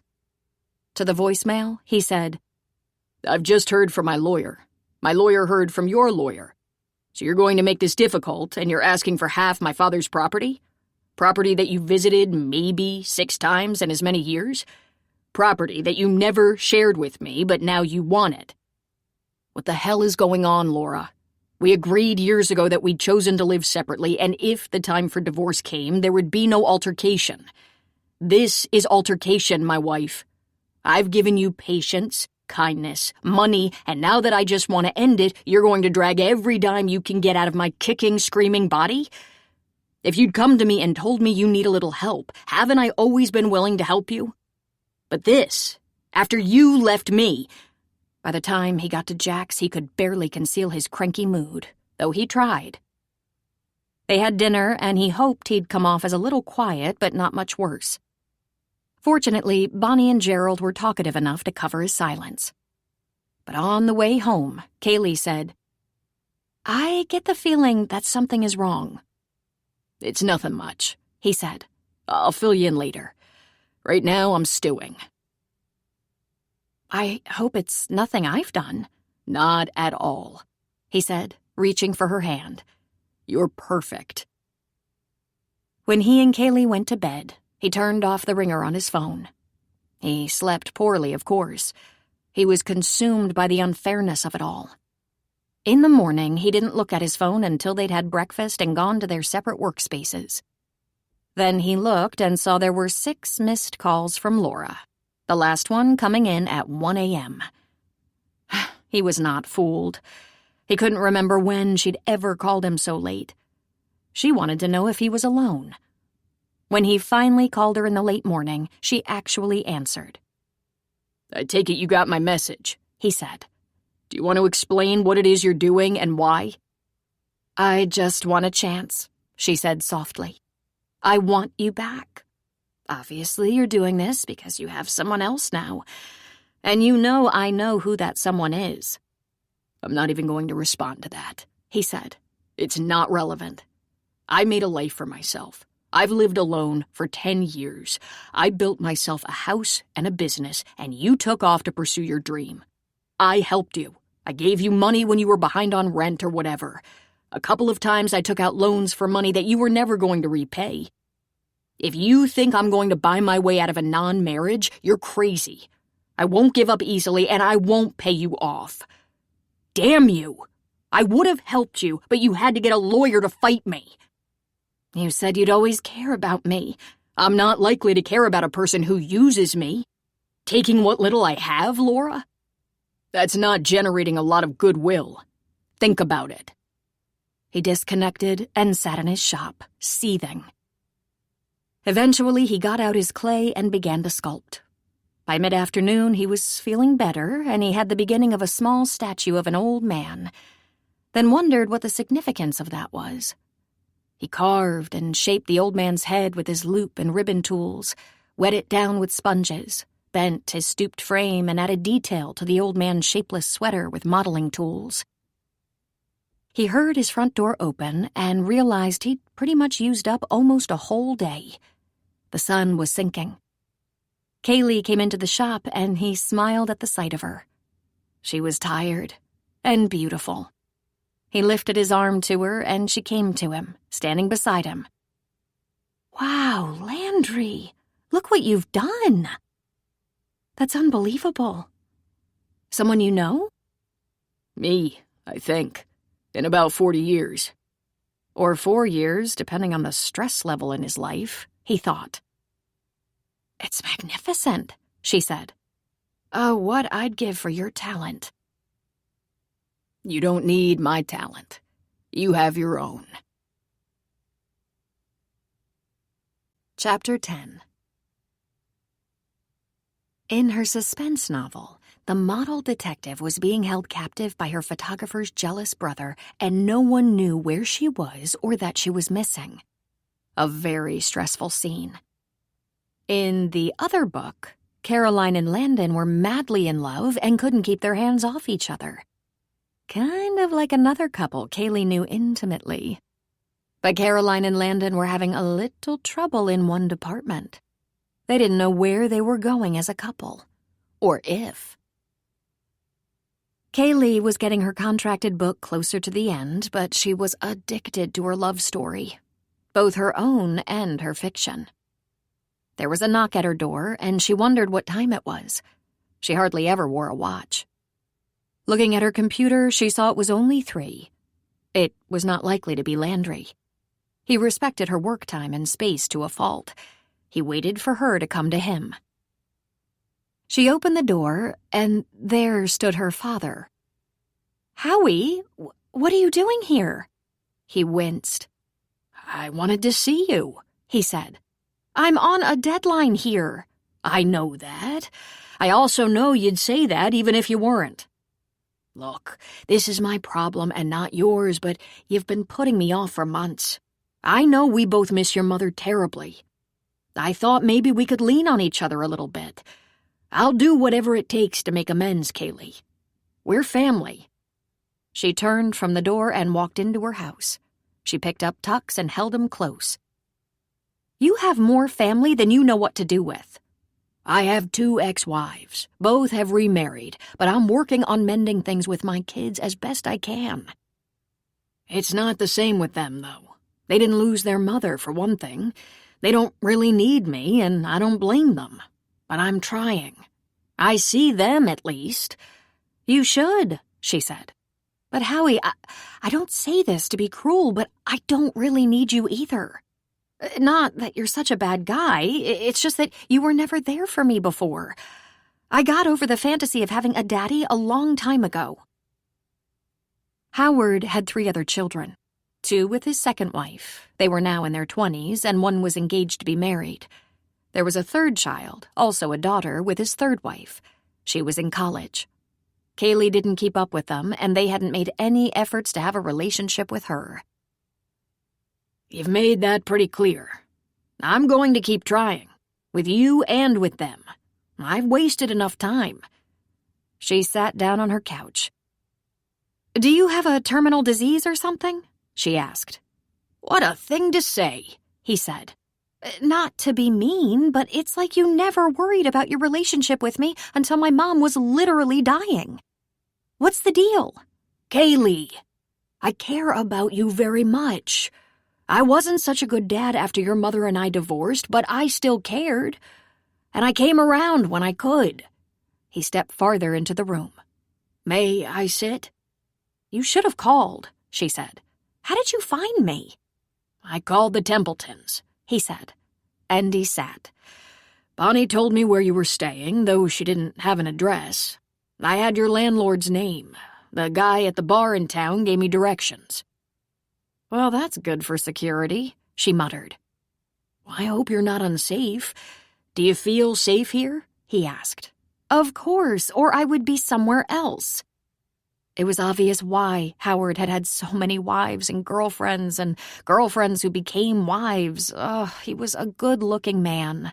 He had a full head of silver and black hair, was 65, very fit, and about 6'2". He was tan from hours on the golf course. He was still working as an account executive for what was once a phone company and was now a communications corporation that produced everything from wireless services to cell phones. "I know the holidays are especially hard for you," he said. "They are for me, too." "Why so?" she asked. "You and my mom haven't had a holiday together for 30 years. "There was the last one," he said. "We weren't exactly together, but I was there almost every day at the end." She almost said, "Too little, too late," but stopped herself. Just out of curiosity, why were you there so much at the end? Kaylee, I loved your mother, he said. She forgave me for hurting her, and I couldn't let you go through that alone. I was worried about you. You loved her? She said, but her lip curled. And she loved me in her own way. We mended our fences the best we could. I hurt her very badly, and my apology came far too late, but believe me, it didn't take all that long for me to realize that giving her up was the biggest mistake I ever made. I just didn't come to that realization in time to make a difference. But despite that, after some years and the fact that I hadn't done anything to improve my life by marrying and divorcing, we had formed a nice friendship. Talking to your mom, even though we'd never again be a couple, I loved talking to your mom. She was brilliant and funny and probably the strongest woman I've ever known. Which begs the question, why? Why other women? He asked. Your mother said I had a weak ego. I suspect she was right. I never tired of having beautiful women tell me how fantastic I was, even when I knew it was a lie and I'd regret it. Yeah, she said you had half a brain, Kaylee said. I'm not entirely stupid, he said, straightening his spine. Not entirely. She smirked and just shook her head. He was pitiful. He lost the most wonderful woman in the world because he liked being flattered by pretty women. He was quite successful in business, at least in his 40s and 50s, but he was clearly an idiot who thought with his little man. Your mother, on the other hand, was incredible. The way she started that business from practically nothing and made it into one of the best furniture companies in the area. You must be so proud of her. I didn't pay that much attention to it at the time, to be honest. It was patio furniture. And it ate up so much of her time. I didn't realize until right before she got sick how much she'd achieved, and against all odds. Once I understood, I did tell her how much I admired her. But I admired her for so many things. She was a good person. She had great compassion. She was always kind. She cared about people in a genuine way. She forgave you. How are you going to spend the holidays, Kaylee? He asked. She noticed that he was a little misty-eyed. I'm going to write, lie low, let it pass. I really need to get through Christmas, and then maybe in a year or two I can endure it again. Last Christmas was the worst day of my life. What about Thanksgiving? Have you made any plans? Sort of, she said. My landlord and I have become good friends, and he's alone too. We talked about maybe getting some fresh seafood in Eureka and having the meal together. Also, knowing I'm alone, the cook at the bar in town said I'm welcome to join them. I guess they cook for their families at the bar and keep space open for anyone who wanders by. He says no one goes hungry in Virgin River on Thanksgiving, and he prepares a feast. I am going to help the local midwife with her charity baskets, just a couple of afternoons of stuffing them full of food and helping to deliver them before Thanksgiving. Then she got a little melancholy. Last Thanksgiving is a holiday I never want to forget. It was the best ever. I don't remember anything about it, he said. You weren't there, she said with a laugh. Mom had given up on the chemo, had some pain meds, was feeling pretty good, and we had a girl party. Mom was too weak to put the meal together, but she felt good enough to eat and enjoy the day. She even had a little champagne. It was Jeanette, Michelle, Corby, Maggie, and Terry. We had a blast. We had a pajama party, lots of food. Everyone but Mom had lots of drinks. We played cards, ate desserts, watched movies. She was quiet for a moment. We talked about all the best old times. Memory gathering. I know Jeanette and Michelle, he said. Corby, Maggie, and Terry are my friends. One writer, one florist, one teacher. They all ditched their families for the day, knowing it would be Mom's last Thanksgiving. And instead of being dark or sad, it was awesome. I didn't sleep that night, even though I had a full stomach.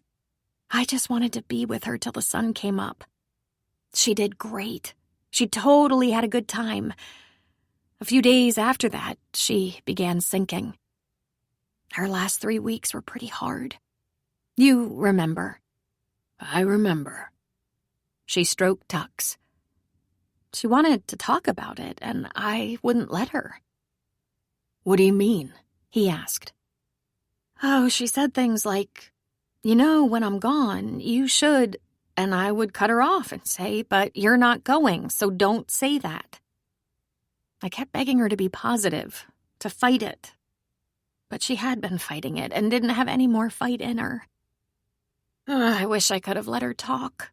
Who knows what she had to get off her chest? Don't worry about that, Kaylee. I think she was at peace. She told me she'd been proud of her life, that it was a good life, that she had very few regrets. And why should she have regrets? She was nearly perfect. He glanced at the kitty she was holding. Is that the stray you found? Tux, she said. He's not the only one I found. I found a dog and her 4 puppies tied up in the woods not far from here. My neighbor is a part-time trainer and has a kennel and lots of supplies, so she's over there, her puppies safe from predators. I go visit with her. We call her Lady.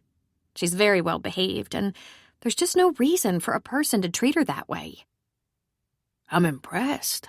You always avoided animals. Not all animals, but I was always scared around big dogs, especially big dogs I didn't know until I rented a little house from a dog trainer. He helped me get past my fear. When I found Lady, my heart melted. I'm thinking of keeping her. I worry about you being alone out here, he said. Actually, one of the reasons I came up here to finish the book is because people were dropping in at Mom's house all the time. Friends, neighbors, even the UPS guy came to the door to see how I was doing. If I didn't have someone drop in, the phone was ringing. Add that to living in my mom's house, and I couldn't escape the overpowering grief. It never left me. I fell asleep to it at night and woke up to it in the morning. I'm anxious to get home, but even though I sorted through Mom's things and gave a lot of stuff away, I'm afraid it'll be just too familiar again. It's a very contradictory feeling. Don't want it to go away. I don't want it to be so constant in my life. It can be overpowering. Why don't you make some changes? He suggested.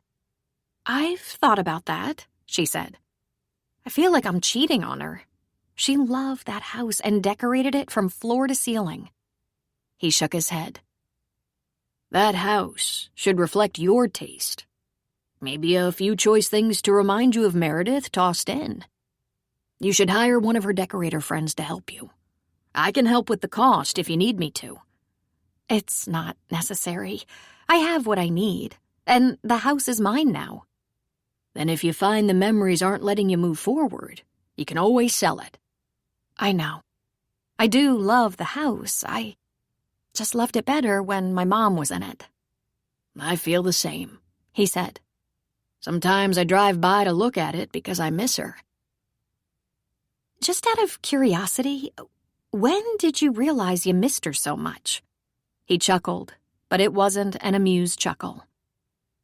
It didn't take me too long to realize I'd made a mistake in leaving my marriage to your mother. It took a long time beyond that for her to decide she didn't hate me for it. My second marriage was difficult, and my third was a freak show. The kids seemed to be good and well-adjusted in spite of that. Those marriages were supposed to make everything better, but they only served one purpose: to make me realize what a fool I'd been. Why do men who have everything blow it off and lose it all? When you can answer that one, you should write it up and charge $1 million for it. Weak ego? She suggested. Half a brain? He said, and they both laughed. They spent another hour talking about Meredith. What a comfort she was to each of them. Over the years, Howard continued to talk to her about his business problems or work frustrations, but never his family problems. She flatly refused to listen to any of that. She said I had made my bed and I should lie in it. And she never mentioned any romantic problems of her own because, as she told him, that was not his concern. But at least we were friends. Kaylee talked about how encouraging her mother had always been, how supportive when she wanted to change careers from something as stable as teaching to something as unreliable as writing fiction.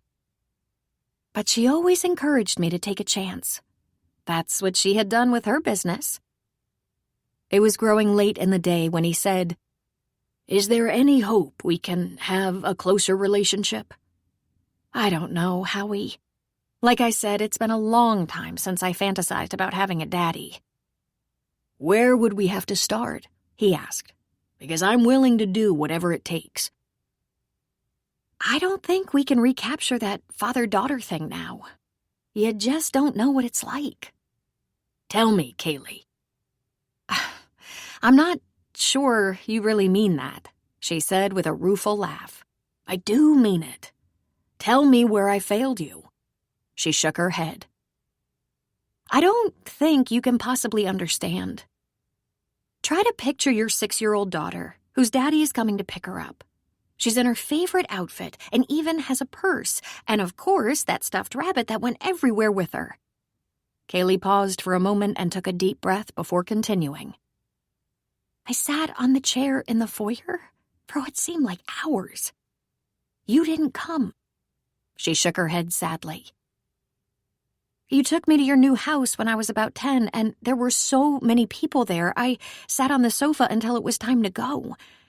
Your wife wanted me to call her Mom. Your mother-in-law wanted me to call her Mimi.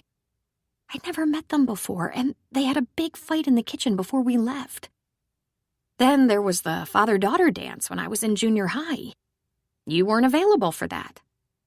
I spent most of my childhood either waiting for you or being stood up by you." He frowned. "I remember going to your house to see you on a regular basis," he said. "I walked you down the aisle at your wedding." "Most of the time, if you came over, I would go watch a movie in my room, and you and my mom would talk in the kitchen.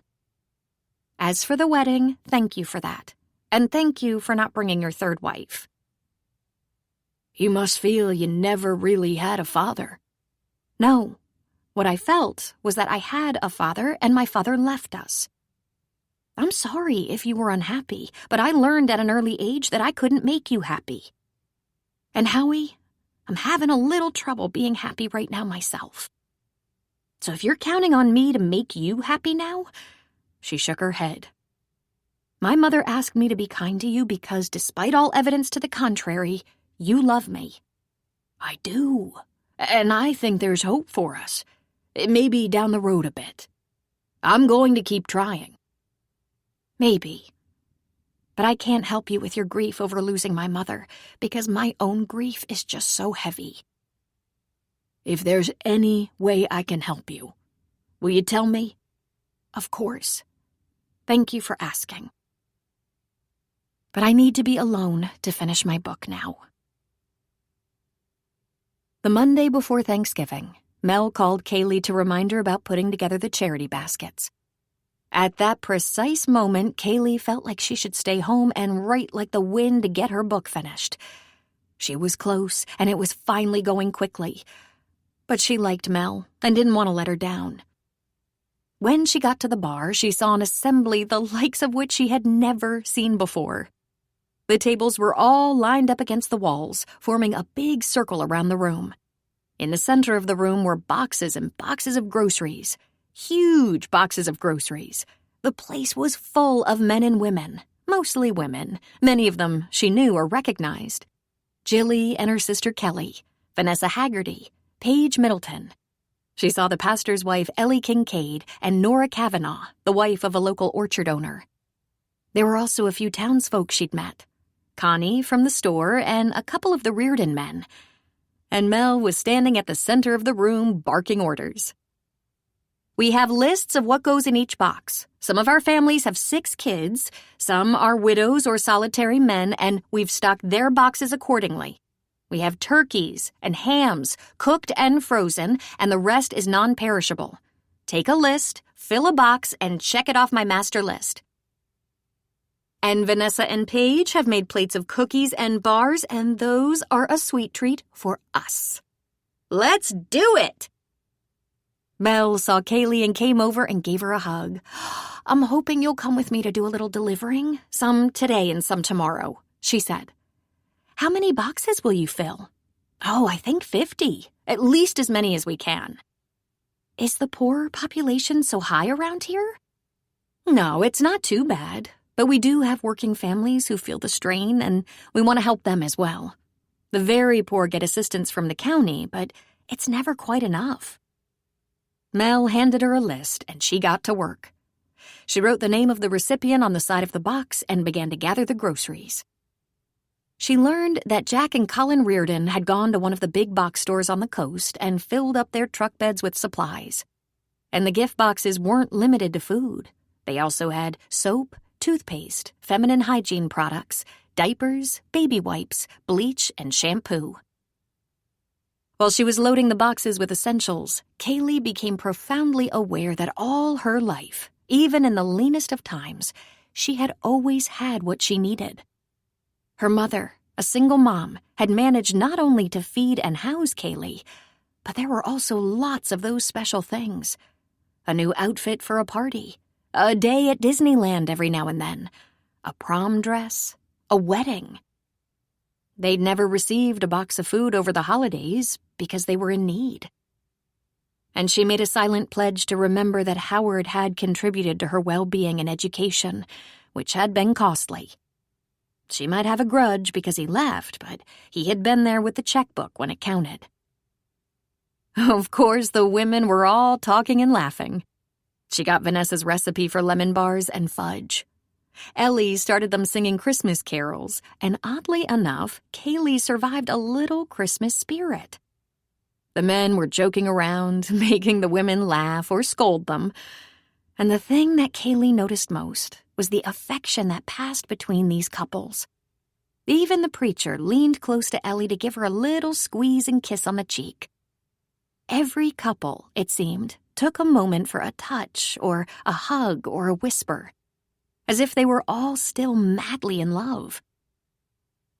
Kaylee realized that's what she wanted. Not just a boyfriend or lover. She wanted a future, permanence, something that lasted and endured. She wondered if that was even possible. Preacher put out a buffet of sandwiches and salads, and the women took breaks to eat and chat. Kaylee heard about the kids, how they were doing in school, what they wanted for Christmas, how the local football teams had done this year. A couple of women were knitting and talking while others were eating. A great stack of big boxes was lined up in the middle of the floor, ready to go. After lunch, some of the men began carrying them out. Kaylee, would you like to come with me? Mel asked. That would be great, since I don't really know my way around these mountains yet, she said. I'm going to deliver 5 as long as I can get them all out before dark, and I'll do it again tomorrow. They bundled up against the cold, and once they were in Mel's SUV, Kaylee asked who paid for the food baskets. We take donations. We've been passing the hat since spring.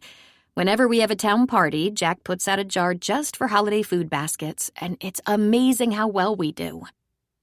Can I make a donation? Kaylee asked. We will never turn down money. They drove out of town to a tiny isolated house in the mountains. The road to the house was not well kept or smooth, and inside the little house they found an old man wearing long johns on the outside of his jeans. Well, aren't you looking good, Cyrus? Mel said. You're looking mighty good too, miss. And how have you been feeling? Just fine, ma'am, thank you. I'm going to put this right on your table and you can go through it. Is there anything you need? You need a doctor or a pastor? No, ma'am, he laughed. I don't want to see both of them at once, that's for sure. That usually means bad news. How's your firewood holding out? Plenty good. Those same questions were asked everywhere they went. There was a young woman with 3 small children in a small house out on the ridge, no man in sight. There was an elderly couple in the lower valley in a little weather-worn house with a barn behind it. There was a family with 4 children near Highway 36. And their last delivery was to a mother and daughter. The mother was in her 80s and the daughter in her 60s, and they occupied a very small, very old house that was scrubbed clean as a whistle, even though the wallpaper was peeling and the linoleum was cracked. Kaylee felt good down to her toes to be doing some good for others, and said so to Mel once they were finished their deliveries. It usually gets everyone stirred up and ready for the holidays. Have you decided what you're doing about Thanksgiving dinner yet? Mel asked. We have room at the table in the bar if you're interested. I'll be cooking and eating with Landry, she said. The 2 of us are alone out there, and he's going to drive over to Eureka and poke around the seafood market. Fantastic, Mel said. And what about Christmas? You'll still be around here then, won't you? Yes, I'll be leaving after Christmas. And do you have plans for Christmas? Do you know about our tree? No, I don't believe I do.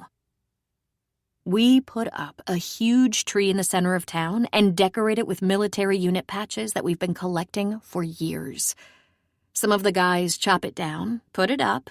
It usually falls down at least once in the process, and they do a better job of putting it up after that. Jack rents a cherry picker so he can string tinsel and hang lights and ornaments, and half the town turns out to watch because there's a lot of swearing and a lot of laughing. But it is always a magnificent tree. We have to borrow a flatbed truck from Paul Haggerty to bring it out of the forest. Mel grinned. You should put bows around the necks of those puppies and display them around the tree at Christmas. Will they be ready? Kaylee asked. They have to be 8 weeks and get their first shots, right? Something like that. So will you be having Christmas dinner with Landry? We would love to have you both if you don't have other plans. Kaylee sighed. I haven't made any commitments for Christmas Day. To be honest, I'm not looking forward to it. I'll probably lie low, maybe read a good book, or take a couple of long walks. I knew for sure I didn't want to be in my mother's house on that day. Is this because of your mother's passing? Mel asked. Yes, I'm afraid so. I'm doing much better with that, however. I think it's because of my new experiences and new friends in Virgin River. I hate to think of you alone on Christmas Day. Wouldn't it take your mind off things to be with friends? It's complicated, she said. My mom was very sick. We had hospice care the last weeks of her life, and she died on Christmas Day. She was quiet a moment. I just don't know how I can manage Christmas. I don't know how I can face it. Oh, Kaylee, how difficult that must be. Think about what I can do to help, Mel said. Anything that would make you happy or even just take your mind off the sadness of the experience. Maybe it would be a good day to celebrate her life. I bet she didn't die in sadness. She definitely did not, Kaylee said. She was never afraid and never angry, and God knows she had enough morphine in her to make the passage smooth. But that was the day I lost my best friend, and I'll never get her back. Mel was quiet for a moment. When she pulled into the bar parking lot next to Jack's truck, she asked, Have you had some counseling, Kaylee? Yes, right after she died, for several months. I'm not sure it helped. But this will take time. Of course it will take time. I'm not a religious person, but I bet your mother is not very far away. I bet she's your guardian angel. I bet she helps put the right people all around you so that you can feel her love even from a distance. Kaylee smiled. Sure, she said. Mel patted her hand. I'm never sure of the right thing to say, but knowing you a little bit now, I believe you'll get through this difficult year and find joy again. That might take a miracle, Kaylee said. Miracles happen around here all the time. It will come, I'm sure of it. As your world gets bigger than your grief. Anything I can do to help, just say the word. Thank you, Mel. Don't thank me yet, she said. Will you help us again tomorrow? Absolutely. It was a very good day. Landry did ask Jack if his help was needed in the filling and transporting of holiday food boxes, but Jack said, "We're good. If you come around, you get cookies, but we're covered." So instead, Landry made an appointment to speak with Bree. "I've been thinking. Do you have any suggestions as to how I can move forward on this divorce with the least difficulty?" Have you talked to Laura? Do you have any inside knowledge as to why she'd hire a lawyer and ramp up her settlement demands? I did talk to her. She said she wanted another chance with our marriage, but that's out of the question, especially now that she's trying to hold me hostage. Well, the fastest and least cumbersome way is to offer her half the value of your property. I don't think that's the smartest way, but it is probably the quickest. That wouldn't leave me in a very safe place, he said. I owe money on the house and land. I took out a mortgage so I could loan her money. Do you have records of those transactions? He reached for the papers in the inside pocket of his jacket and passed them to Bree. Here's what I have. I never asked Laura to sign a loan document, but here are copies of checks I made out to her, and I did write loan in the notes section. I'm emotionally tied to the property. I grew up there. It was all my father had when he died. He had a pension from the communications company he worked for, which is a fancy name for a phone and cable company. My dad was a hard-working cable man. I can pull together some money if it would help. I can get a loan using my property as collateral. Help what, Landry? Get the divorce settled? Yes, before I hate her.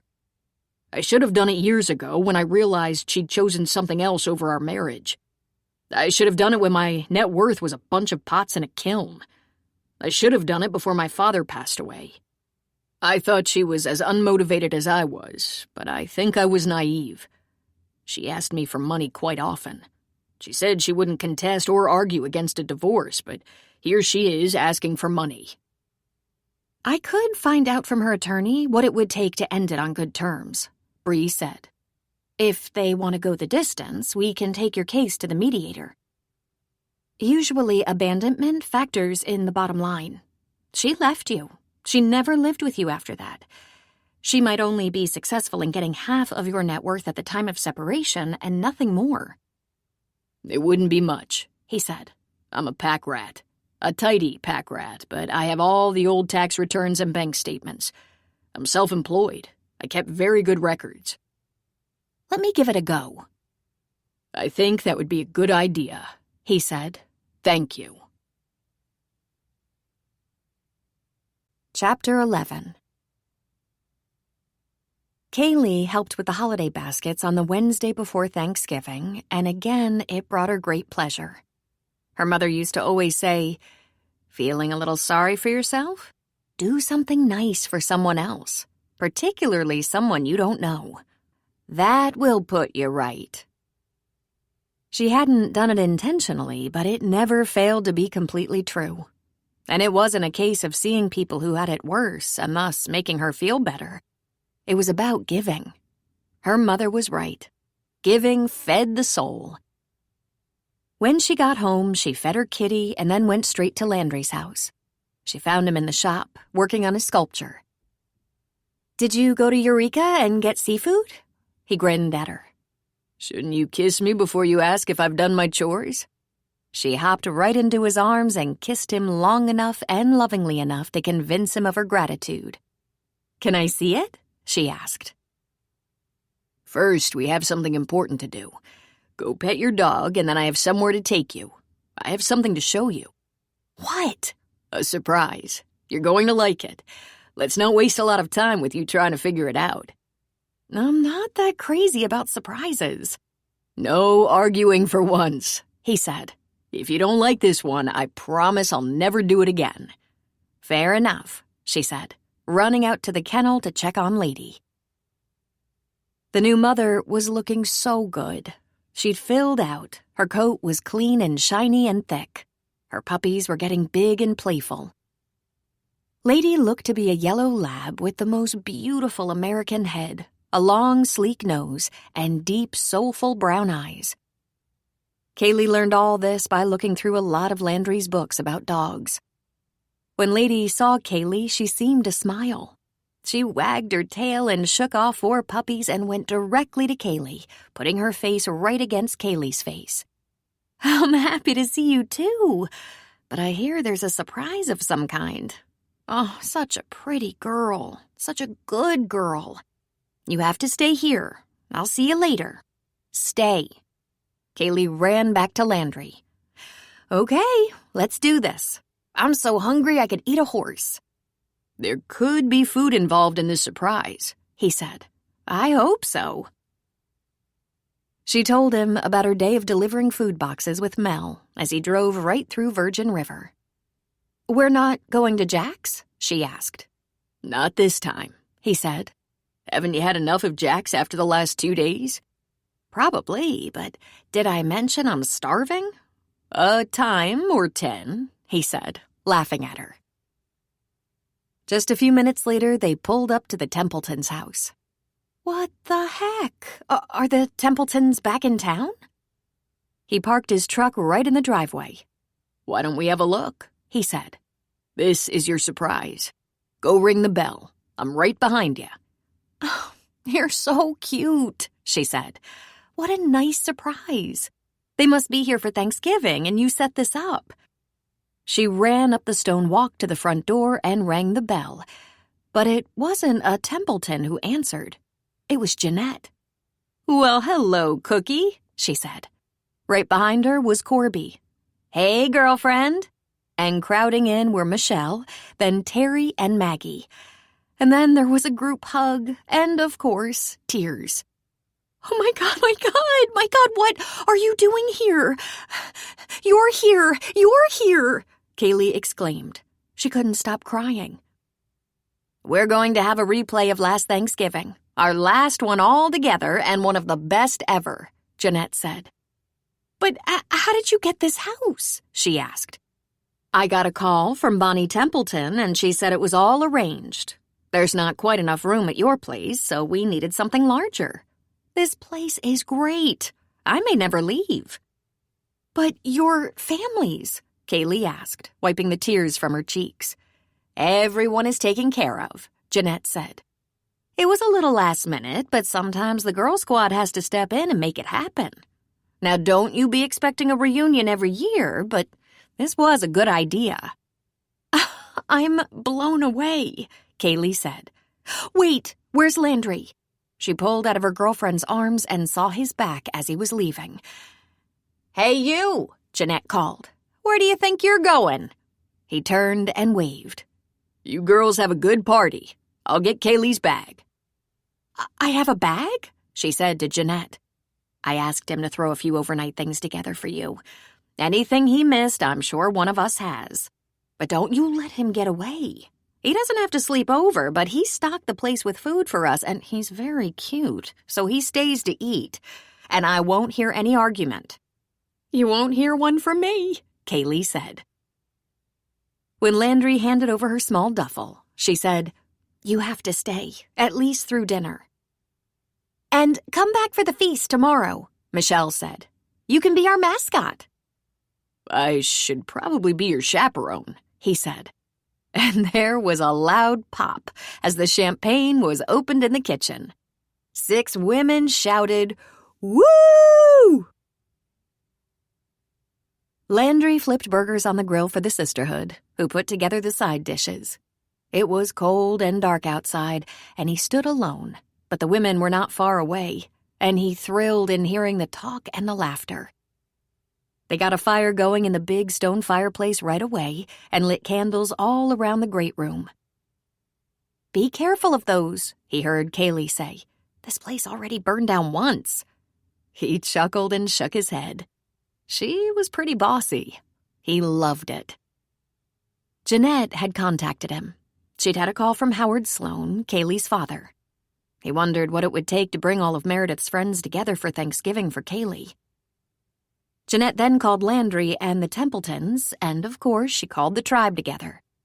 Only Corby had kids around for Thanksgiving, and her husband happily agreed to take them to his parents' house for the holiday. Jeanette's kids were married and spent their holiday with in-laws, so it all fell together.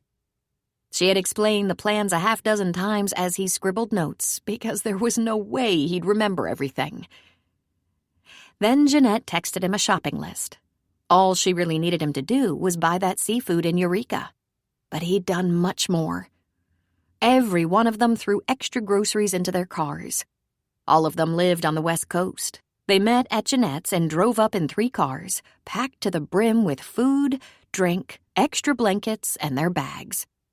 They also brought poker chips, cards, board games, and a 5,000-piece jigsaw puzzle. "We may not get to it all, but there is a diversion for everyone," Jeanette announced with a smile. They set the table in the dining room, put the sides of deviled eggs, a relish tray, baked potato slices, and condiments on the table, and sat down to eat together through laughter, teasing, poking, and praising. Landry sat next to Kaylee, and all through dinner he learned how Kaylee and Meredith had been both mother and daughter, as well as the best of friends. But they each had these other units of friends closer to them in profession or interest, and certainly age. And then, over time, the groups had blended. Now they were a group that ranged in age from 35 to 65.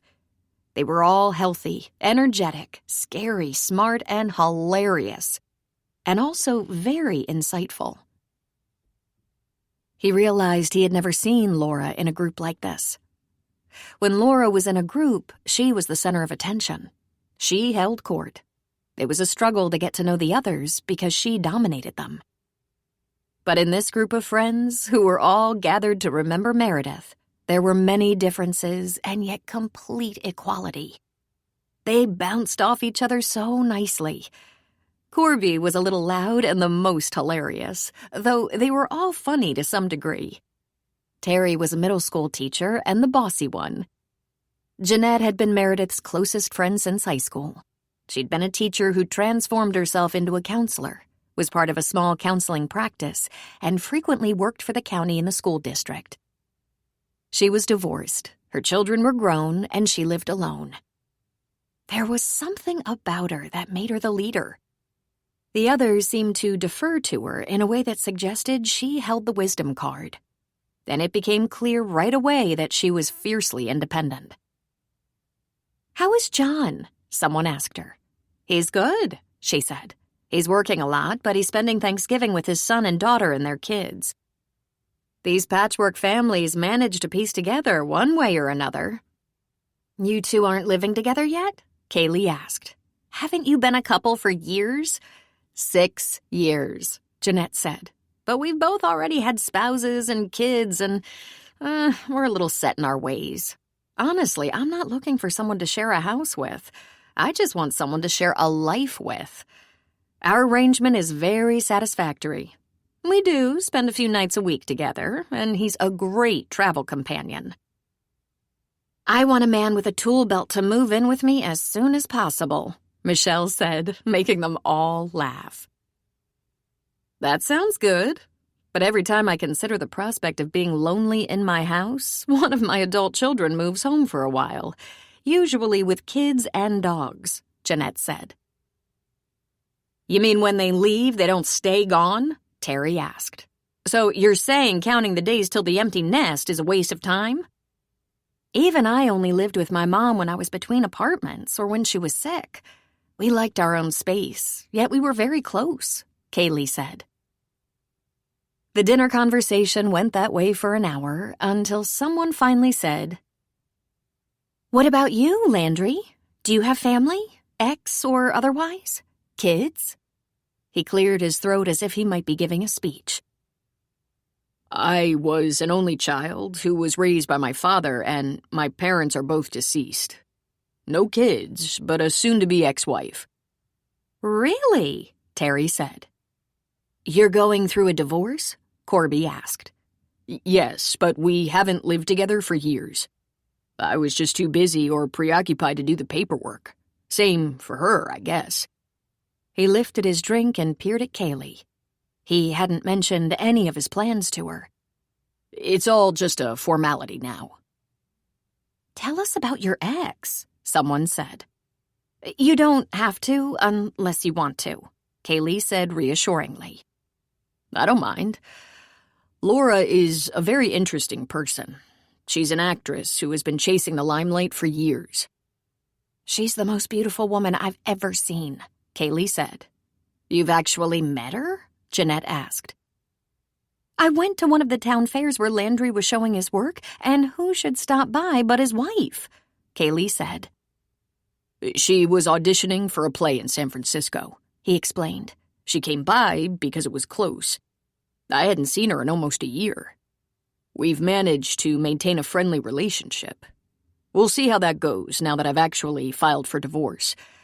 I'm told that sometimes the most agreeable couples find a lot to fight about during a divorce. That would seem logical, Corby said. That opened up the table conversation to divorces. Only 2 of the women were still married, and 2 had never been married. Landry was much happier talking about someone else's divorce.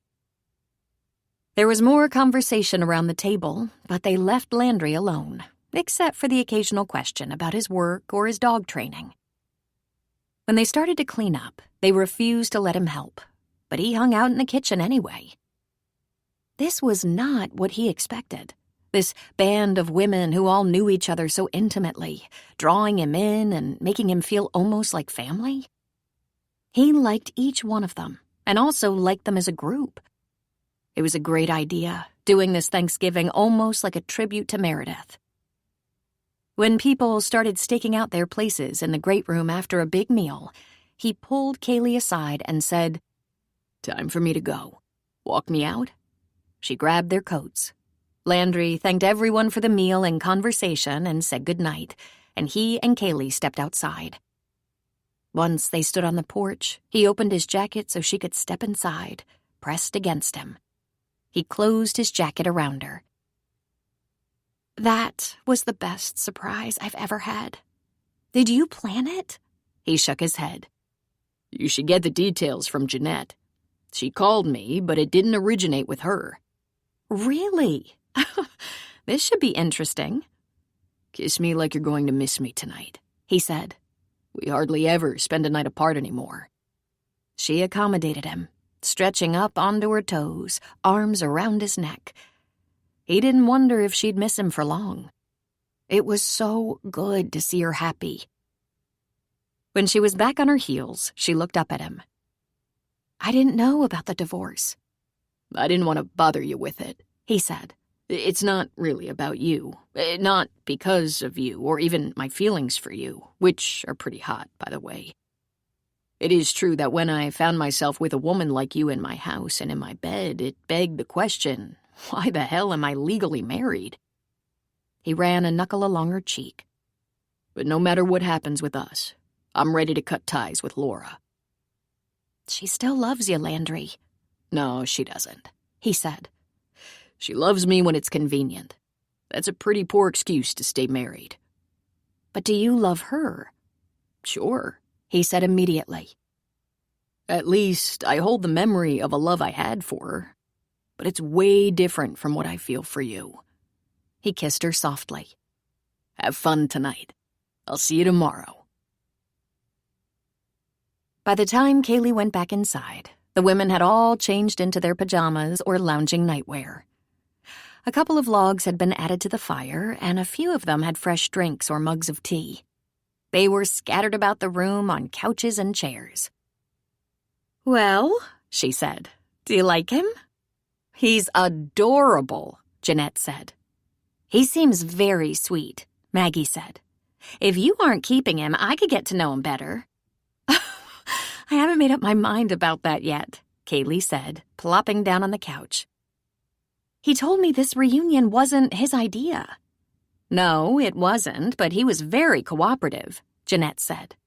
Actually, it was Howard who set it up. He called me and asked if I could round up some of the girls. He talked to the Templetons and arranged to bar the house for us. He offered to pay for everyone's transportation and for the food for the holiday. In the end, no one wanted or needed his offer of money, but I think it's worth acknowledging. He did this for you. He came to visit me a couple of weeks ago, Kaylee said.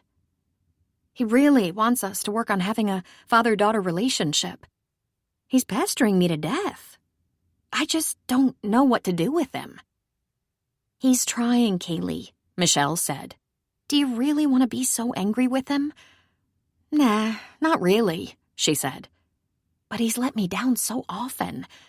I don't want to trust him to be there for me and be let down again. This is a whole new Howard, Jeanette said. In fact, he became a whole new Howard a long time ago. Remember, I've known him since he and your mother were engaged.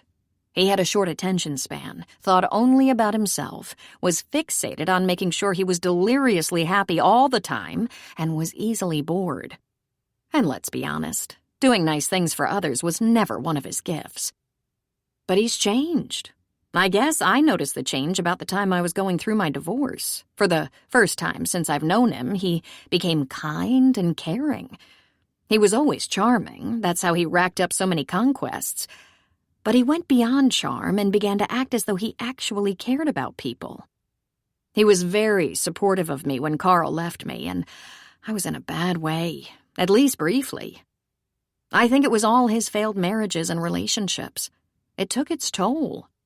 I think he took stock of his losses. He really started acting wounded when my mom got sick, Kaylee said. We all noticed that, Terry said.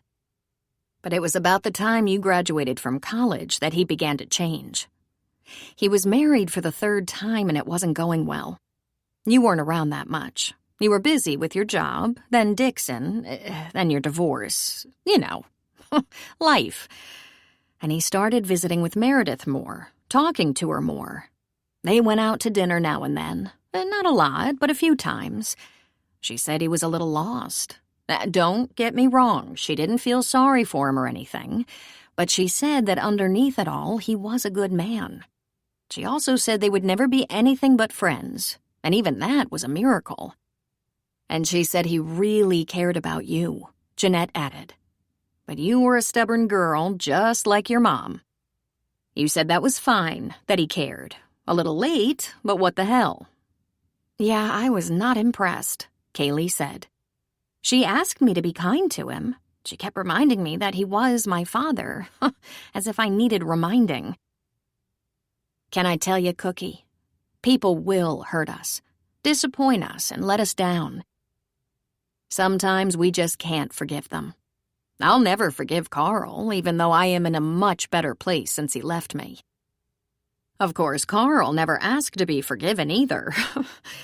But my son has let me down several times. He can be such an ignoramus, and I'll give him as many chances as I have in me. There's one thing. When they say they're sorry and ask to be forgiven, that's a big step. I may be a fool, but that's a step worth acknowledging. I put on my body armor, remind myself of the truth of their character, stay cautious and alert, and give them a chance. An apology and an effort are both rare and valuable. The Queen has spoken, Corby said. You can make fun of me if you want, but I didn't just fall off the turnip truck. I've been studying this for a long time. I see clients who are angry and unforgiving. I see them trying not to be when they're certainly entitled. And sometimes I see them when they're moving on, no longer fueled by the anger. I always hope I'll see them by then so I can remind them to protect themselves by maintaining boundaries. If Kaylee asked my advice, I would say, see Howard on your terms in your time. And if you think there's a reason he might offer some comfort, take it. How can Howard possibly offer me comfort now? Kaylee asked. There are some ways. He went to a lot of trouble to set up this little party, thinking it would make you happy. Which it did. And you can probably share memories of your mother together. You might even learn some things about her that you weren't aware of. There is no question in my mind Howard loved your mother. He told her he regretted ending their marriage, and I can see why. I doubt she told him, but she came to be grateful because she landed in a better place. She told me that was how she felt.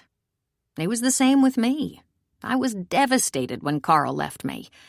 But a year later, I saw how much better my life was as a single woman than the wife of a man who put himself first, who never worried about my happiness.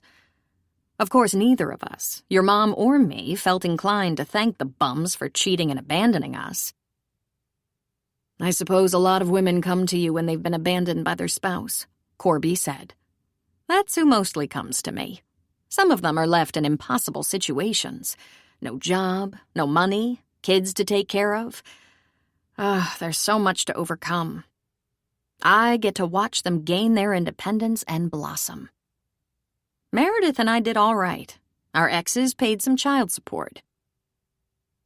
Getting a master's in counseling was one of the gifts Jeanette gave herself after divorce. Kaylee remembered her struggle, with a couple of kids in high school and Jeanette working and going to school.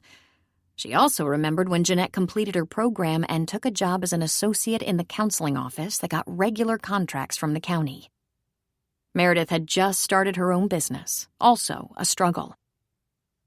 I remember you and my mom sat on the phone late at night, talking each other off the ledge mostly, Jeanette said with a laugh. For the next couple of hours, the women talked about their relationships with each other, with Meredith, with their families, jobs, and other friends. They had all staked out their sleeping spots, and one by one they drifted off to bed.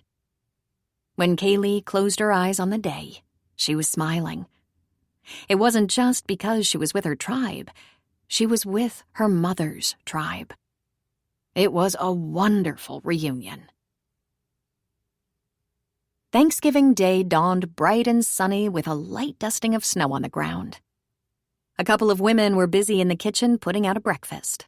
A couple had bundled up and were sitting on the porch, taking in the view of the snowy mountains. Kaylee made sure to take her morning walk. Then they began to get their meal ready. King crab legs, mussels, and oysters were the main course. But Jeanette brought a brisket as well. The red meat was in a marinade, and she flipped it regularly. They made twice-baked potatoes smothered in cheese and sour cream and sprinkled with bacon. They had corn casserole, broccoli mixed up with onions, peppers, and mushrooms, and a giant loaf of soft French bread. They prepared dishes of butter for dipping, and Corby made her specialty of pot stickers. Jeanette prepared an appetizer of snails. She brought the shells in special plates from home. There was enough food to feed an army, and dinner was scheduled for 4 o'clock. Michelle put on a movie, An Affair to Remember, followed by Sleepless in Seattle. 2 favorites guaranteed to give them all an excuse to cry. Like a purge, Michelle said. Some good old tears will clean out the pipes. By the time Landry showed up late in the afternoon, they were all dabbing the tears from their eyes, but were ready to eat. Kaylee had to explain what they'd done, prepared food all day, watched a couple of tear-jerkers, and set the table. They had already started the brisket on the grill, but Landry was more than happy to take over.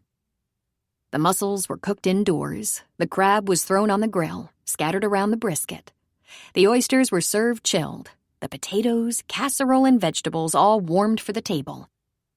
Dinner was scheduled for 4, but it was promptly at 5 that they all gathered around the big dining room table and lifted their glasses in a toast. To Meredith, Michelle said. And to Kaylee, Jeanette added. Then, except for regular comments about the food being out of this world, there was very little talking.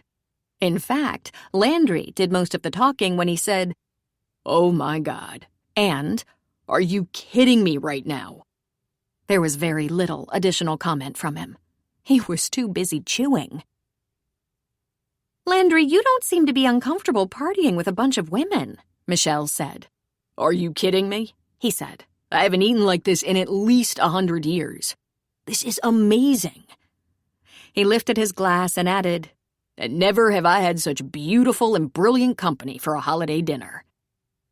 "Very slick, Landry," Terry said. "You seem to know who to flatter." "We like having you, too." "I would travel far for another day like this," he said. "Unfortunately, we leave in the morning," Jeanette said. I'm sorry to hear that, Landry said. The day after Thanksgiving is a big day in Virgin River. "What's going on?" Kaylee asked. "We've already handed out all the food baskets. They're having Thanksgiving dinner at Jack's." The tree, Kaylee, Landry said. The tree is going up in town.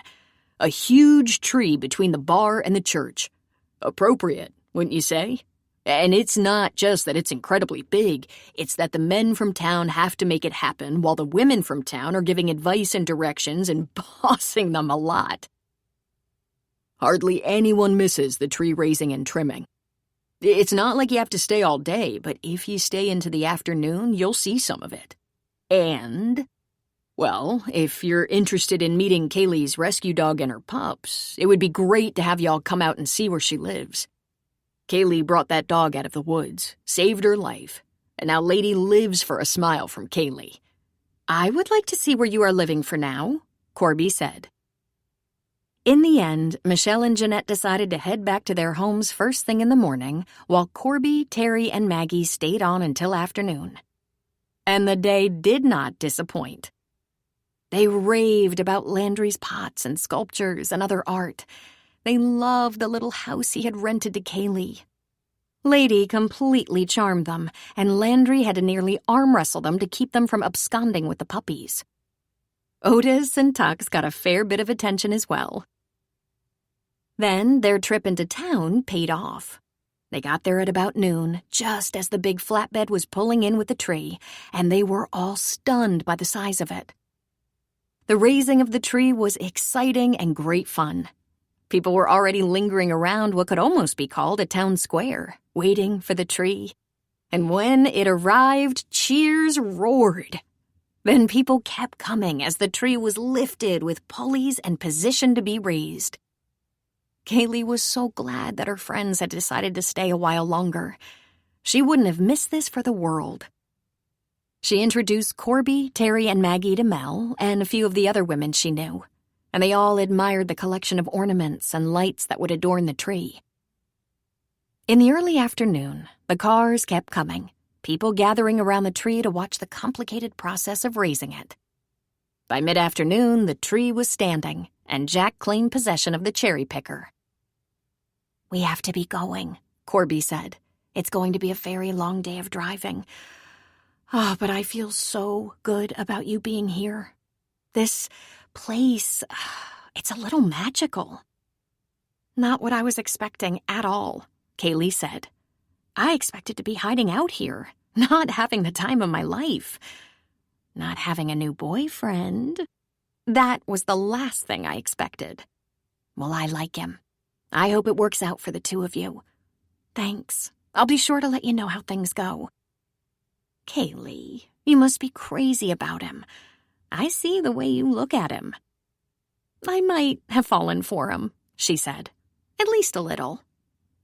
And now I'm going to fall for that book. Finish it and see what comes next. Please text me when you're home safe." Her friends left with hugs and thanks, but Kaylee and Landry stayed for the afternoon, watching the decorating of the tree. They were in no hurry to leave, didn't want to miss anything, and had a light dinner at Jack's. When they realized the decorating wasn't going to be finished in a day, they decided to head home to their dogs, planning to come back the next afternoon to see the tree lights come on.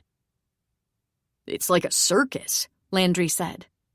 "I'm not very social, but I always drop by to watch the tree go up." They checked on the dogs, made sure Lady had a break from the pups, and Tux got a bowl of food, and then fell into each other's arms like lovers who had been apart for years. Their mouths were glued together, their arms clutching, their hands roving.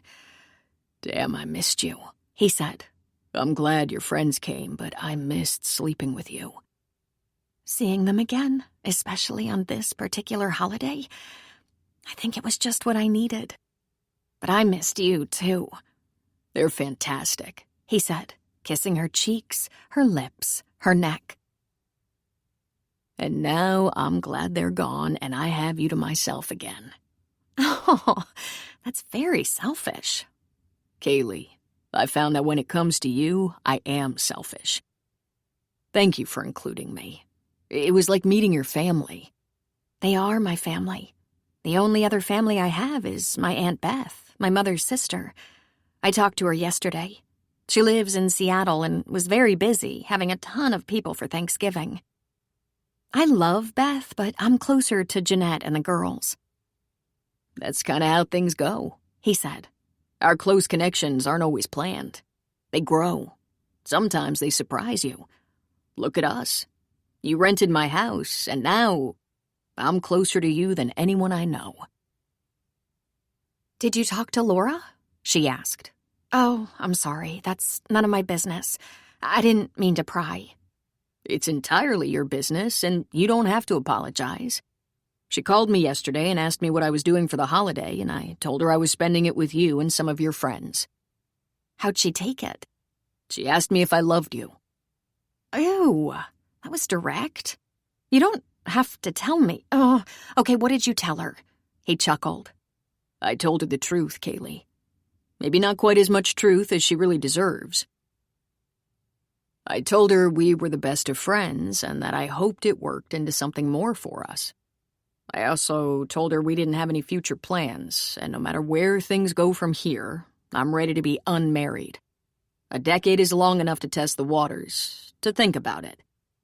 I said I hadn't changed my mind, and yes, she was emotional. She asked if she was too late. Oh, Landry. Laura is used to having her way. She's having trouble accepting that it was too late a long time ago, he said. There's no going back for me. I hope you don't regret it, she said. Late that night, while Landry was getting a shower before bed, Kaylee called Howard. I hope I didn't wake you, she said. No, he said sleepily. No, not at all. I mean, wake me anytime. It's good to hear from you. I wanted to say thank you, she said. I had a wonderful Thanksgiving with the girls. That was very thoughtful for you to suggest it. In the end, I didn't do much but make a few phone calls. There are no plane tickets to be had on the Wednesday before Thanksgiving. Did you know that's the busiest travel day of the year? So a couple of them had to drive a huge distance, but they were good sports about it. I'm going to send out some fruit or dessert baskets as a show of my appreciation. He paused and started to cough. She suddenly felt a chill. What if Howard became gravely ill right as she was beginning to not hate him anymore? It's obvious they love you very much, he said. They seemed happy I suggested the idea, even though it was last minute and a lot of trouble. Was it fun? So much fun, she said. We ate like pigs, drank a little too much, watched movies, talked till we went hoarse. It was wonderful, Howard. If I'd thought of it myself, I wouldn't have wanted to impose. So you doing that meant even more. But you know what was the best part? That you seemed to understand my relationship with those women. The relationship I had with Mom and those women. That you respected it and didn't try to include yourself. No, honey. I realize that's yours. I'm so glad you were able to be together. So, maybe if you're willing to travel again, we can get together? Not on Christmas, because I don't know how I'm going to feel on Christmas. Probably like crap, considering. But maybe we can have a nice dinner before Christmas. A week or 10 days before. How does that sound? I would like that very much. Landry has a guest room. You can stay at his house, which is right next door to my house. Would that be acceptable? It would be wonderful. Just let me know when. I'll give you a call. And thanks again, Dad. You're welcome, honey, he said, a slight catch in his voice. Chapter 12. By the time Landry and Kaylee returned to town on the second day of the tree raising, it was almost fully decorated. There weren't as many people there as Kaylee would have expected. She found Mel sitting in a corner of the bar at a table, her laptop open. This is usually my position, Kaylee said. Oh, hi. I was just working on a special project, Mel said, closing her computer. I barely talked to you yesterday. I was busy bossing Jack around most of the day. Sometimes I don't know how he stands it. I hear some men like it, Kaylee said with a laugh. I don't know any, but that's what I hear. So I met a couple of your friends, and Landry said you had quite the Thanksgiving party. Is that all he told you? Because my father arranged for my best friends to come up for Thanksgiving. There were 6 of us plus Landry, and it was amazing. We borrowed the Templeton's house. It was a very special day. See, last year we had my mom. She decided to discontinue chemo because she wasn't sure what was worse, death or chemo, and she'd run out of time. By Thanksgiving, she was feeling a little bit better, so her best friend and I put together a girls-only Thanksgiving dinner. We knew it could be my mom's last, and we had the most wonderful time. This was almost a reunion. And your dad arranged it? Mel asked. I thought you didn't get along with him very well. He started putting it together with Jeanette's help and the generosity of the Templetons. And Landry. He picked up the crab legs and oysters, and he certainly stocked the place with wine. He didn't expect to share it with us, but the girls wouldn't let him leave. He had a wonderful time. It was perfect, and just what I needed. That was the last time I saw my mom feeling good and having fun. This group of women, we blend just right. In fact, I think my friends like hanging out with me because they love my mom and her friends. That sounds fantastic. And how's the book coming? I actually like it, she said. I'm closing in on the ending and should be finishing up in the next week. That will be such a relief, won't it? You have no idea. I think coming up here saved me in a dozen ways. Getting that book done is at the top of the list. Oh? I would have put my money on Landry being at the top of the list, Mel said. He's right up there, that's for sure. What a guy. So will you two be staying in touch after the holidays pass? I certainly hope so, Kaylee said. I don't know when or how, but I hope so. I can't imagine not having him in my life. Have you made any special plans for Christmas? Mel asked. Nah, Kaylee said.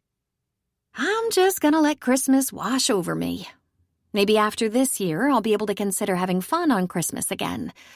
But your mom? She passed away on Christmas morning, Kaylee said. She'd been lingering. I don't think she was in a great deal of pain at that point, thanks to hospice and their drugs. I don't know if I was relieved or devastated, but she left me while I was holding her hand. She glanced away. I try to hold on to the sweet memories, but then I get to feeling sorry for myself. I bet you have many sweet memories. It was usually just the 2 of us for Christmas. Sometimes we'd include friends. We had a lot of friends between us. But Christmas morning, it was just the 2 of us. I've been writing for a dozen years or so, and our joke was that I'd work in my pajamas. So every Christmas I got a new pair. Really nice, classy, soft, and beautiful pajamas. She gave me other things too, but the pajamas, they were always a treat. And last year, after she passed, I found a box under the tree, and there they were, my annual pajamas. Red and silky and perfect. I'd been so preoccupied and distracted I didn't even notice them, and I have no idea how or when she got them. She must have ordered them online. She must have had the hospice nurse wrap them. Oh, that's so touching. I understand your feelings completely, but if you decide to make plans or join us, I bet it would make your mother happy. I'm sure she wouldn't want me to be all sad and depressed, but it's kind of hard to be otherwise. That's the day she left me. You know, she loved getting her nails done, and while she was so sick that last month, the hospice nurse would do her nails. After she had passed, I went to the kitchen to make the calls, and when I went back to her bedroom, the nurse was doing her nails. It was the most tender-hearted thing I've ever seen. She smiled at Mel. I wish you could have met my mother. She was so funny and smart. You would have loved her. There's no question in my mind, Mel said. Then Mel's cell phone rang. Excuse me a second, Kaylee, she said. Then she answered the phone. Hey there, Marjorie. How's it going? No, I'm afraid I haven't made any progress, and I've checked with everyone I know. Well, I'm not going to let the child go into foster care before Christmas. We'll make room for her if we need to, but she's not going to be alone at Christmas. I'll let you know if I get anywhere. Mel hung up the phone and rested her head in her hand for a moment, rubbing the bridge of her nose with her thumb and index finger. Then she looked at Kaylee. Sorry. I take it you have a heavy load right now, Kaylee said. Oh, it's very sad. My terminal patient. She has a child. It's not unlike what happened with your mother. She was diagnosed less than a year ago, and she will leave behind a daughter. Oh, that's right. You met Mallory. She's only 10, and there is no father in the picture. She's the sweetest child I've ever known. I love Mallory. Remember our lunch? It was like a book club. Where will she go if she loses her mother? I think to the neighbors. They have a 10-year-old daughter, and they're good friends. The problem is the neighbors are a family of 8 pressed into a small house. But they're good and generous people. We're working on details. Mallory's mother is single, and there's no family that I know of. She shook her head. If it gets to the county, they will put her in foster care. Well, surely they'll find a good family, Kaylee said. Eventually. We suffer a shortage around here, so they usually begin with emergency foster care, and that often results in moving the kids around a bit. A few weeks here, a few weeks there, until a permanent home can be found that is right for everyone concerned. Mel smiled and patted Kaylee's hand. Maybe her mother will make it till Christmas, but I highly doubt it. I'd give her another week at the most. Wow, and I thought I had it bad. At least I was 35 and able to look after myself. Yes, a lot of kinks in the road of life, Mel said. I'll do my best. Now, are you staying a while? Because Jack is going to light up the tree at about 6. You really should see it, even if you don't think you're in the mood. I wouldn't miss it. Landry was talking to Colin Reardon across the street from the bar, watching as the last of the lights were going up on the tree. He saw Bree wave from the porch of the bar, and he waved back. Then she walked across the street to join him. How are you doing? She asked. Excellent. And you? Very well.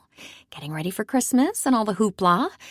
There's a Christmas pageant that all the kids are involved in, a couple of parties, and Mike tells me it's going to snow for real tonight. No more of that little dusting. I hope you have your snow tires ready. What's going on with you for the holidays? It'll be quiet. I'm going to offer to cook for Kaylee. Colin excused himself and walked away a bit to talk to one of the guys on the tree crew. I couldn't have planned that better, Bree said. I have some news. Would you like to meet in my office, or do you want it now? Now is good if it's not real complicated, he said, bracing himself. Your offer of $100,000 with no support payments has been accepted. If nothing more comes up to complicate the situation, I can write this up and get it before a judge before Christmas. It'll take a few weeks to finalize things, and we should be prepared for your wife to change her mind or ask for more or... She shrugged.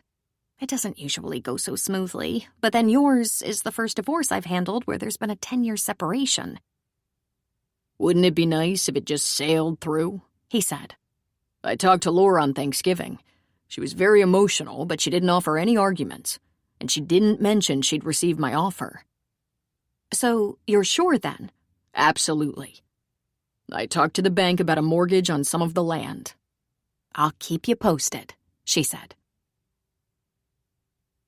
The tree lighting was nothing short of amazing.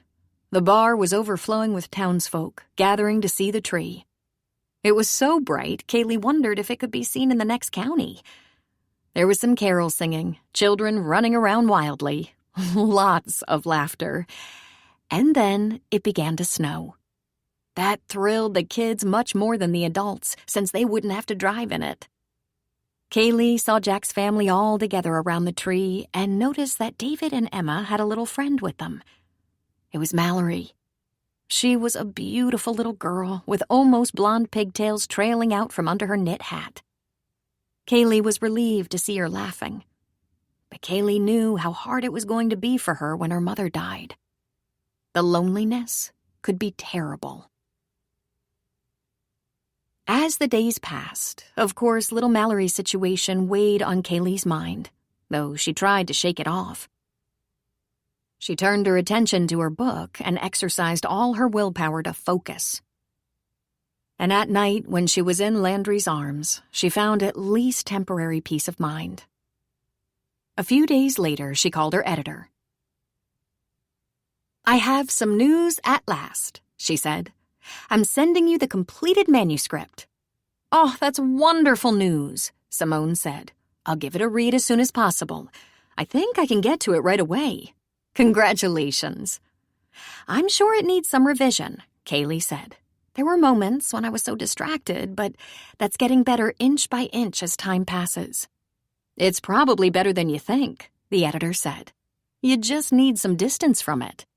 "Definitely. And I'm going to send you that other manuscript we talked about. I think it's a romance, or maybe women's fiction." "Just where did that idea come from?" Simone asked. "It started out as a kind of therapy for me. I was writing about making a fresh start in a small town. Hardly a new concept. I think every third book on the shelf starts with that trope. But then, instead of writing about what's been happening in my own life, I started writing about how I wished it would be. And that ended up with a love story. I like to read romance, but I'm not confident I know how to write one. All I can say is it's been a long time since I've had so much fun writing." "I can't wait," Simone said. "Are they both coming today?" "Yes, I'll email them to you when we finish our call." Her editor laughed and said, "My favorite overachiever. After I've read and we've both had time to relax, we should talk about a new contract." "I'm not in any great hurry," Kaylee said. "I want to get through the holiday and see if my life takes on anything that resembles normalcy." "Me too," Simone said. "I've come to the conclusion one should never make a major business decision while trying to survive Christmas. In your case, the challenge is even greater. How are you feeling these days? About coping with the loss of your mother?" "Sometimes I feel like I've come light years, and sometimes I feel like it's fresh and raw. The latter comes slightly less often now. Let me tell you about my Thanksgiving, which was a dream." Kaylee told her the whole story, starting with last year when her mother was experiencing some of her final positive days, to this year when the same group of women shared the holiday together. She could detect a little bit of emotion in her editor's voice, noting she was touched by the event. "Oh, my heart," Simone said. "What a beautiful story." "It's easier when I don't have to miss my mother alone," Kaylee said. After hitting the send key, Kaylee did what she often did when a book was finally finished. She gave the little house a sound cleaning, answered the emails she'd been putting off for God knew how long, called Corby and Jeanette so they could celebrate with her for a little while, and drove to Clear River to hit the store. There hadn't been any locally grown fruits and vegetables in a couple of months, but there was plenty of organic produce in the grocery, probably shipped in. She wanted to have a celebratory dinner. Knowing that Landry was a red meat kind of guy, she grabbed a couple of steaks and big potatoes, along with some broccoli, mushrooms, onions, and peppers. Then she showered, primped, and walked next door. She went to his shop. "Well, look at you. Do you have a date tonight, miss?" Landry said with a sly grin. "I hope so. If you'll do the steaks on the grill, I'll make the rest of our dinner. And I have a bottle of champagne." He made a face. "I'll definitely toast the finished book with you. Then you can have the rest of the bottle." She laughed. "That's exactly why I bought a small bottle. I'm going to go see the puppies while you finish up." Those puppies are big enough to go outside for a little while with Lady, as long as you can keep an eye on them." "Otis, want to help me babysit?" Kaylee said, and Otis joined her immediately. The puppies were probably about 6 weeks old and had gotten to that chubby, adorable stage where they would knock themselves over just trying to bark.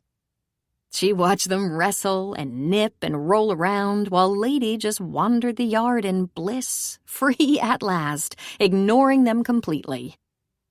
The germ of an idea was trying to break out, but Kaylee was a little too busy chasing puppies to let it come through. When Landry joined her in the yard, he began to pick up the puppies, one at a time, blowing in their faces, snuggling them, and laughing at their cuteness. "Will they be ready to leave Lady by Christmas?" she asked. "I think so, but the shelter and I have decided no Christmas puppies. They'll post pictures and take applications for the new year. Too many people get puppies for their kids for Christmas, and then when it doesn't work out, they're neglected. They can go to their new homes after Christmas if the offers hold." And speaking of going home, he looked at her over the head of the puppy he held. "We've avoided that subject." "Not intentionally," she said. "Let's talk about it over dinner." They settled the puppies in the pen with Lady and chose to have dinner at Landry's house, since he had the barbecue. She finished cooking in his kitchen while he grilled the steaks. When they sat down to dinner, he raised a glass to her and said, "Here's to your finished book." "At last," she said. "And here's to a divorce," he said. In shock, she didn't lift her glass. "What? It can't be all done." "No, not for weeks yet.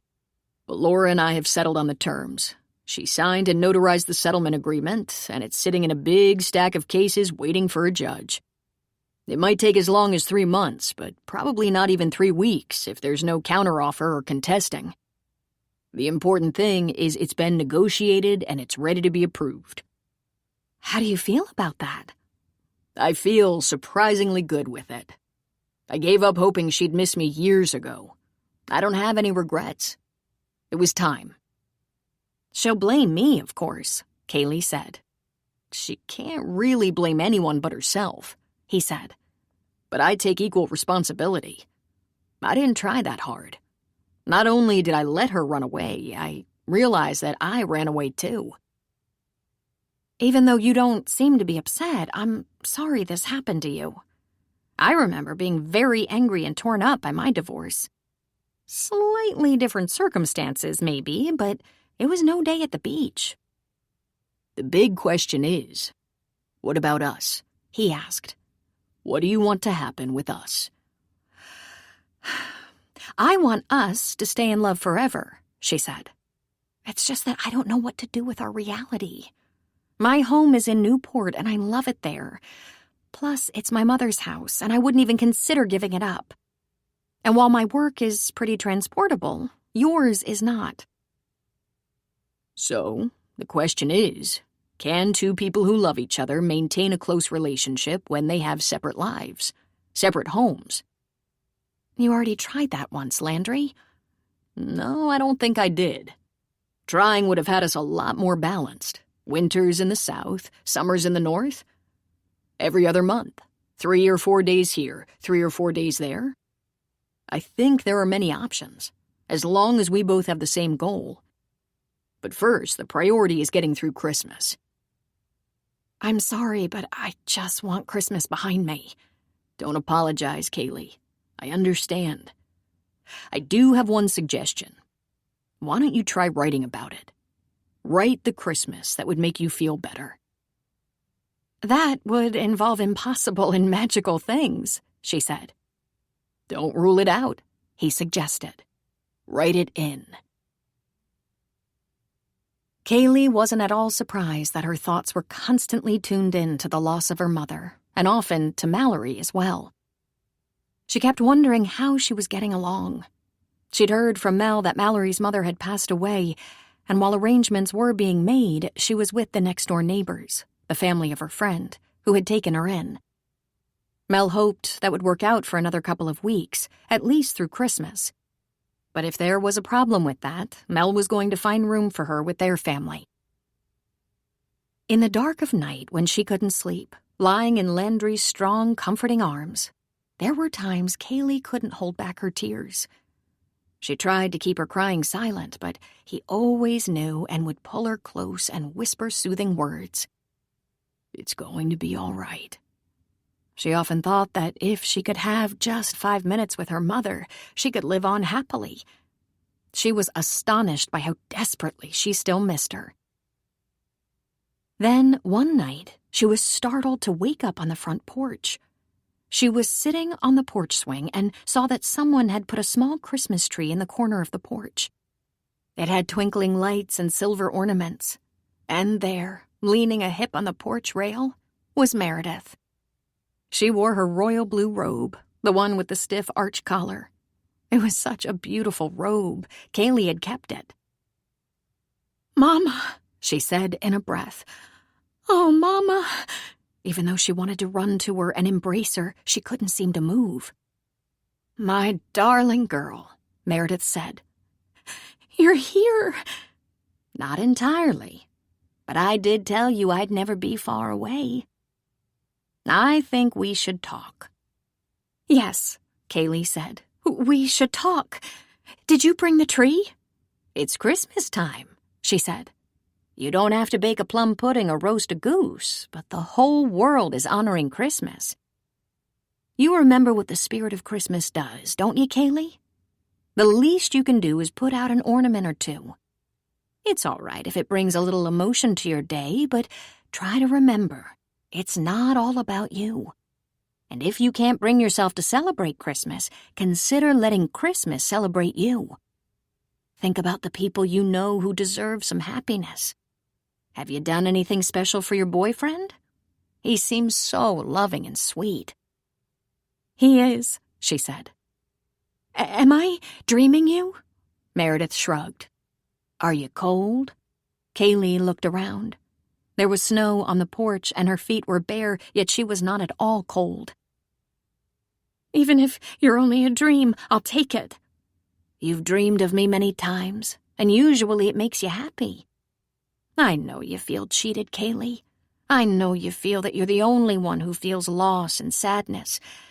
And I know that you know that's not true. Now, I'm not suggesting you ignore your grief. Grief is personal and runs on its own calendar. But remember, there are lots of people feeling lost and alone. It's time for you to take stock of what you have, not of what you may have lost." "I can't help it. I miss you so much." "I'm here. We may not get to talk too often, but you know where to find me. You know where I will live until we have each other again. Remember, the spirit heals. Remember that the spirit of Christmas is about giving. Turn your heart to the needs of others. It will help you get through the days that seem too long and the nights that feel too lonely. You know what to do because you've done it before. And remember that I'm very proud of you, of your strength and your resilience. I so love your abundant joy. If you need me, just whisper. I will hear you." "Please don't go," she said, tears gathering in her eyes. "There are things you can do. Don't forget all the things we talked about. There is an antidote to sadness. It is gratitude. There's a great trick to escaping the pain of loss, and that is giving. You may still cry at 11:04 a.m. on Christmas Day, but then you should be grateful for all we had. We had so much. We were so rich, figuratively and literally. Accept the gifts that heal."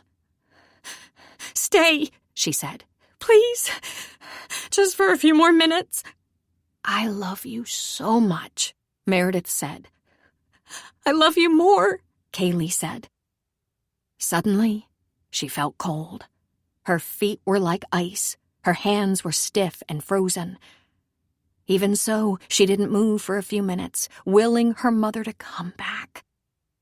This was not like other dreams. This was so real. Kaylee? Landry said, turning over and sitting up in bed. What in God's name? She was in the bedroom, sitting on her heels in the bed, shivering and weeping. She was here, Kaylee whispered. She was on the porch, and she brought me a Christmas tree. Landry grabbed her hands and rubbed them. Have you been outside? You're freezing. She nodded. She wanted to talk to me, and while we talked, I wasn't cold. But then when she left, I could hardly stand the cold. She was here, on the porch. I sat on the swing, and we talked. I've dreamed of my mother 100 times, but this time was different. Oh, this time it was so real. She reminded me of things we talked about. It wasn't just her talking and me listening. We agreed on so many things. One of the things was that being kind was a sure cure for loneliness. He was rubbing her hands briskly. Kaylee, how long have you been outside? He asked. She brought me a tree, she said. It's on the porch. He jumped out of bed. He wore only a t-shirt and boxers, but he went to the porch and looked out. Then he closed the door and came back to the bed. There's no tree, he said. Hello again. Let's slow down for a minute and reset with a bit of music. Don't worry, this audiobook won't cost you a thing. Thanks for being part of this journey.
And there are no footprints.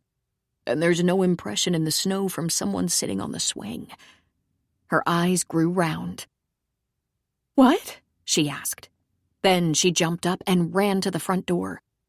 She looked out and saw for herself that there was no tree, and the snow hadn't been disturbed on the swing or the porch rail. Then she started to cry in earnest. Landry led her to the bed, got her under the covers and pulled her close, warming her with his body. It's all right, love. It was just a dream. Just a very nice dream. It was so real, she said. She turned her face into Landry's chest and cried. But it wasn't very long before she slept. When she woke, the sun was high in the sky. Her bedroom was bright. Landry was not beside her. She grabbed her robe and went into the other room, and he was sitting on the couch, having his coffee. He looked over the rim of his mug and smiled at her. How did you sleep? He asked. She sat on the couch beside him. You know how I slept, she said. You must think I'm a lunatic by now. Go look on the porch, he said, throwing a glance over his shoulder. She got a wide-eyed and suspicious look and dashed to the front door. She opened the door and looked outside to see a very small decorated tree on the front porch, right in the corner where she dreamed it was the night before. Did you do that? She asked. He shook his head. No, and I didn't hear a car. And what's more astonishing, Otis didn't hear a car. Is it like the one in your dream? She stepped out onto the snowy deck, freezing her poor feet. She got a little closer. I'm not sure. Very similar, but last night I was more focused on my mother. I'm not crazy. I know she's dead. But Landry, I think she paid me a visit last night. Really. I've heard of stranger things, he said, walking toward her. All I know for sure is there was no tree there last night. There's a tree there now, and you had quite a meltdown. I'm sorry about that, but it was overwhelming. It was so good to see her. She wasn't like the last time I saw her. Her cheeks were plump and rosy, and her hair was thick and dark. She looked healthy, restored. And she had things on her mind. She said, "I think we should talk." That's what she always said when she thought I needed advice. And when she was a little unhappy with me, or when she thought I'd better get a grip. What did she say? She thought for a moment, trying to remember everything. It was pretty clear, not like usually trying to remember a dream, which wasn't always easy. But yes, she remembered everything her mother had said. I need a little time to sort it out. Let me get a cup of coffee. By all means. Then, when you're ready, how about some breakfast? She filled her cup. You and Otis didn't hear a car, huh? He shook his head. Maybe angels don't drive. Chapter 13. Kaylee took her laptop to Jack's almost out of habit. She'd finished her book, had sent it to her publisher, and the deadline was gone. But she wanted to be there, and Jack had good Wi-Fi, so she could at least check and answer her mail. She fully expected her editor to call or write and ask her to do more work on the book. She was convinced it was finished, but not good enough.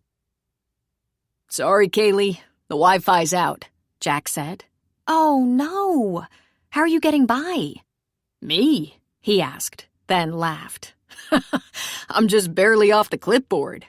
I gotta say I'm not that crazy about computers. I'm getting along fine as long as I have Preacher to help me out if I get myself in trouble. But I am no geek. To me, it's a tool, like a hammer. I am not romantically involved with my computer. Well, that's good to know, she said, laughing. What's going on around here? We're in full holiday mode, he said. We're doing more food baskets if you're interested in helping out. There are a few needs a little beyond food. Children in need of a visit from Santa, some more than others. The volunteer fire department is taking on some of that. Mel and Paige and a few other women are making a run on the big box stores over in Eureka. Oh, if I'd known, I would have volunteered to help. I finished my book and I'm ready to do more volunteer work. That's sweet, Kaylee, he said. Congratulations on the book. Did you celebrate? I called a couple of friends and drank a toast with Landry, but then I forgot about it and it never occurred to me I could be useful in town. I should have called Mel. She's probably not calling me to help because she thinks I'm bogged down with work. She's due back in an hour. Why do you have your computer with you if you're done? I don't know, she said. Because I never go anywhere without it. Because I feel so vulnerable if I'm not writing a book. Because I can always read something on the computer if I have no one to talk to. Here? No one to talk to? He threw back his head and laughed. I don't think you wrote a single sentence in this bar. No one would let you work. That's not how they roll. You notice that? Kaylee, they won't let me work. I can be counting bottles and someone will say, "Yo, Jack, you hear about that 8-point buck sighted out on Cuman's Pass?" And then we have to talk about it a while, even though it's pretty clear I'm counting bottles. But as he finished, he grinned. Congratulations, Kaylee. You going straight back to the south? Where is it? Newport? Newport Beach, she said. Not straight away. I rented out my house for the rest of the year. I haven't talked to them lately, but as of a couple of months ago, they were planning to move out right after New Year's. Like maybe the 3rd or 4th. I told them to give me a couple weeks' notice. What are you going to do with Landry? Because if you'll forgive me for having eyes in my head, the two of you hit it off. She couldn't help but laugh at him. We've been talking about how we can arrange to visit each other. Often. But we haven't made any real plans yet. Landry was a great surprise. I wasn't expecting to meet someone like him. Well, as you know, I was expecting to stay in the Templetons' house through Christmas. Yeah, that's right. And look what happened. You ended up with a guy, a kitten, some puppies, and God knows what all. All I really wanted was to avoid Christmas. You mentioned that early on. I can't quite remember why. Did you tell me why? He asked. I lost my mom to cancer last year. She passed on Christmas Day. I don't think I told you. I did tell Mel. She never tells anything, he said. And I'd have remembered something like that. I'm so sorry, Kaylee. It's not a secret, it's just one of those things. I couldn't quite bring myself to plan a celebration, you know? It's hard to even think about it. You may still cry at 11:04. I can imagine, he said. It's gotta be hard. But there's a 40-foot tree decorated to the hilt right outside. That's gonna serve as a reminder. Kinda hard to avoid Christmas with that tree right out there. True. Hey, you didn't, by any chance, put a little decorated Christmas tree on my front porch, did you? He shook his head. Is there a note or a card? Nothing. It wasn't there at 2 a.m. I, just happened to look outside then. It was there when I got up. Landry said he never heard a car, and what's more mysterious is that Otis never heard a car. Otis would have made some noise. I just wish I knew who... People around here surprise me all the time. There was a decorated tree above the highway in Fortuna for years. No one ever took credit for it, and in January it would disappear. A couple of years ago it stopped appearing. We all went into mourning, wondering if the tree fairy passed. I bet someone was trying to make sure you have a nice holiday, knowing you're by yourself even if they don't know the circumstances. I'm really not so all alone anymore, Jack, she said. I spend most of my time with Landry. We've become very close. Jack's smile was broad. Was bound to happen, was all he said. Kaylee started thinking about what her mother had said to her, about the antidote to sadness. As she recalled from growing up as Meredith's only child, there were countless discussions about how to dispel self-pity and a feeling of hopelessness. That night, after having a nice long talk with Landry and filling him in on all the goings-on in town, Kaylee called Mel. I stopped by the bar today, and Jack told me you have a lot happening. Oh, it's my busy season, Mel said. And I heard the book is done. You must be thrilled. And bored senseless. Kaylee laughed. I haven't had time to get bored yet. I did call to say I can help with some of your projects. You're doing food baskets again, right? I could help with that. Oh, that would be great. I'll take you up on that offer. And I wanted to know how Mallory is doing. Pretty well, considering. She's coping very well, getting a lot of support from her best friend's family. That's the neighbor she's been staying with. Accommodations are a little tight. She has to share a bed, but they're kids. They've done it before. There just isn't room for her things, that's all. But Jack and I will bring her to our house. It'll be a full house. One of his sisters is coming with kids and grandkids, but we'll manage. Well, I was thinking about that. Do you think Mallory likes puppies? Mel brought Mallory over the next afternoon. Mel said you wanted me to see something, the little girl said.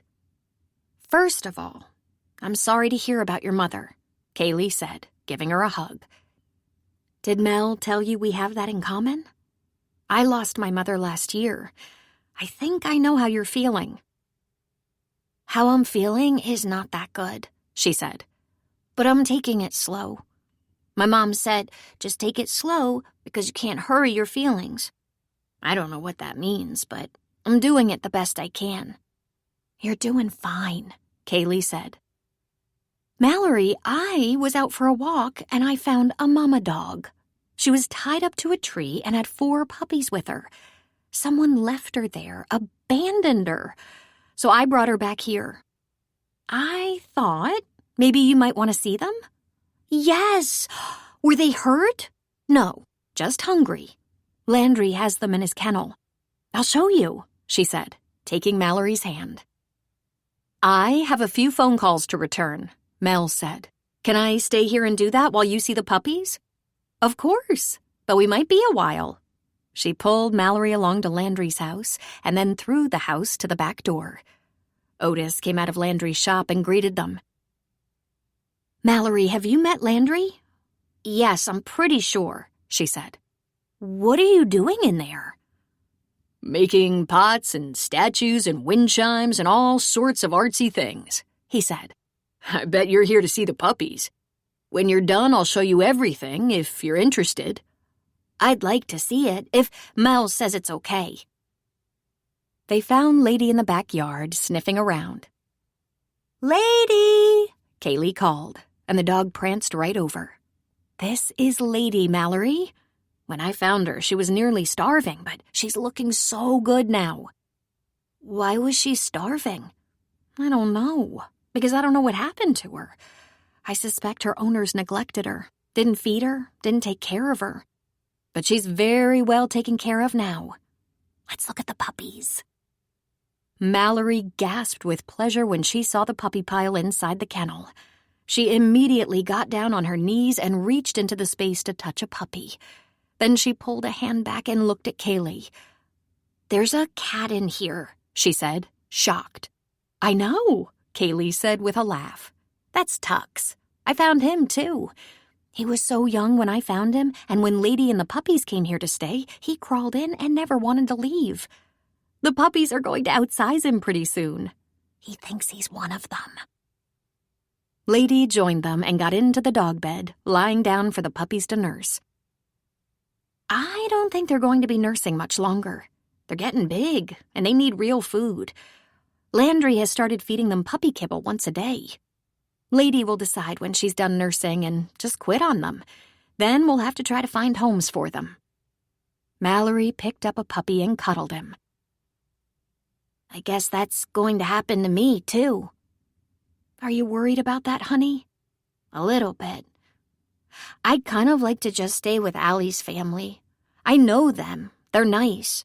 They like me, but," she shrugged, "there's a lot of kids. I don't think there's room. Maybe not enough food or something." "What did Mel say?" "She said I don't need to worry because she's going to keep an eye on me and everything." She kissed the puppy's soft fur. "I'm a little scared of going to some house I've never been to with people I don't know. I hope I don't have to do that." "I would be scared of that, too." Kaylee changed the subject and asked Mallory when was the last time she'd been to the library. It turned out it had been weeks, which made absolute sense because her mother had been very sick, died. There'd been a funeral. There were probably details with the house and furnishings.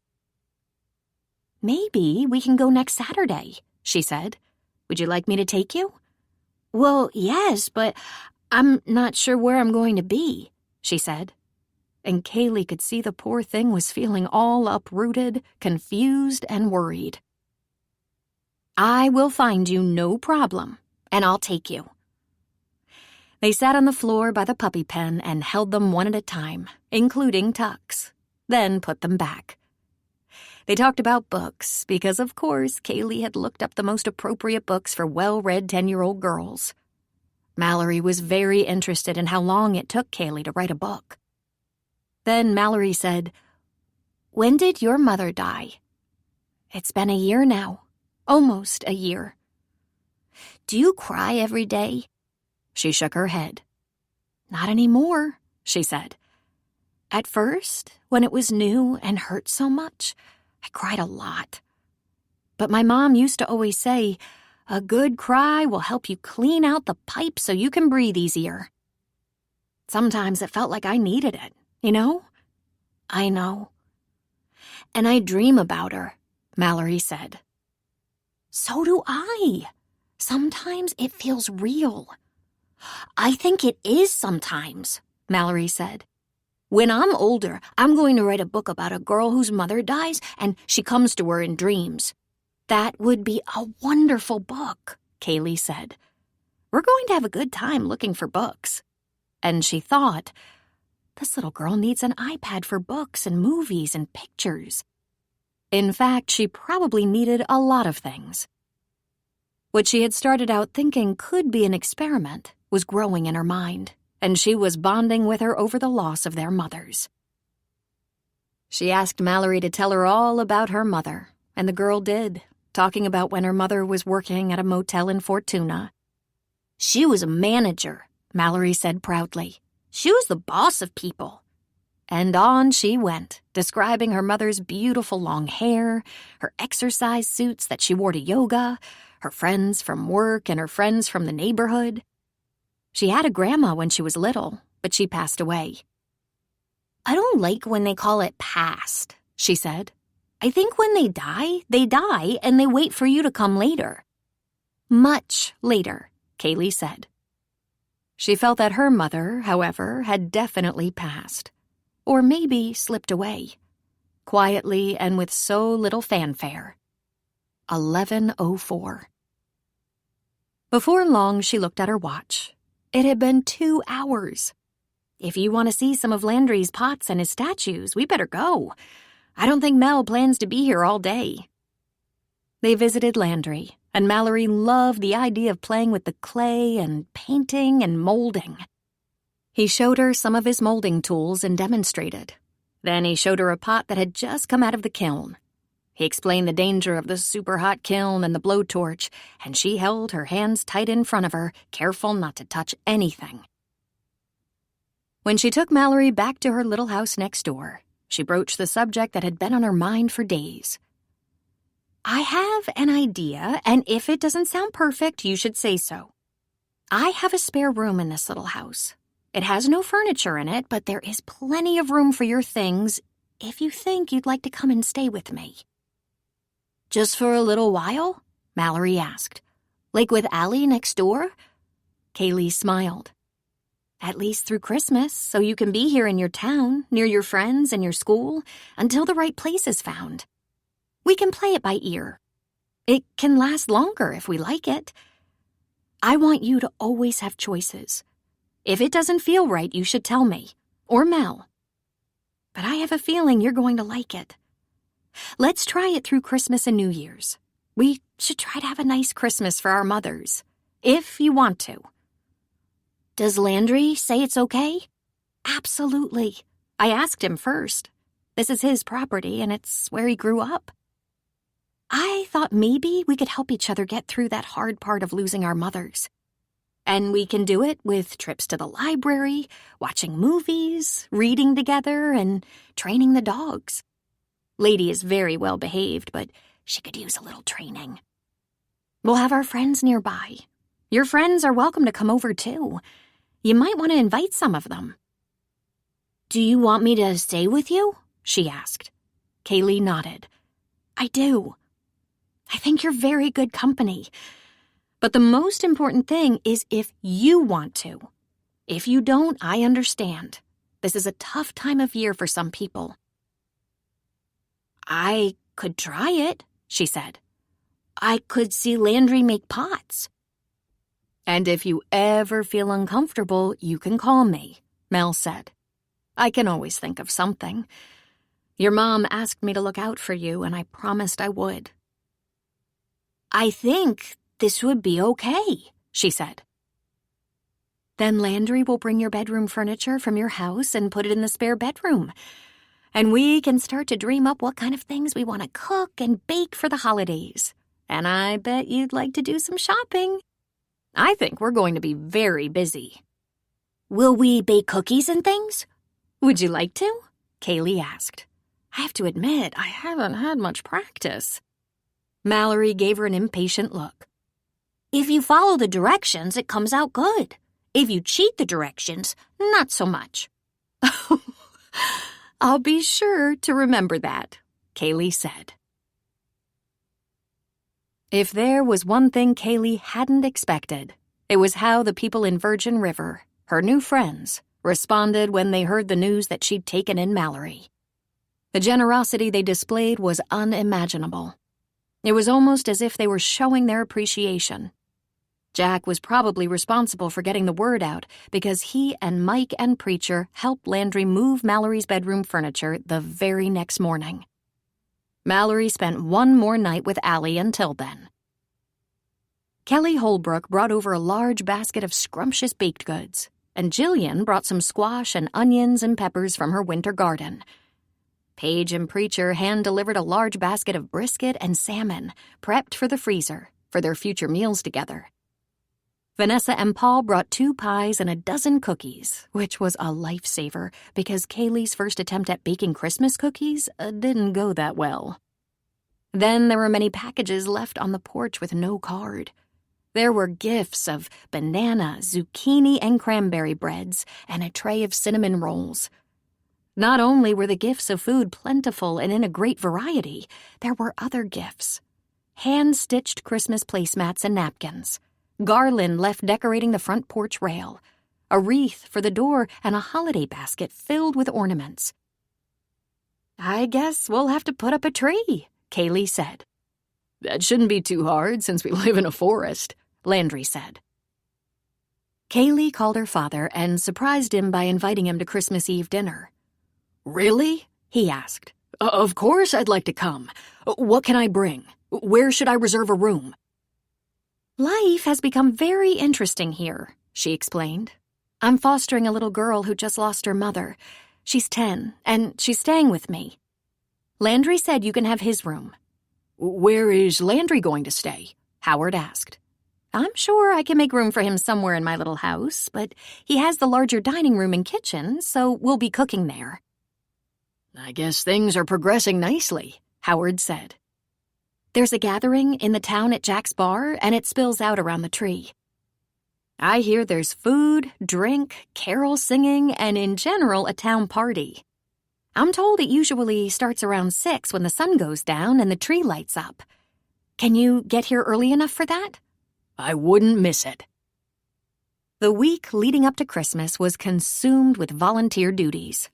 Mallory decided she was ready to go back to school, and that freed Kaylee to shop and help with the food baskets. Every evening she read with Mallory, and it thrilled her. Since all her books were back in Newport, she downloaded the first book in the Harry Potter series, and if Mallory enjoyed it, she'd buy her the set. But for now, having this sweet little girl tucked up next to her, the 2 of them taking turns reading every other page, was sheer bliss. Kaylee could see that when children suffered a loss like this, they could be resilient, at least in the moment.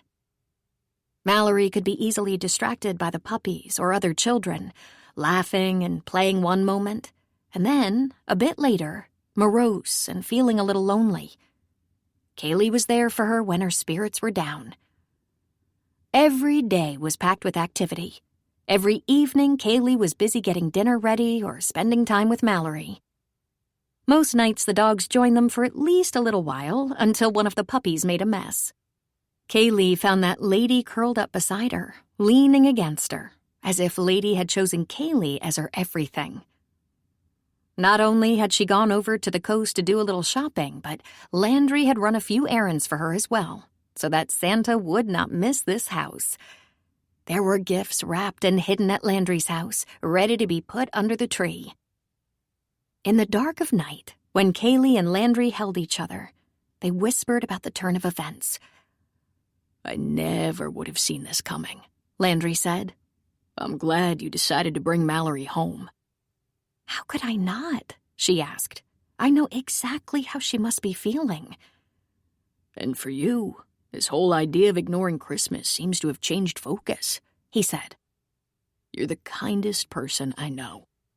I fall more deeply in love with you every day." But she thought he was the kindest, most giving person in the world. "I don't know how long we can have this gift. A foster home might be found for her." "Unless we tell Mel to ask them to stop looking," he said. "I could live like this. Actually, this is how I always thought my life would be." She couldn't help but think. She never imagined her life like this. She thought she would grow old with her books, her mother, her friends. But this new routine seemed to suit her as well. "There's still Newport," she reminded him. "This is not a tragedy," he said.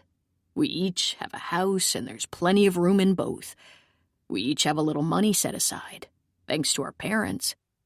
All we need is a plan and a little patience." Kaylee's editor called and raved about both of the manuscripts she'd submitted. The suspense is right on target, and I have a long list of things I love about it. And the women's fiction is a wonderful bonus. I want to buy it, but first we should talk about whether you want to make a change in genres or add a genre to your book list. For someone who didn't feel confident about writing women's fiction, you nailed it. They talked for an hour, then decided to shelve the rest of their conversation about how to proceed until after the first of the year. Landry helped get a spaghetti casserole ready to put in the oven to eat on Christmas Eve, after they'd been to town. In the afternoon, Howard arrived and was greeted by yipping puppies and barking dogs. And his laughing daughter hugged him. "Dad," she said, giving him a kiss on the cheek. "I want you to meet Mallory and Lady's kids, and I believe you know everyone else." Howard just stood stock still and let the tears well up in his eyes. She knew it was because she'd finally called him Dad rather than Howie. He hugged her fiercely for a long moment, and then, wiping his eyes, he said, "Well, what have we got here?"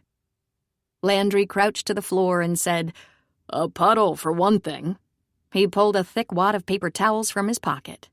"Merry Christmas, sir," he said. "I think it's time for the children to go to bed. Can I have a hand, Mallory?" "You bet," she said, scooping up 2 puppies. "We'll go into town and join the party, then come home for dinner. Dad, let's get your bags into Landry's house, and then we can all go in one car. We'll eat at Landry's." "Sounds good," he said. "Are we ready to go?" "Just about," she said, "once Landry gets the dogs settled." "Will they be all right with no one home?" he asked. "They'll be in the kennel. Lady is an excellent mother." He just shook his head. "This is such a wonderful surprise, seeing you around dogs and children." "It's all been a whirlwind," she said. "Would you like something to eat before we go? I have cookies, home-baked." "You made cookies?" "Yes, I did. But fortunately for you, these were made by someone else." The street through Virgin River was crowded with cars and trucks, and there were people milling around the tree, on the porch at Jack's, in front of the church, everywhere. "Good God, look at that tree," Howard said. "How'd they ever get it into town and standing up?" "It was quite a show, I'll tell you that," Kaylee said. "Half the town was here watching. People were hanging around, waiting for it to fall down at least once. And Jack didn't disappoint them. It took a giant flatbed truck, pulleys and winches, and a lot of anchoring ropes. Then came the decorating, which required a cherry picker. I couldn't tear myself away." "I'd love to watch something like that," Howard said with a laugh. Mallory touched Kaylee's arm. "There's Allie," she said softly. "I'm going to stay right around the front steps here, so please don't go anywhere else without telling me, okay?" "Okay. And try not to eat too many cookies. We have dinner waiting." "Okay," she said. Kaylee leaned down and gave her a kiss on the forehead, nudging a smile out of the girl. "It's almost like you two were made for each other," Howard said. "I met her for the first time a couple of months ago," Kaylee said. "I knew her mother was sick, but I never imagined it would come to this.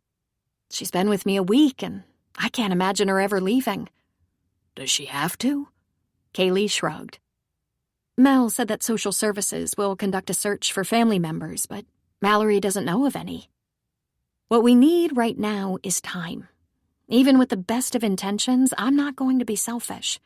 I want Mallory to have the right home, one where she can count on staying through her teenage years." "I hope it turns out to be with you," he said. "I don't know anything about situations like this, but it feels right to me. Kaylee, I'm very proud of you." A warmth spread through her, and she was a little bit surprised by how good it felt to hear that. This father who had not been there for her suddenly filled her full of pride and affection. "I'm going to go inside and see what's available to drink. Would you like something?" he asked. "If they have anything hot, that would be great," she said. She scooted out of the way of people who would be going to the porch or inside, and also those coming out and wandering over toward the tree. She saw so many familiar faces and waved to a few friends. It was almost as if she'd lived here for years. She felt so comfortable among them. She wondered which of them had brought the tree, who decorated her porch rail with garland. For someone who didn't want Christmas to come, she found all of this enchanting, promising. And yet, because she helped with the holiday food baskets, she knew that for many, times were hard. She caught a glimpse of the elderly mother and daughter she'd met at Thanksgiving, talking to neighbors and pointing up at the height of the tree. "Well, if I didn't know better, I'd say you're actually enjoying the holiday," came Mel's voice. "Oh," she said, turning to Mel and giving her a hug. "Thanks largely to you. I'm having a very nice time. Mallory's doing pretty well. We talk about her mom a lot, but we're doing other things that are as distracting for me as for her. We're reading together. I can't believe how smart that kid is. We play board games and watch some movies, and she loves Lady and the Puppies. Now, I'd really like to find out who brought me some of the Christmas treats I found on my porch." "I think if whoever it was didn't want to be anonymous, you'd have gotten a card," Mel said. "I think Jack let it slip that you were dreading Christmas on account of your mother's passing. If there's ever a time you want to get the word out about something, just tell Jack." "You're saying he's a big mouth?" Kaylee asked with a laugh. "He's a bartender," Mel said. "He can't help it." "He said you never tell," Kaylee pointed out. "I'm a midwife," she said, grinning. "Requirement of the job." Then she stood on her toes as if to look over heads. "One thing about raising kids in Virgin River, they're relatively safe." "Relatively?" she asked hesitantly. "Well, we do have wildlife and miles of woods and rivers you should try not to fall into, but we haven't had a kidnapping in a long time." Kaylee grabbed Mel's arm so suddenly, Mel laughed. "It was a long time ago, like 10 years or so. Paige Middleton was kidnapped by her abusive ex-husband, but he didn't have her long. Preacher went looking for her and found her. Her ex-husband regained consciousness before long." "We really need to spend more time talking," Kaylee said. "It was in the newspaper or I wouldn't have mentioned it," Mel said. "How long do you plan to be a midwife?" she asked. "Because you must have loads of tales to tell." "Forever," Mel said. "But just spend a little time with Jack. Are you looking for book material?" "Always." At that moment, Howard came down the porch stairs and handed Kaylee a steaming cup of hot chocolate. "Mel, this is my father, Howard. Dad, this is Mel Sheridan, local midwife and Jack's wife. Did you meet Jack when you were in the bar?" "I might have," he said. "It's a pleasure." "I had no idea you were having family for the holiday, Kaylee," Mel said. "That's fantastic. Howard, let me show you around a little, introduce you to a few people. Kaylee? I'll stay here and have my hot chocolate, thanks. It's where I told Mallory I'd stay." She watched as Howard walked off beside Mel and stopped at the first couple they happened upon, Vanessa and Paul Haggerty, then the minister and his wife, then Tom Cavanaugh with 3 girls, a couple of teenagers, and a younger one. Then she saw Mallory and her best friend Allie. They were running around the tree with a couple of other girls, and Mallory was laughing. They were holding glittery streamers on sticks that sparkled in the lights of the tree. Kaylee remembered when she and her mom used to sing that Helen Reddy song, "You and Me Against the World," a mother-daughter song. She wished her mother could see the tree, or know Mallory. But she also knew that if Mallory's situation had presented itself before Meredith passed away, Kaylee wouldn't have done it, wouldn't have taken her on. She wouldn't have gone to Virgin River to seclude herself and ended up with dozens of friends, a new boyfriend, a bunch of pets, and a child. Because you weren't that person then. Boy, that sounded very much like Meredith. She felt her eyes getting a little moist. Landry walked up behind her and slid an arm around her waist. "Where's Howard?" he asked. "Mel's taken him to meet the town. What a glorious night, isn't it?" "There must be 200 people in town tonight," he said. There's food in the bar if you want a little something to eat. Do you have any idea how much my life has changed since I came up here? He grinned at her. Do you have any idea how much my life has changed since you came? Everything is different. I went from being a solitary artist to having trouble spending time in my studio because I'd rather be with you. I think I'm going to have to stay a while longer, she said. Mallory should go back to her classroom after Christmas break, where she's acclimated and comfortable. I can go down to Newport Beach and pick up a few things, or we can all go check it out later. In fact, I don't even know if I'm allowed to take her out of this county. I'm not even an official certified foster parent. I'm a friend of the family, a neighbor. Don't worry, he said. We have room to grow. We have an abundance of possibilities. I wish my mom could see this, she said. She can see it, honey, he said, pulling her a little tighter against him. After all the singing and visiting and snacking, Kaylee and her family headed home for a late spaghetti dinner, which they enjoyed at Landry's house. Because of Mallory, he had found nice medium-sized trees to put up in both houses, so there would be one in Landry's house where they were having their holiday meals, and one in Kaylee's house where Mallory had her room. By the time they finished eating, it was obvious Mallory was worn out from playing with her friends, and there would be no games or movies with Landry and Howard on Christmas Eve. Kaylee took Mallory home while Landry checked on the dogs and made sure Howard was settled in his room. When Kaylee and Mallory walked up to the house, there were 2 small packages leaning against the front door. "What's this?" Kaylee said, reaching for one. "One says Mallory and one says Kaylee, and both say open on Christmas Eve. I guess we should do as we're told." "I guess we should," Mallory agreed. They went inside and didn't wait for Landry. They opened their boxes immediately and discovered matching pajamas, red with white polka dots. They were expensive, classy, grown-up pajamas, and they looked to be exactly the right size. "Oh my gosh, these are so cool," Mallory said.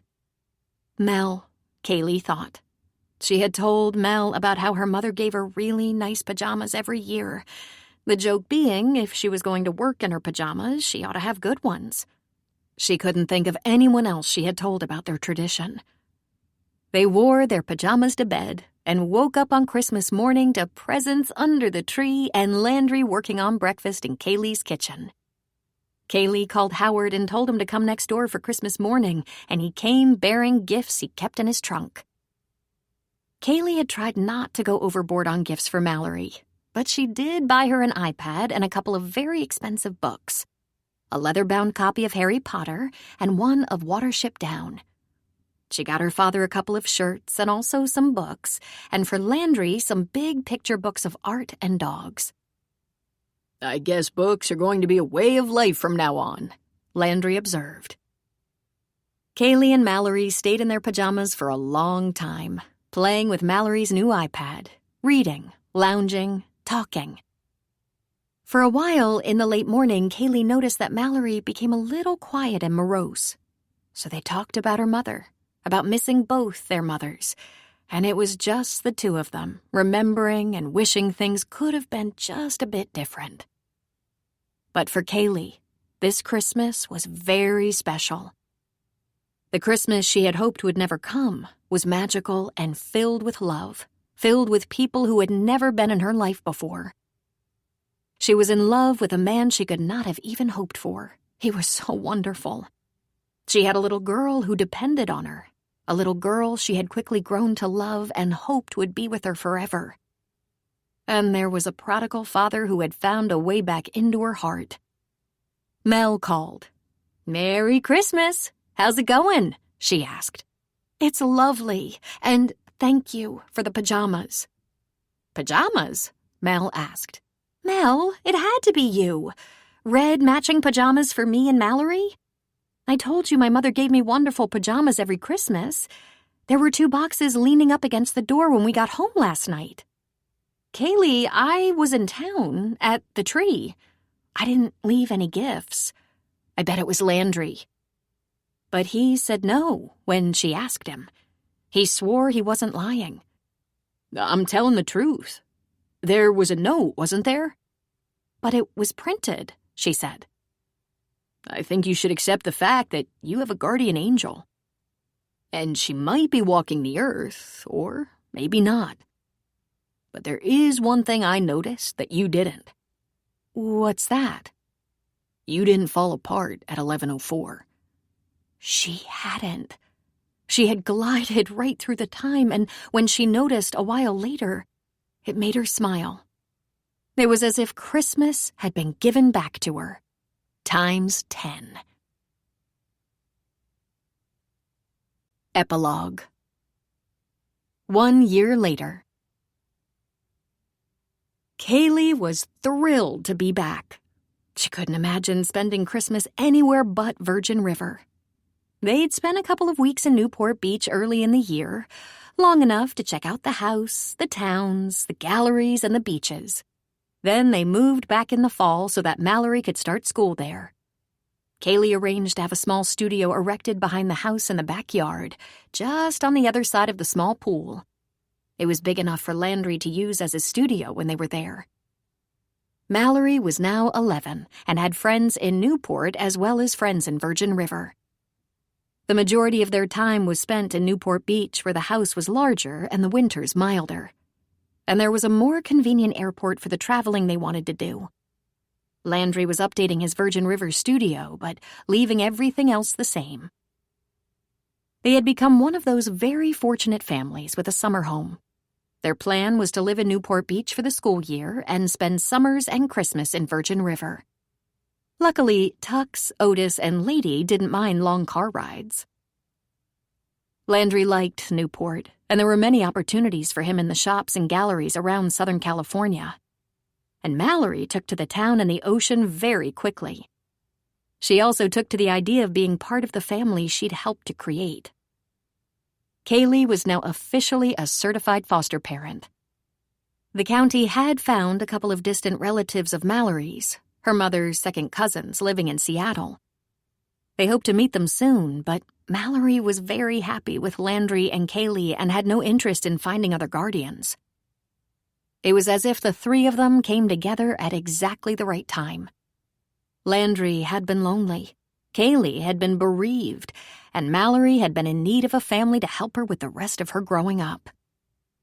Kaylee and Landry balanced their work and family life like synchronized swimmers.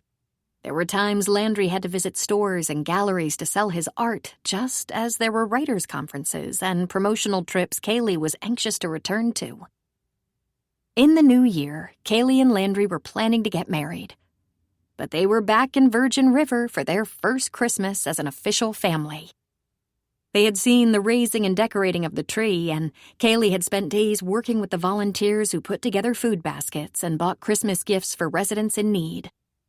There were many social gatherings, and Howard was invited to stay with them for the holidays. The anonymous Christmas fairies again delivered gifts to Kaylee's porch. Sometimes it was obvious where they came from. Winter crops from Jillian, canned delicacies from Kelly, handmade fishing flies from Jack, baked goods from Paige, and many others who just appreciated all that Kaylee and Landry did for the town. This time, Kaylee reciprocated with her own gifts of signed books and baked goods, scattering them around the mountain village. And a few days before Christmas, a small decorated tree had appeared on Kaylee's porch. Her mother had not appeared, which was very disappointing. But there was an ornament on the tree that looked like a pair of pajamas, the kind with feet in. It was made of red glass, something Landry could have crafted. There was a white streamer, also glass, swirling out from the ornament. And on the streamer it said, "You'll be fine." And they were. We're pleased to offer you exclusive information and insight into the Virgin River series from none other than the narrator of the audiobooks, but also a co-star on Season 1 of the Netflix series, Therese Plummer. Welcome, Therese. How did it feel to see the books you've narrated come to life in the Netflix series?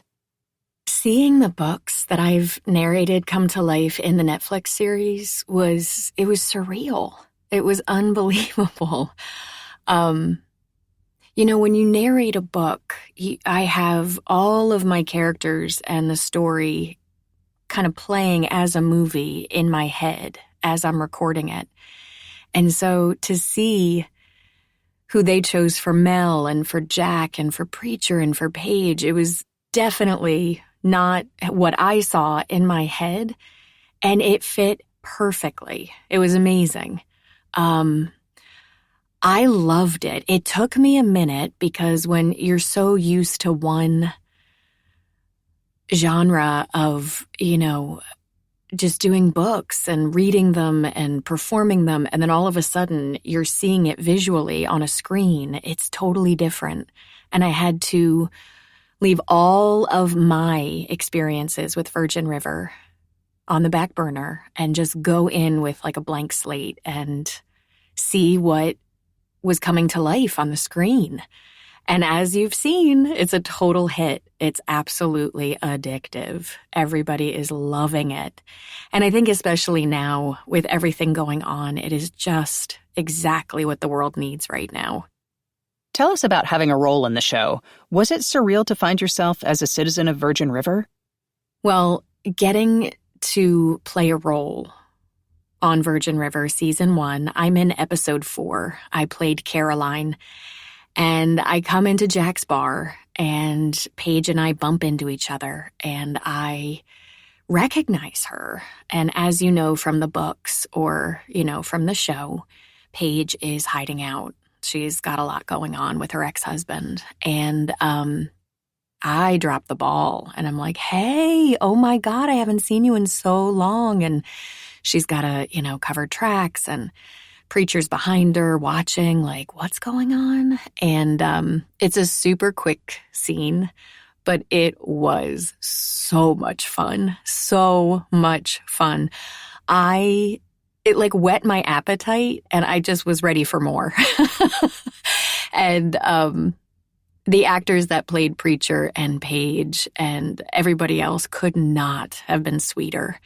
Just the entire set and cast and crew, it was all based in Vancouver, Canada, and it was unbelievable. I will be honest with you, when I walked into Jack's bar and I saw that they had created this, after recording it for so many years and again, seeing it in my head, and I went into this actual Jack's bar where there's booths and you can sit and there's a pool table and there's a bar with Jack behind it. I got verklempt.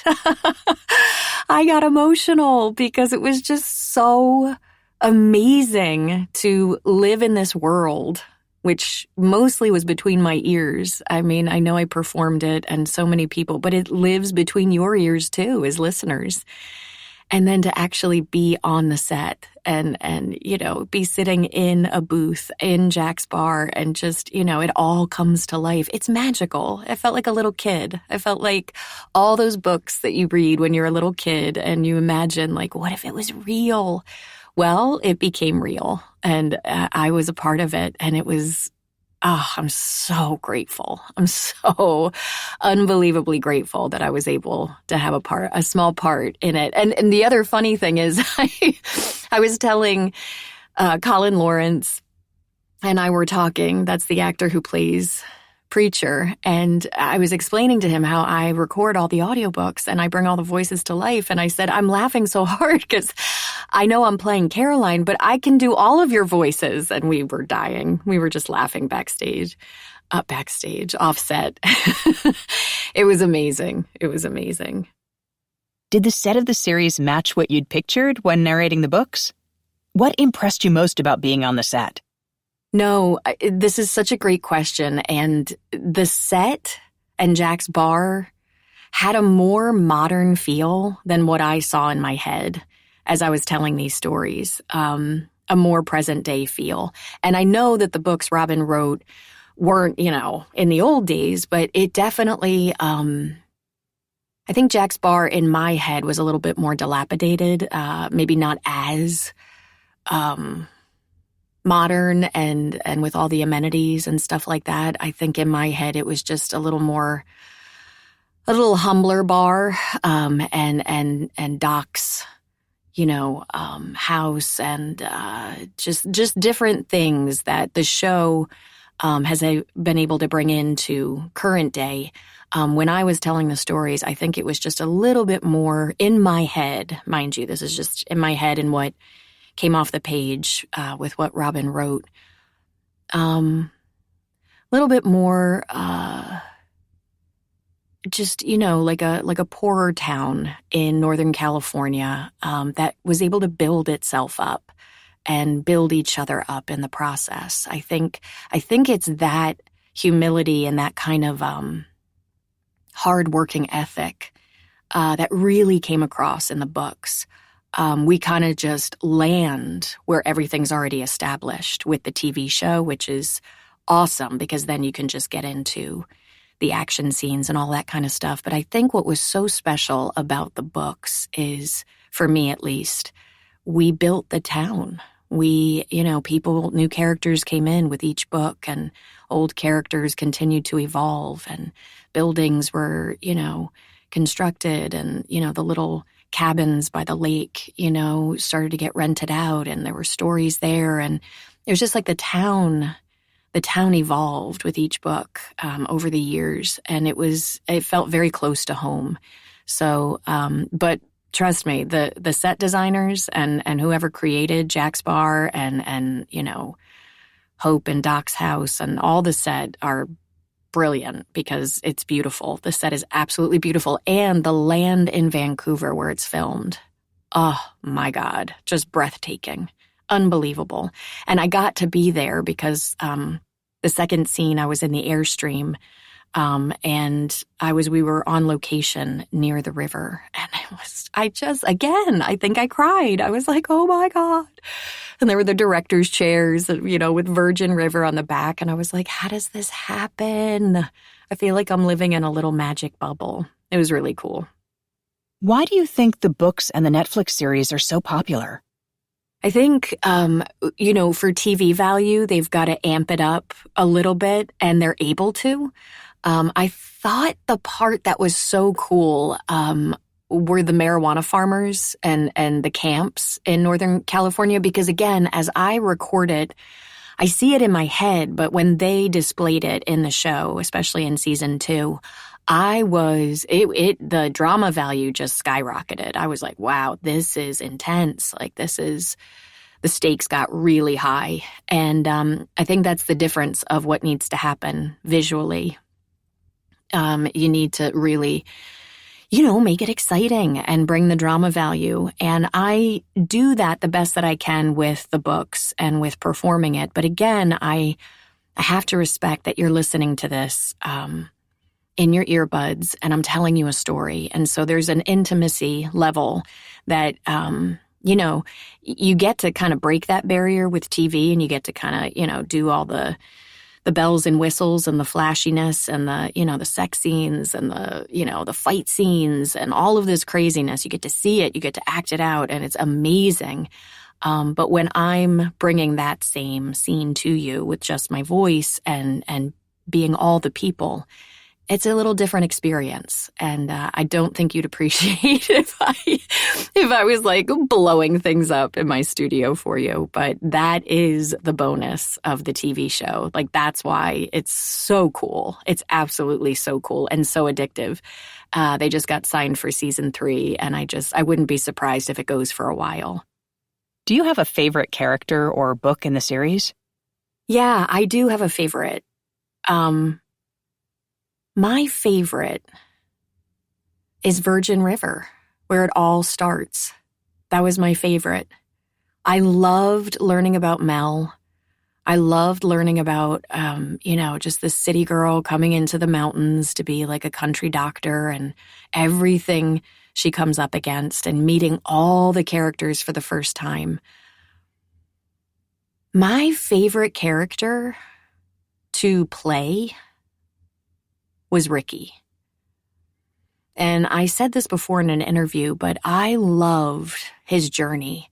And I loved just, what Robyn gave me as a performer and an actor, the opportunity to do vocally with Ricky's emotional journey and what he went through going away and fighting in the war and then coming back and dealing with his PTSD and his injuries and his anger and his frustration. That's an actor's dream. I mean, those are flavors and emotions and colors that we dream of. I mean, that's just a complex character that I love to play. I love to play. And so to this day, I mean, I love Mel. I love Mel. But she's my staple. She's she's the grounding post in every book. But when these new characters came in, especially Ricky, I had a real soft spot in my heart for him. What do you enjoy most about narrating the series? I think the thing I enjoyed most about narrating the series is that it was completely unexpected. It was when I first came into recording audiobooks, and Claudia Howard at Recorded Books gave me a chance to audition for this, and it happened. And if I could have told you all that was to come, especially the relationship with Robyn Carr, there's no way I would have been able to do that because it has been such an incredible journey. Robyn and I have been able to do events together, book signings together. We talk to each other on the phone. She is the funniest woman I've ever met. Most of our conversations is just me crying, laughing on the phone because she's so funny. And just the kindest, most grounded. And she's so you know what she told me? She's like, I'm so grateful when her show got bought by Netflix and was going to be going. She said, I'm so grateful that this is going to employ so many people. That just makes me feel so grateful. And I had this moment where I was like, that's who this woman is. And that's who I want to be when I grow up. I want to, no matter how successful and amazing and New York Times bestselling these books have become and will continue to become, she's just a grounded, humble, beautiful, talented, funny, graceful woman. And what she was more excited about was that because she chose to sit down and write these books, a lot of people were able to work. And I just think that's everything.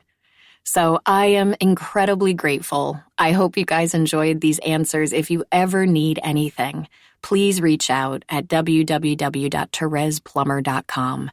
I get emails all the time. I respond. I love talking to you guys. You are what has made Virgin River possible. The listeners, the fans, you guys are the best.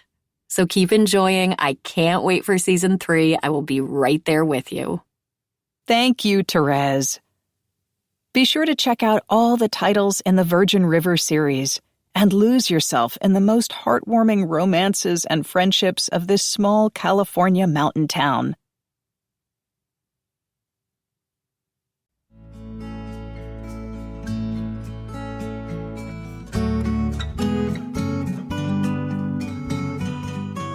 This is Terez Plummer. We hope you have enjoyed this unabridged production of Return to Virgin River by Robyn Carr. Presented by Mira and Harper Audio. This program was produced by John Marshall Media. Executive producer Jennifer Lopes. Text copyright 2020 by Robyn Carr. Production copyright 2020 by Harlequin Enterprises Limited. Used under license with Harlequin Books, S.A. All rights reserved. Thank you for listening.